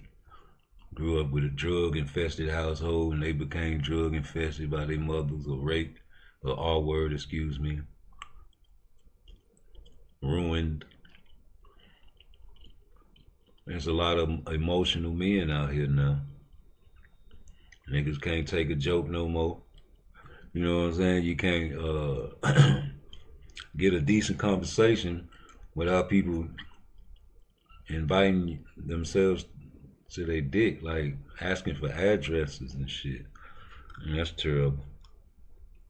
That's another terrible thing. And what can you do? You sit back, relax, and it's just that.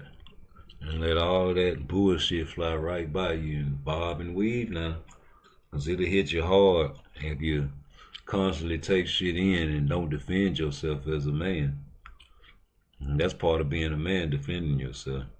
Now don't let nobody say turn the other cheek like that. You turn the other cheek, you gotta let people know at the same time when you're turning your cheek to roll with a punch with it. Bring something with it now. Just let them know that, hey, counter. We'll do it with a brain power. Learn how to enunciate yourself and not say things that are lower level. The only time you talk lower level is when you want to talk lower level.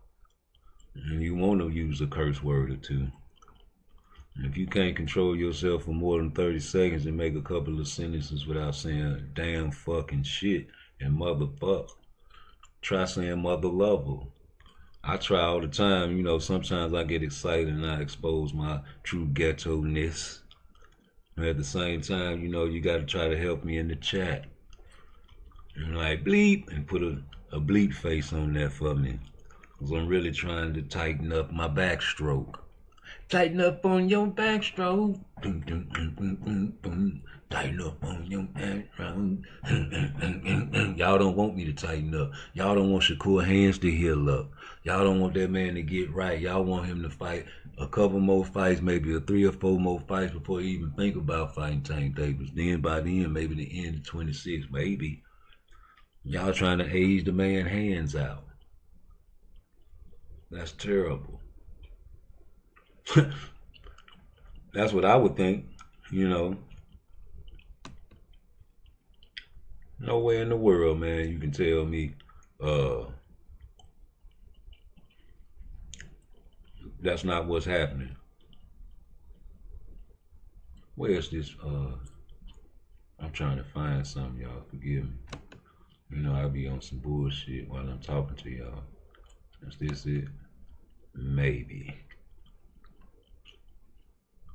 Una pelea para Benavides, porque un peleador tan bueno, pues ganarse tantito un poquito. Bueno, el día de ayer estaba que fuera la subasta, ya que no hay, seguramente vienen peleas importantes, hay mucho talento en peso semicompleto, en peso crucero, y Benavides tiene muchas ofertas.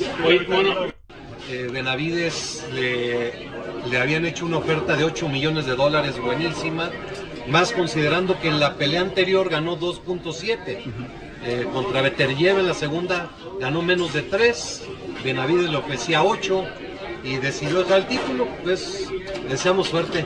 Nuestro campeón es David Benavides. Oye, Misael me está adelantando, pero podría haber ya pensado una pelea para Benavides. Benavides le habían hecho una oferta de $8 millones, buenísima, más considerando que en la pelea anterior ganó 2.7. Contra Beterjev en la segunda ganó menos de 3, Benavides le ofrecía 8 y decidió dejar el título. Pues deseamos suerte. Nuestro campeón es David Benavides. Oye, Misael me está adelantando, pero podría haber ya he pensado una pelea para Benavides, porque un peleador tan bueno, pues ganar tantito. Bueno, el día de ayer estaba que fuera la subasta, ya que no hay, seguramente vienen peleas importantes, hay mucho talento en peso semicompleto, en peso crucero, y Benavides tiene muchas ofertas. Benavides le habían hecho una oferta de $8 millones buenísima. Más considerando they say que la Dimitri pelea turned anterior down ganó $8 million 2.7. to face David Benavidez En next. la segunda ganó You hear menos. Suleiman. And his purse for his last fight against Beterbiev, he got $2.7 million. What you think about that?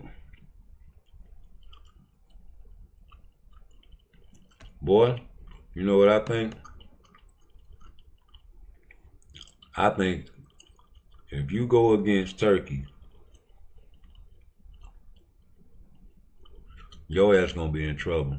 Cause then you gotta deal with the corrupt PBC. And, I mean, not the PBC, well, they corrupt too. All them boys corrupt. Everybody corrupt. It's all crooked. But you know what Suleiman do. You know what Suleiman do. Now, you see what this brother say? He say, excuse me, did B-Boy get paid $10 million in both fights? You know, I ain't really too much into that, but I'm not fucking going against somebody that's putting money in my pocket when WBC wasn't trying to make that fight. And then when they make the fight, now all of a sudden you want to regulate some shit. And then you got people saying he dug, you know, you're going to always have difference of opinion. But I don't see you doing what Shakur did, man. You got to be careful, Shakur. You in there because of Terrence Crawford. You know what I'm saying?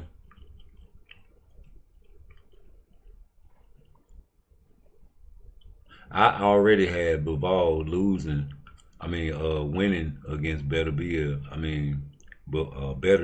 Benavidez, excuse me.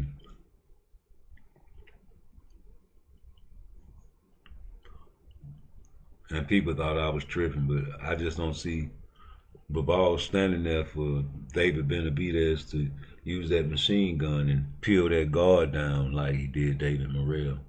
And he's not going to be there for that.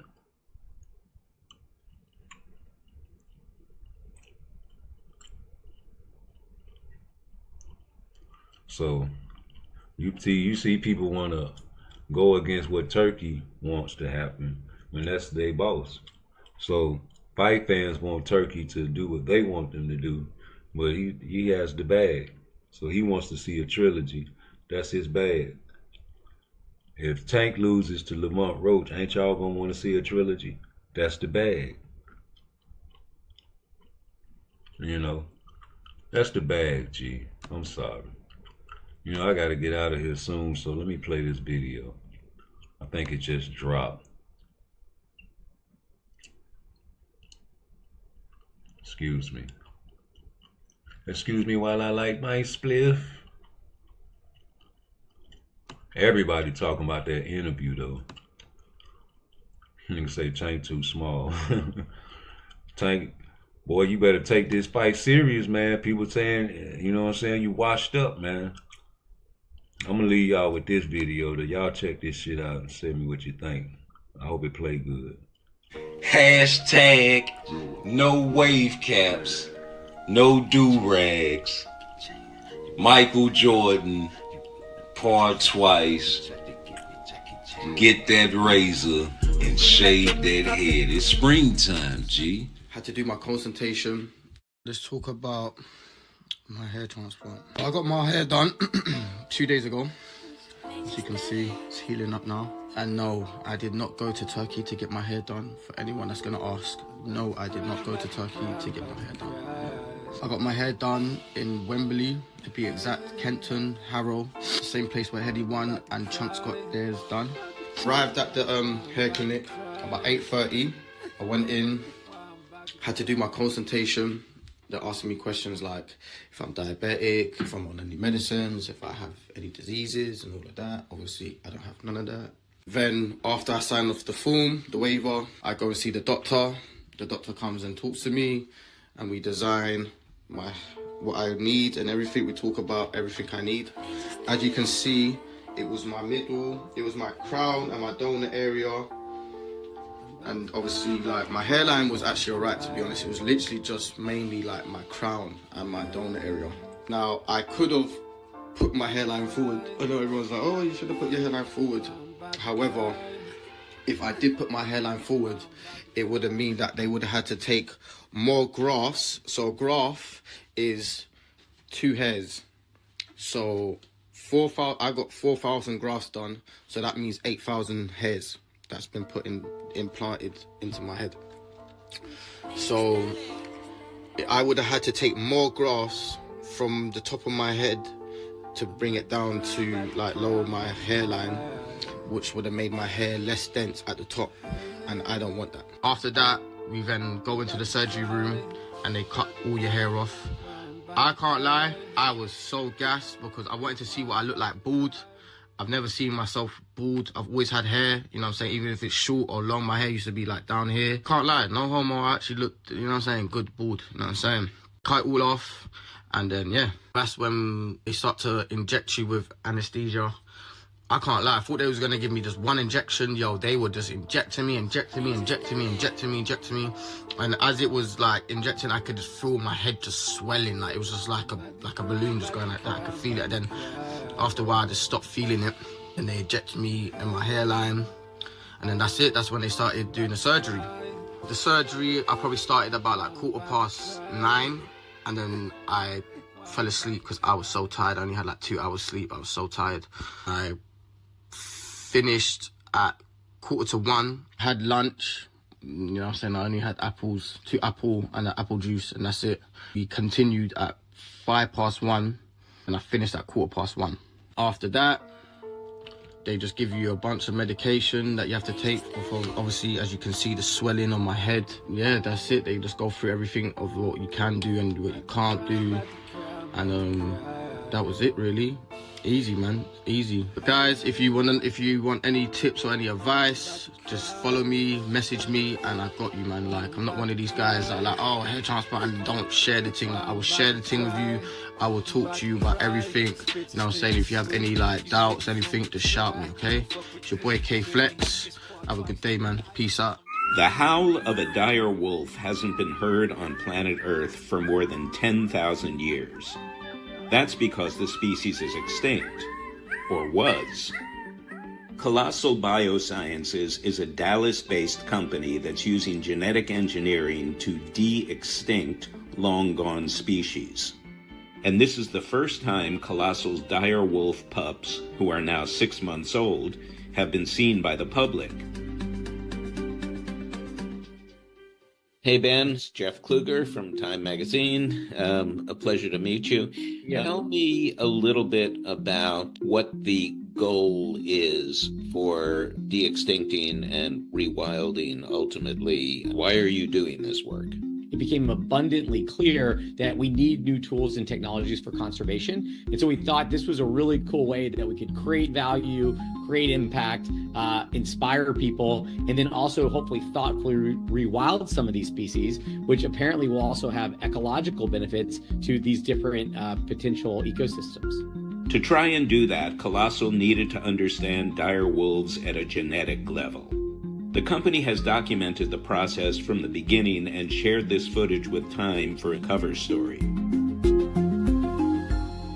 So can you tell me a little bit about what went into engineering the dire wolf? We extracted DNA from 2 fossils that we knew from previous work had some amount of preserved ancient DNA.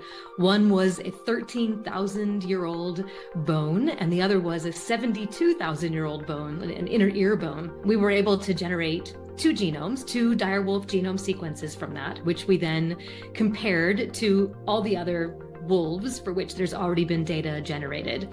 And when we do that, we want to figure out where it is that these two dire wolves are similar to each other, but different from the other wolves that are out there. And so we come up with this list of genes where they're distinct. Now, our goal in the Dire Wolf Project, just like with all de-extinction projects, is to re-engineer the core traits, the core characteristics that made these extinct species unique and able to fill whatever role that they filled in their ecosystems when they were still alive. Using this knowledge, Colossal then made 20 modifications to 14 genes in the DNA of common gray wolf cells. These relatively few tweaks to the genetic code produce some big differences. The dire wolf's white coat, large size, characteristic vocalizations like that howling you heard at the beginning of the story, and more.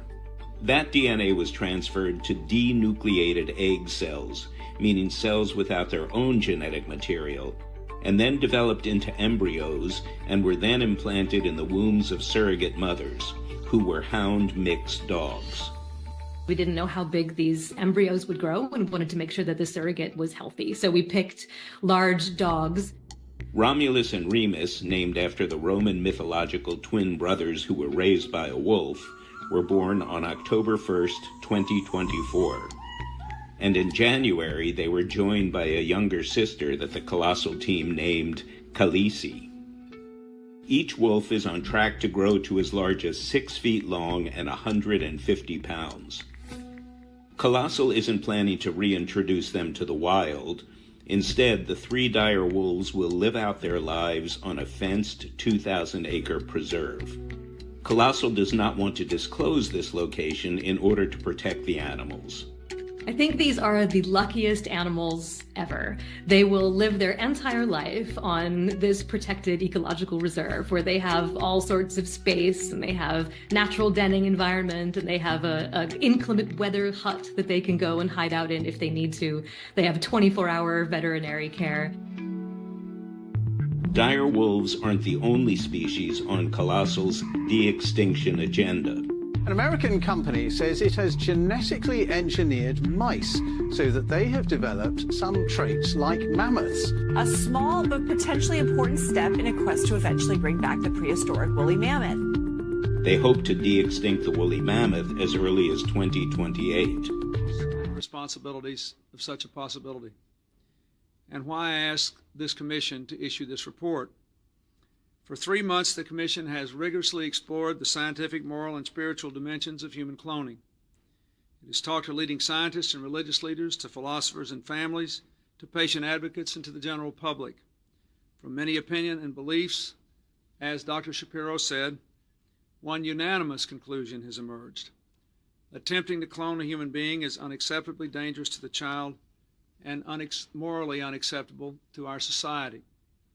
I believe strongly that this conclusion reflects a national consensus, and I believe personally that it is the right thing to do.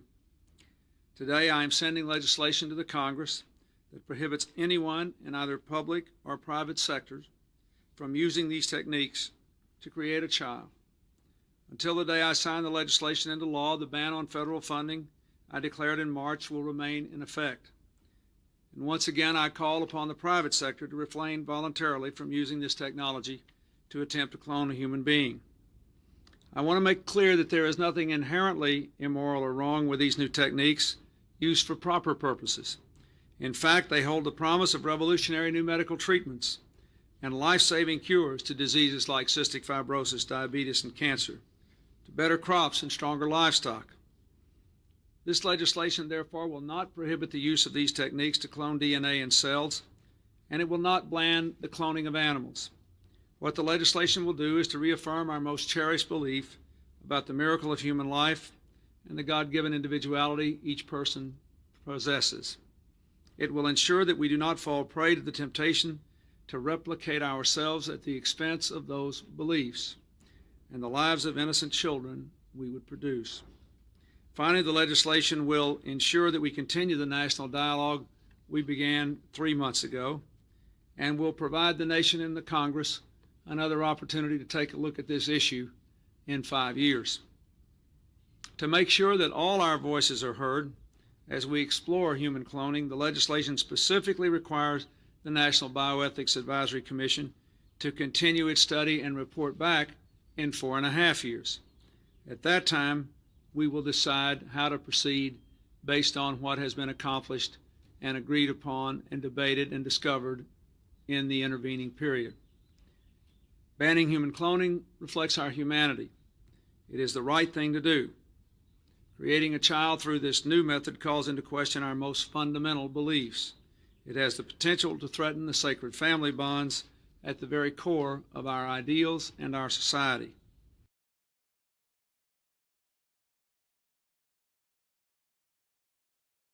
To our society. I believe strongly that this conclusion reflects a national consensus, and I believe personally that it is the right thing to do.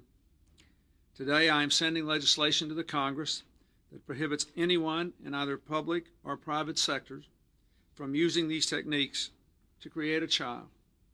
Until the day I sign the legislation into law, the ban on federal funding I declared in March will remain in effect. And once again, I call upon the private sector to refrain voluntarily from using this technology to attempt to clone a human being. I want to make clear that there is nothing inherently immoral or wrong with these new techniques used for proper purposes. In fact, they hold the promise of revolutionary new medical treatments and life-saving cures to diseases like cystic fibrosis, diabetes, and cancer, to better crops and stronger livestock. This legislation, therefore, will not prohibit the use of these techniques to clone DNA in cells, and it will not ban the cloning of animals. What the legislation will do is to reaffirm our most cherished belief about the miracle of human life and the God-given individuality each person possesses. It will ensure that we do not fall prey to the temptation to replicate ourselves at the expense of those beliefs and the lives of innocent children we would produce. Finally, the legislation will ensure that we continue the national dialogue we began 3 months ago and will provide the nation and the Congress another opportunity to take a look at this issue in 5 years. To make sure that all our voices are heard as we explore human cloning, the legislation specifically requires the National Bioethics Advisory Commission to continue its study and report back in 4.5 years. At that time, we will decide how to proceed based on what has been accomplished and agreed upon and debated and discovered in the intervening period. Banning human cloning reflects our humanity. It is the right thing to do. Creating a child through this new method calls into question our most fundamental beliefs. It has the potential to threaten the sacred family bonds at the very core of our ideals and our society. Hashtag no wave caps, no do-rags. Michael Jordan, PARTTWICE. Get that razor and shave that head. It's springtime, G. Had to do my consultation. Hey, man. Let's talk about It's crazy out here, right? That people look over that. People look over that White House interview. He made way more comments about cloning, but people overlooked that.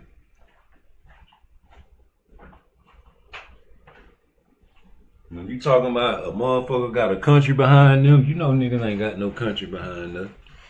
But this our country, and you can't trust America. And you telling people what not to do, what the hell you doing? You doing somebody accusing somebody of something, they doing something. Like, especially if you around here always checking your girl phone and shit, it's probably because she be fucking out of both pants legs, or either you cheating, especially if she do it to you. Who you out there fucking? You know, either you cheating or she cheating or somebody. What you keep accusing me of that for? You know what I'm saying? You like to judge people a lot on YouTube, and then when you go and put a secret camera in your house fucked up too, G. Way more fucked up than these guys we talk about.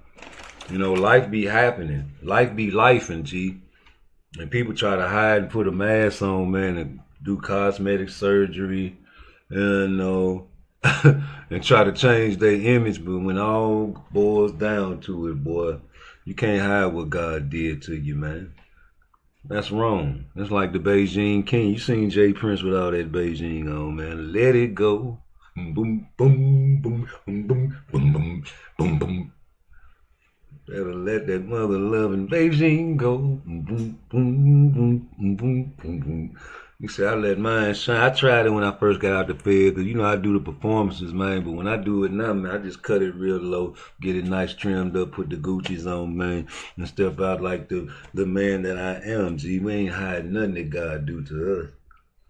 But, you know, maybe I am, because I did have to get them gold teeth out my mouth. We trying to go all white again, baby. We trying to get that Tank Davis smile over here. You know, that nigga smile, he show his teeth. You know they came straight from the dentist. Oh, them motherfuckers the same type of teeth I'm trying to get, G. Listen to this nigga. This nigga went and got a hair transplant. And a lot of niggas need to listen to surgery. The surgery, I probably started about like 9:15, and then I fell asleep because I was so tired. I only had like 2 hours sleep. I was so tired. I finished at 1:45, had lunch. You know what I'm saying? I only had apples, 2 apples and an apple juice, and that's it. We continued at 1:05, and I finished at 1:15. After that, they just give you a bunch of medication that you have to take. Obviously, as you can see, the swelling on my head. Yeah, that's it. They just go through everything of what you can do and what you can't do.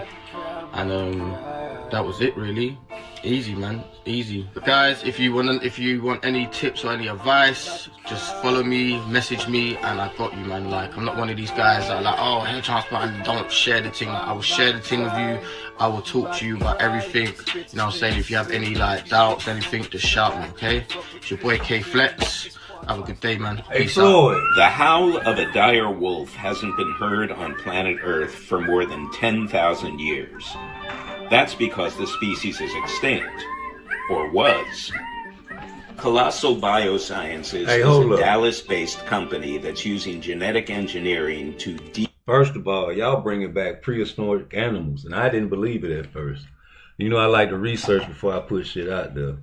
But this is a Time magazine story, and this is actually what these scientists are doing, but it goes back to show you, man, Hollywood tell you what's happening, man. I had a conversation with Blunt Sports the other day about how, you know, I learned that everything is backwards, and I wonder where I got that saying from, right?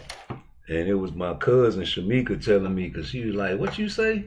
I say, man, cuz, everything backwards. She was like, cuz, that's what Uncle Vincent, God bless his dad, used to always say. And I never knew that, right? But it is backwards, man. You know, National Geographic says so. That, you know, the majority of the world is already minority, but you know, when we say minority, it's like different colors, not, you know what I'm saying, European, but in America, man, by their projection, 2040, man, it's going to be majority of minority in America. And they trying to reverse that at all costs, boy. Oh, yeah, the wicked, you got crooked cops, you got crooked scientists. You got crooked judges, you got crooked scientists. You got crooked everything, you got crooked everything, man. You got people in there trying to recreate the dead. How would you like for someone to recreate a mass murderer and go out there and commit homicides for you and then execute him? He don't know what the fuck he did. He just grew up in an orphanage. You can't trust it. I be scared of girls that say they was adopted, because you don't know where their parents is, who their parents are. And there's a lot of clones, and I know people think I'm crazy, man, but Bill Clinton said what he ain't gonna do and what he don't want other people to do. But like I said, you can't stop nobody from doing nothing. Men do what they want. Boys do what they can. These people over here playing God in the science lab, talking about they're going to keep these 3 animals on a plantation for the rest of their lives. These animals might have prehistoric tendencies in their spirit. They might try to kill all the workers at their plant. I don't know. When they say they're going to get about to 6 foot, 200-something pounds. Man, please. Genes in the DNA of common gray wolf cells. These relatively few tweaks to the genetic code produce some big differences. The dire wolf's white coat, large size, characteristic vocalizations like that howling you heard at the beginning of the story, and more.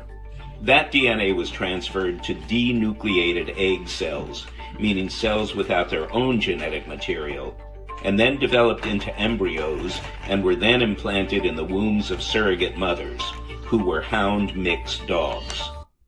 Dogs, surrogate mothers, Hollywood, Frankenstein.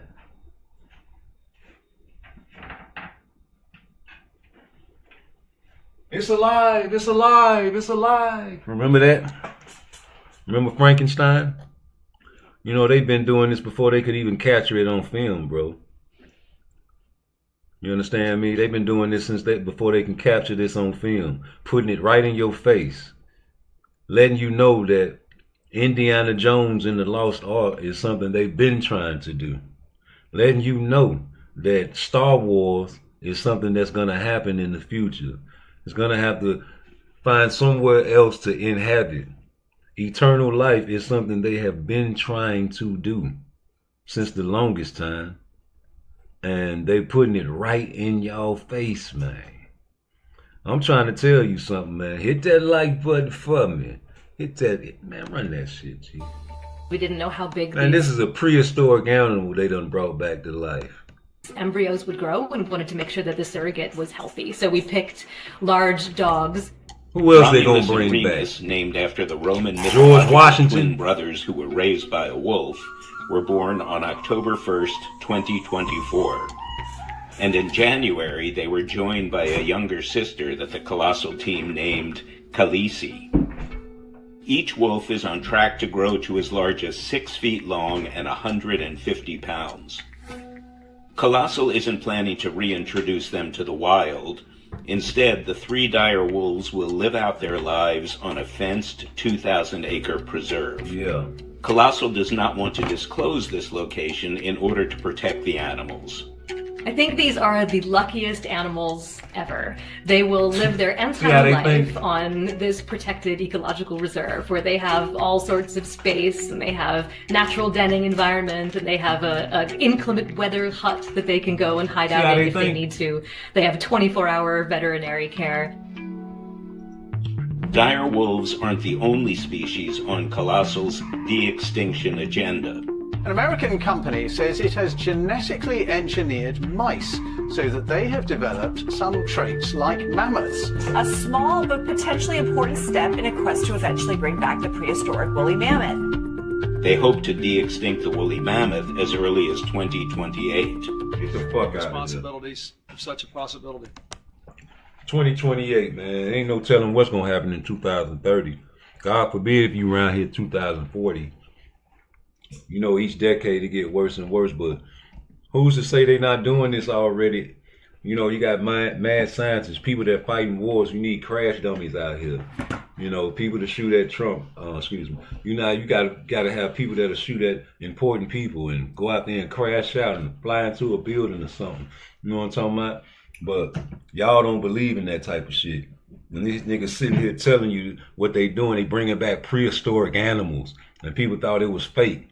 They've been trying to do that. That's just something they showing you that was cuddly that they brought back. What about the experiments? Like, even with, like I told you, they put this shit in the movies because they know that they got to get you used to it. And if you go by that study by National Geographic, them people are scared, bro. They trying to preserve themselves. They trying to do eternal life like Indiana and the Lost Ark. You ever watch that? You always see these movies like Star Wars. If everything is backwards, and you don't really see no black people in none of them movies, man. You might see a Billy D. Williams was, you know, even in The Walking Dead. If everything is backwards, if National Geographic is right, that's gonna be a whole bunch of niggas in the future, man. Tearing shit up. Fucking the world up, G. Not saying niggas, but something like Avatar. Something like, you know, and then computers, like Terminator. Like, imagine The Walking Dead with no zombies, except the zombies are the junkies that's on that meth. And imagine the drugs 10 years from now. Like, nowadays, young niggas on pills and Percocets. When I was coming up going to high school, the people that was popping pills and Percocets was the white boys. And we used to laugh at them. They was geeked up. And like, look at him, he can't even move his mouth. Oh man, we drinking and smoking weed. You know what I'm saying? So it's different. So I imagine in 2030, you see what they said in 2028, they trying to bring back Willie Mammoth. Huh? Get out of there. Ain't no telling who else they brought back. You trying to bring back a president? Back to prehistoric woolly mammoth. They hope to de-extinct the woolly mammoth as early as 2028. 28, get ready. Of such a possibility. And why I asked this commission to issue this report. For 3 months, the commission... Hold on. If they bringing back all these prehistoric animals and 80% of the ocean ain't never been explored, what the fuck did they put in that water over there in China that you can't sanction? That you said you're going to stop people from cloning and making humans? I remember Dave Chappelle said that he was joking, but he was like, Yao Ming, that's a clone. You know, you look at Inouye, you look at all these guys, man, you be laughing. You can make jokes about it. You know, it's 10% truth in all jokes, but my uncle used to say, God bless the dead. Rigorously explored the scientific, moral, and spiritual dimensions of human cloning. It has talked to leading scientists and religious leaders, to philosophers and families, to patient advocates, and to the general public. From many opinions and beliefs, as Dr. Shapiro said, one unanimous conclusion has emerged. Attempting to clone a human being is unacceptably dangerous to the child and morally unacceptable to our society. I believe strongly that this conclusion reflects a national consensus, and I believe personally that it is the right thing to do. Today I am sending legislation to the Congress that prohibits anyone in either public or private sectors from using these techniques to create a child. Until the day I sign the legislation into law, the ban on federal funding I declared in March will remain in effect. And once again, I call upon the private sector to refrain voluntarily from using this technology to attempt to clone a human being.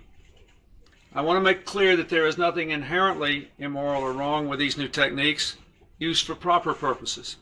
In fact, they hold the promise of revolutionary new medical treatments and life-saving cures to diseases like cystic. Stop right there. First of all, don't be telling me what you finna stop somebody else from doing when we don't trust y'all. Don't nobody trust America, man. Everybody know what it is, man. You telling that's like everybody else in the world, Craig. They like to point the finger and got 3 pointing right back at them. What is you doing? What is you signing off for? Why y'all going gray so fast when y'all turn president? What kind of secrets y'all get exposed to that y'all can't talk about or either die? Excuse me. I'm trying to figure out and ask questions because you said that y'all going to continue to clone the livestock and the vegetables. You know, these Popeye chicken sandwiches was having you niggas going crazy. But I remember that shit back in 97, G. It was an outcry. Man, I don't care what you say. You can owe people trillions of dollars. You can't tell somebody you owe trillions of dollars to what to do. Fibrosis, diabetes, and cancer. Better crops and stronger livestock.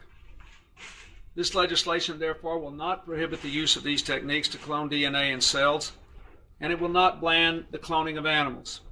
What the legislation will do is to reaffirm our most cherished belief about the miracle of human life and the God-given individuality each person possesses. It will ensure that we do not fall prey to the temptation to replicate ourselves at the expense of those beliefs and the lives of innocent children we would produce. Finally, the legislation will ensure that we continue the national dialogue we began 3 months ago and will provide the nation and the Congress another opportunity to take a look at this issue in 5 years. To make sure that all our voices are heard as we explore human cloning, the legislation specifically requires... Don't you know the only way to keep this state of mind is to teach your children this shit?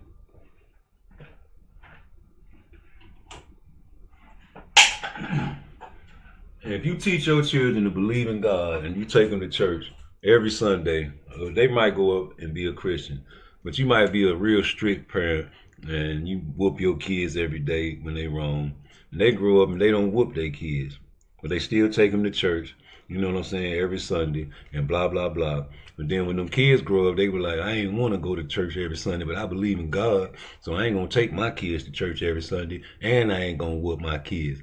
So when them kids grow up, they were like, man, my people let me do what I wanted to do. We ain't go to church, you know what I'm saying? And my parents ain't whooped me. So you know what I'm going to do? I'm going to let my kids do whatever they want to do. They can party with me. They can smoke with me. And generation after generation, children always try to do better than their parents, or either be less strict on their children, because the parent always do something to restrict the child from being a child. You see what I'm saying? So each generation, we become more rebellious to our parents and, you know, prophesize for the Bible. Being disrespectful to our parents. So each generation, you're going to have scientists that are out of college with a different state of mind than what this brother's mind is. But you got to teach your children to keep that family structure like that. If you always grow up and never trusted the police, 9 times out of 10, your child gonna grow up like that. Century after century, there's nothing black people can do when they get the police behind them. Even if they don't have no drugs on them, they still paranoid. Maybe it's just, I don't know what it is. It's just like that because of the history, I guess. Well, even with the other side, man, with Mexicans, man, you know, they got their family structure. There's certain things they always gonna do. There's nothing you can do about it, especially if you have a Mexican family that keeps their tradition alive. Same way with the Caucasians, man. There's certain things they always gonna do. You understand what I'm saying? There's nothing you can do about it. Certain things they gonna always teach their structure in their household. It's just that the niggas lost that. And niggas ain't teaching their children how the old slaves used to think. Because if you would have gave them slaves that reparation back then, we would have knew what to do with them. But if you give a nigga reparations now, it's over with. Niggas shining, throwing that bitch in there, spinning it, buying houses, cars, clothes. You know what I'm saying? Just blowing that shit, getting high, and it's over with. Y'all don't want to give it to us. It's a certain small piece of the pie to know what to do. The National Bioethics Advisory Commission reckless in the to future, continue boy. a study and report back in 4.5 years. At that time, we will decide how to proceed based on what has been accomplished and agreed upon and debated and discovered in the intervening period. Banning human cloning reflects our humanity. It is the right thing to do. Creating a child through this new method calls into question our most fundamental beliefs. It has the potential to threaten the sacred family bonds at the very core of our ideals and our society. That's it. And I don't care what nobody say. America is the most corrupt because they have the best image. And there's nothing you can do to tell me different, man. These boys, man, they got the game on lock. Best military superpower. There ain't nothing you can do when you got the clout. Just like Turkey, man, you put all that money into this boxing shit, man. I'm pretty sure that this shit is invested already. What you gonna do? You talking about you running out of money. It's already invested.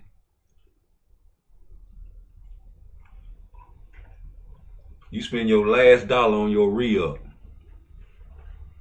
You broke. No, you're not. As long as you don't get popped, you rich. If you had a lot of money to spend on it, say you got $1 billion, you spend all of it, nigga. We got a warehouse full of that shit, nigga. If you don't get popped, it's over. But you was broke when you spun it, right, in your mind. Now that I done put this money out there in the world, I done bought this business, I done bought this, I done gave this man money for this here. I want to invest in this company here. That money invested. I'm a fixture in this shit. Oh, let's start a little TKO series, man. I'm gonna get Dana White, a nigga you love to hate. You gonna regulate you niggas. Y'all gonna love it because she is $700,000, $750,000, a whole lot of money to a lot of these boxers. We don't care about the celebrities. We trying to make a new celebrity.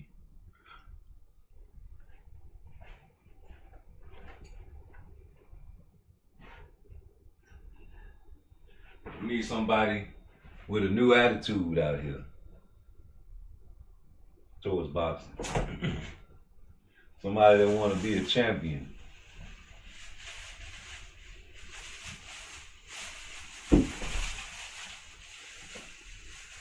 So they want that old thing back, man.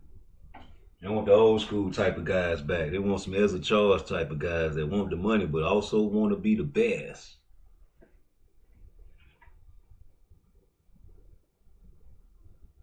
You can get both. Tank can get both. Tank can get money and the legacy, the money and the pleasure. He got the green light.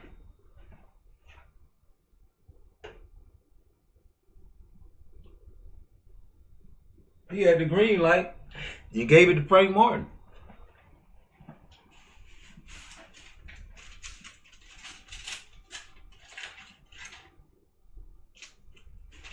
Frank Martin was in negotiation with Shakur. So you knew Shakur ain't have a fight. Well, then he had to pick up Edwin, but still, come on. That don't sound suspicious? Oh, you believe the government ain't cloning nobody, huh? You don't believe shit stink, man.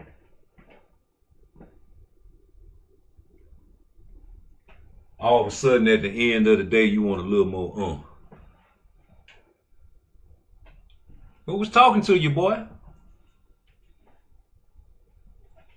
Somebody got in your ear?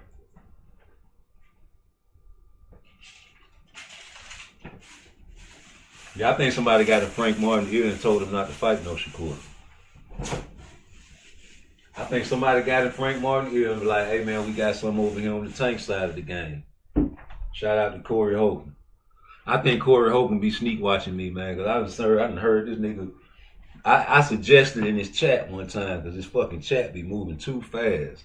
And I went and researched a video on YouTube on how to slow the chat down, nigga.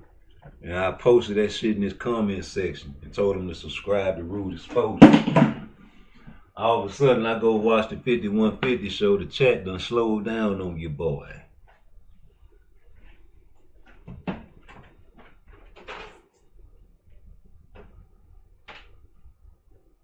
Hit that light.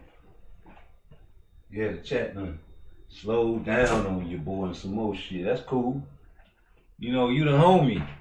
You probably, you know what I'm saying, know my people. Y'all the same age group. You know about Inglewood. Yeah. I'ma call Booby. I'ma see if he be fucking with Corey. Corey still be gang banging and shit, man, on the low.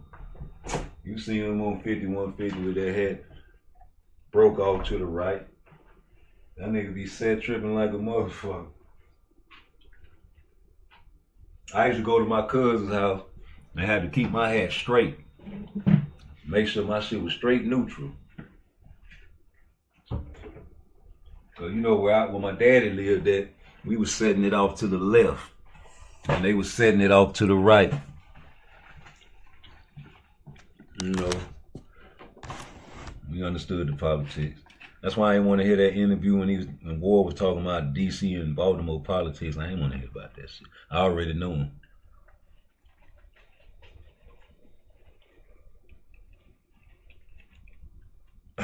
I done heard all their stories. They done told me.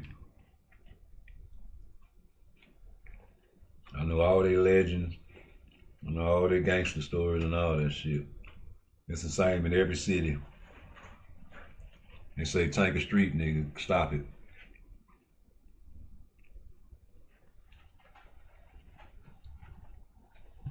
You know how many niggas I know from the hood that don't come out their house and just take their ass to school? Scared to death. Especially if you was a good athlete, you can make it in certain neighborhoods. Because niggas ain't gonna fuck with you. They gonna want you to, you know what I'm saying, blow up and help them out when they come up. That's what we always used to say. Boy, whoever blow up first, boy, come back and get me. Well, come back and get me, nigga. Nigga never blow a nigga get locked up or something, you know. So that was my goal. Was I always blow up and then come back and get my niggas when I was a youngster. So that's what I see Tank doing. Blow up, take care of his niggas. That's all he care about, is being a legend in the hood. That's what he said on one of them podcasts. I'm already a legend, whether I, fight these guys or not. Face ass nigga. Yeah, to the hood. The hood don't give a fuck about you. Because if you was down or not, they wouldn't give a fuck about you, G.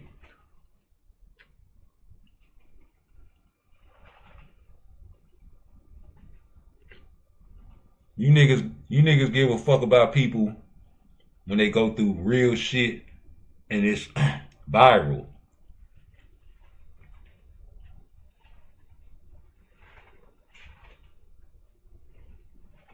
You know?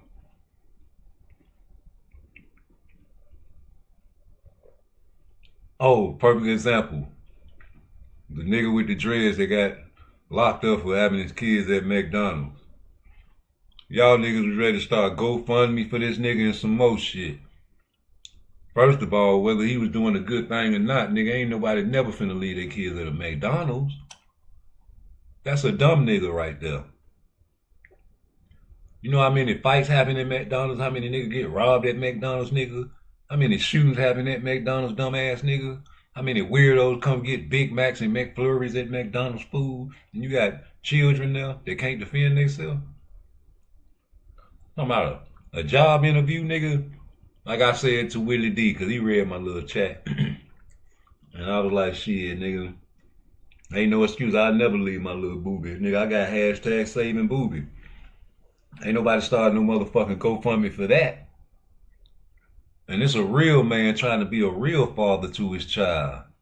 And not leave his child nowhere. Nigga, I just want, nigga, I actually boss. I'll be like, listen, man, I got my daughter with me. I couldn't find a babysitter. I didn't want to leave her at home. I'm definitely not going to leave her at McDonald's. Can I leave her right here and do the interview? You say no, you say no. You say no, I just go. And try to, find a babysitter or somebody and try it another day and get a job, G. If you willing to leave your children at a McDonald's, nigga, you willing to rob some niggas to pay the bills, fool. You willing to die, nigga, because you was willing to put your kids' life on the line. They probably could have been in Timbuktu right now on morphine in a whorehouse right now by now.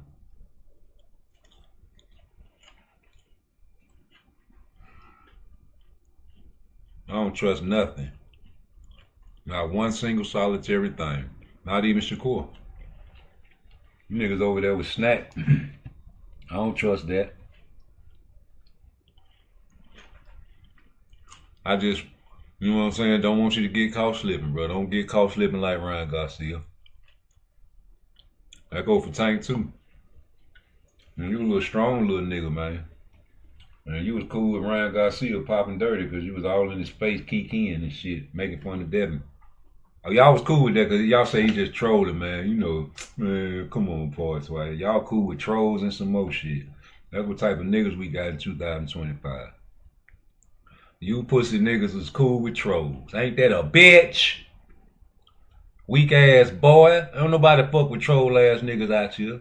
A nigga be trolling, nigga, all that it's a prank, it's a prank, it's a prank shit. Man, you better get your dog ass on somewhere before you end up unalive. Praying, you scaring me. Got my heart rate jumping. I'm too old for that bullshit. I'm cemetery scary.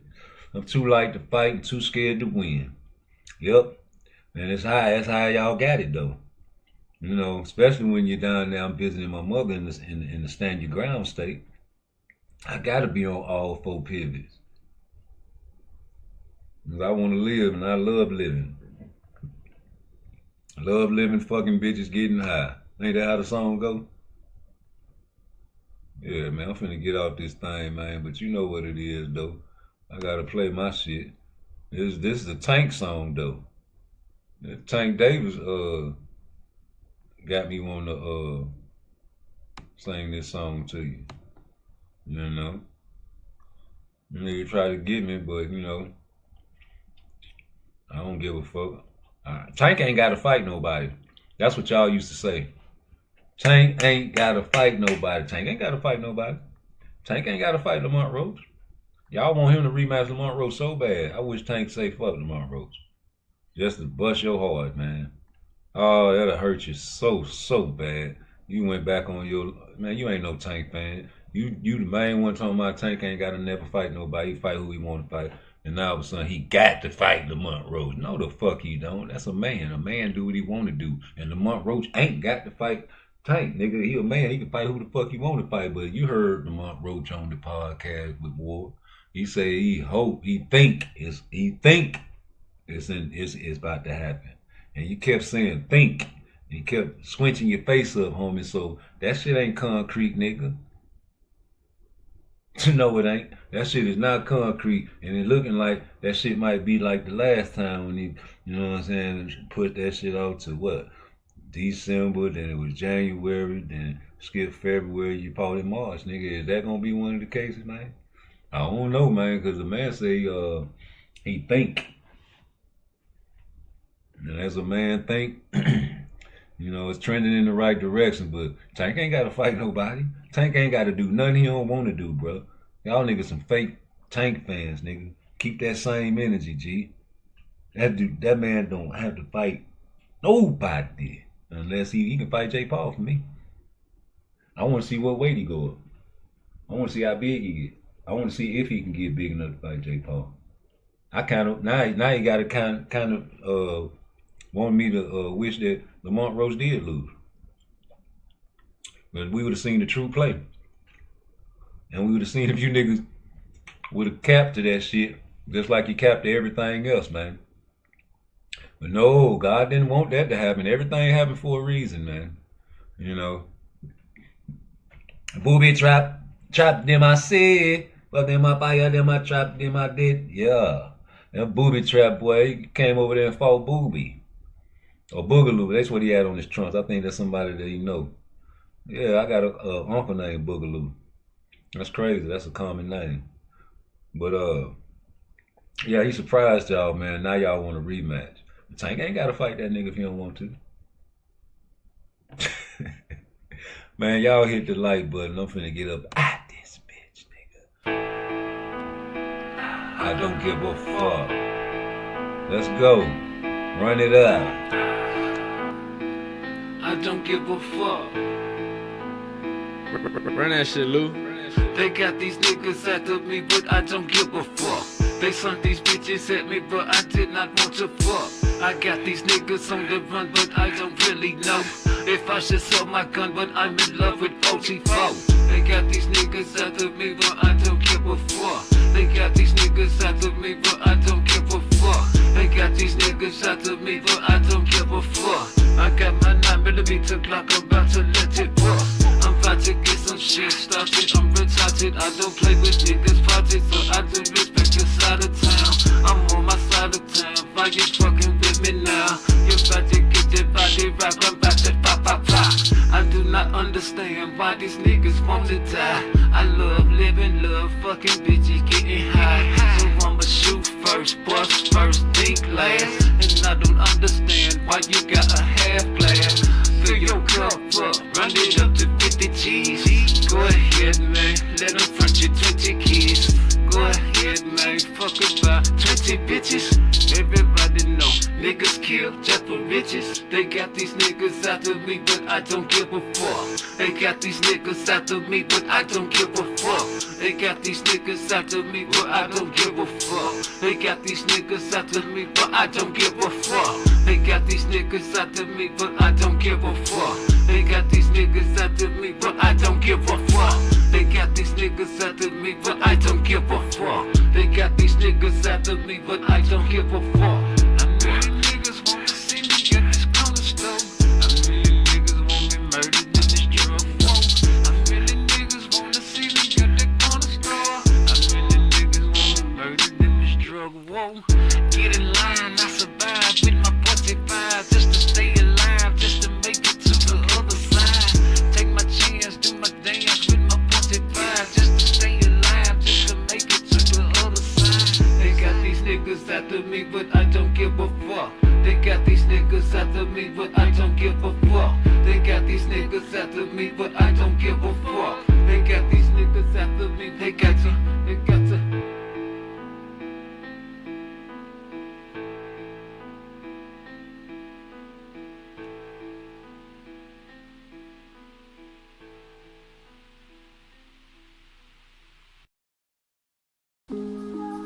Peace, love, Greece, peace,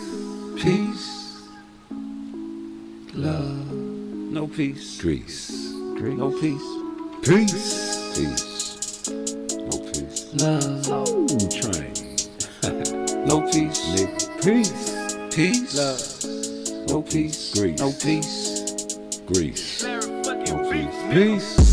How the fuck you want a piece? You niggas tricky, sticky, try to lick me last time I got a 44. Bet my money on my mama, she the only one to love me unconditionally. I don't really cry no more. Got to get myself together, gotta separate the fellas from my family. You know that it's a drug war. When the bullets start to fly and everybody start to die, and I don't wanna see my family in this drug war. Peace, love, Greece, Greece, love, Greece, love.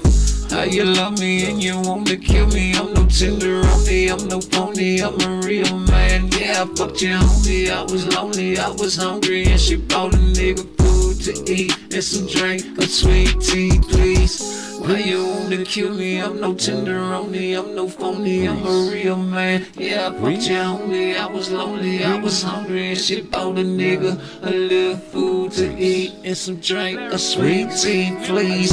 Being black, but my peoples don't know how to act. Gotta watch my back, gotta watch for sneak attack. In fact, if you getting money, then the target on your back. It don't matter if you white, it don't matter if you black. That's a fact, that's a fact, Jack. Watch out for the jack, better watch out for the niggas that be wearing all black. Thought you was my little brother, but I guess you just my nigga. And a nigga ain't nothing but a slave. Bitch, I ain't no slave. If I was a slave, then they say I got some popped up ways. Let me ride with that Turner, I'ma learn the whole game plan. Stop, I said, now go let you song. Then my main man. Peace, love, Greece, peace.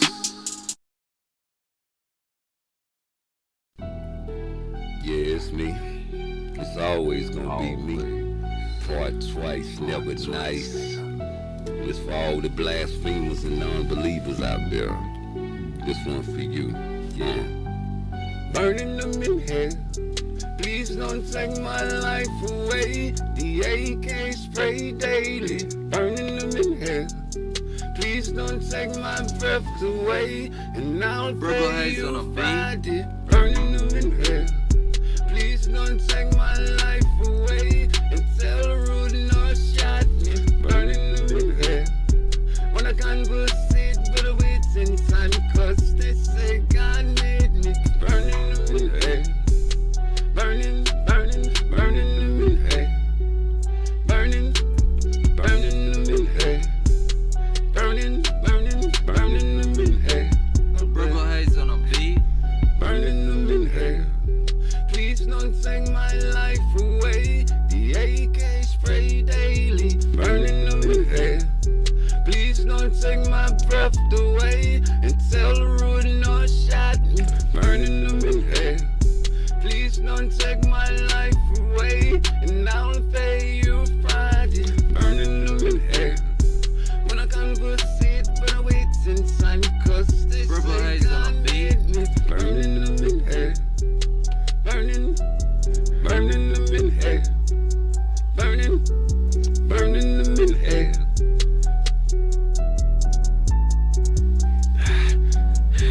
Let's go. Yeah, it's me. I meant what I said when I said what I said. I said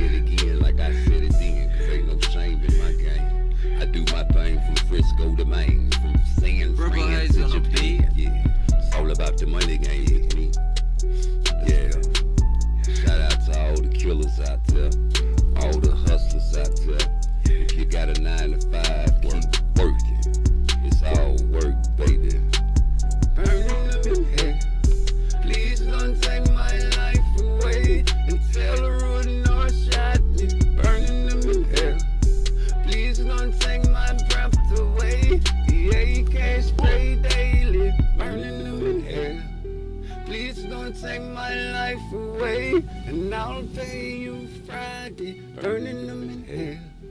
When the conduit sit for the wits in time, cause they say God made me.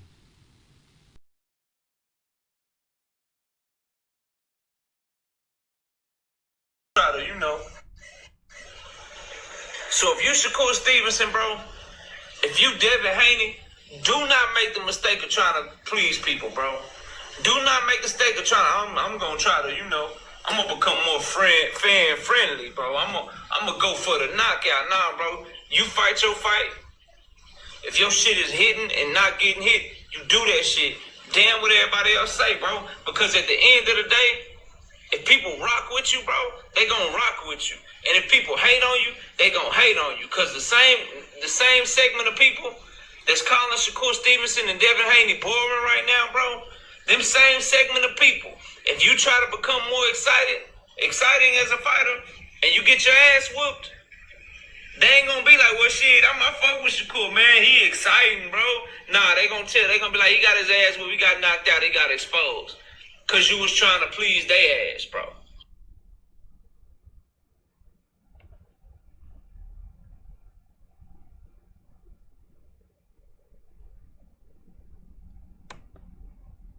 Gotta isolate the city with all of my birthday all jokes for me.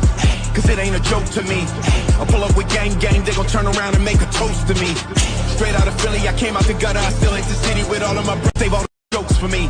Cause it ain't a joke to me. I pull up with gang, they gon' turn around and make a toast to me. Straight out of Philly, I came out the gutter, isolate the city with all of my birthday all jokes for me. Make a toast to me. Straight out of Philly, I came out the gutter, isolate the city with all of my birthday all jokes for me. Cause it ain't a joke to me. I pull up with gang, they gon' turn around and make a toast to me.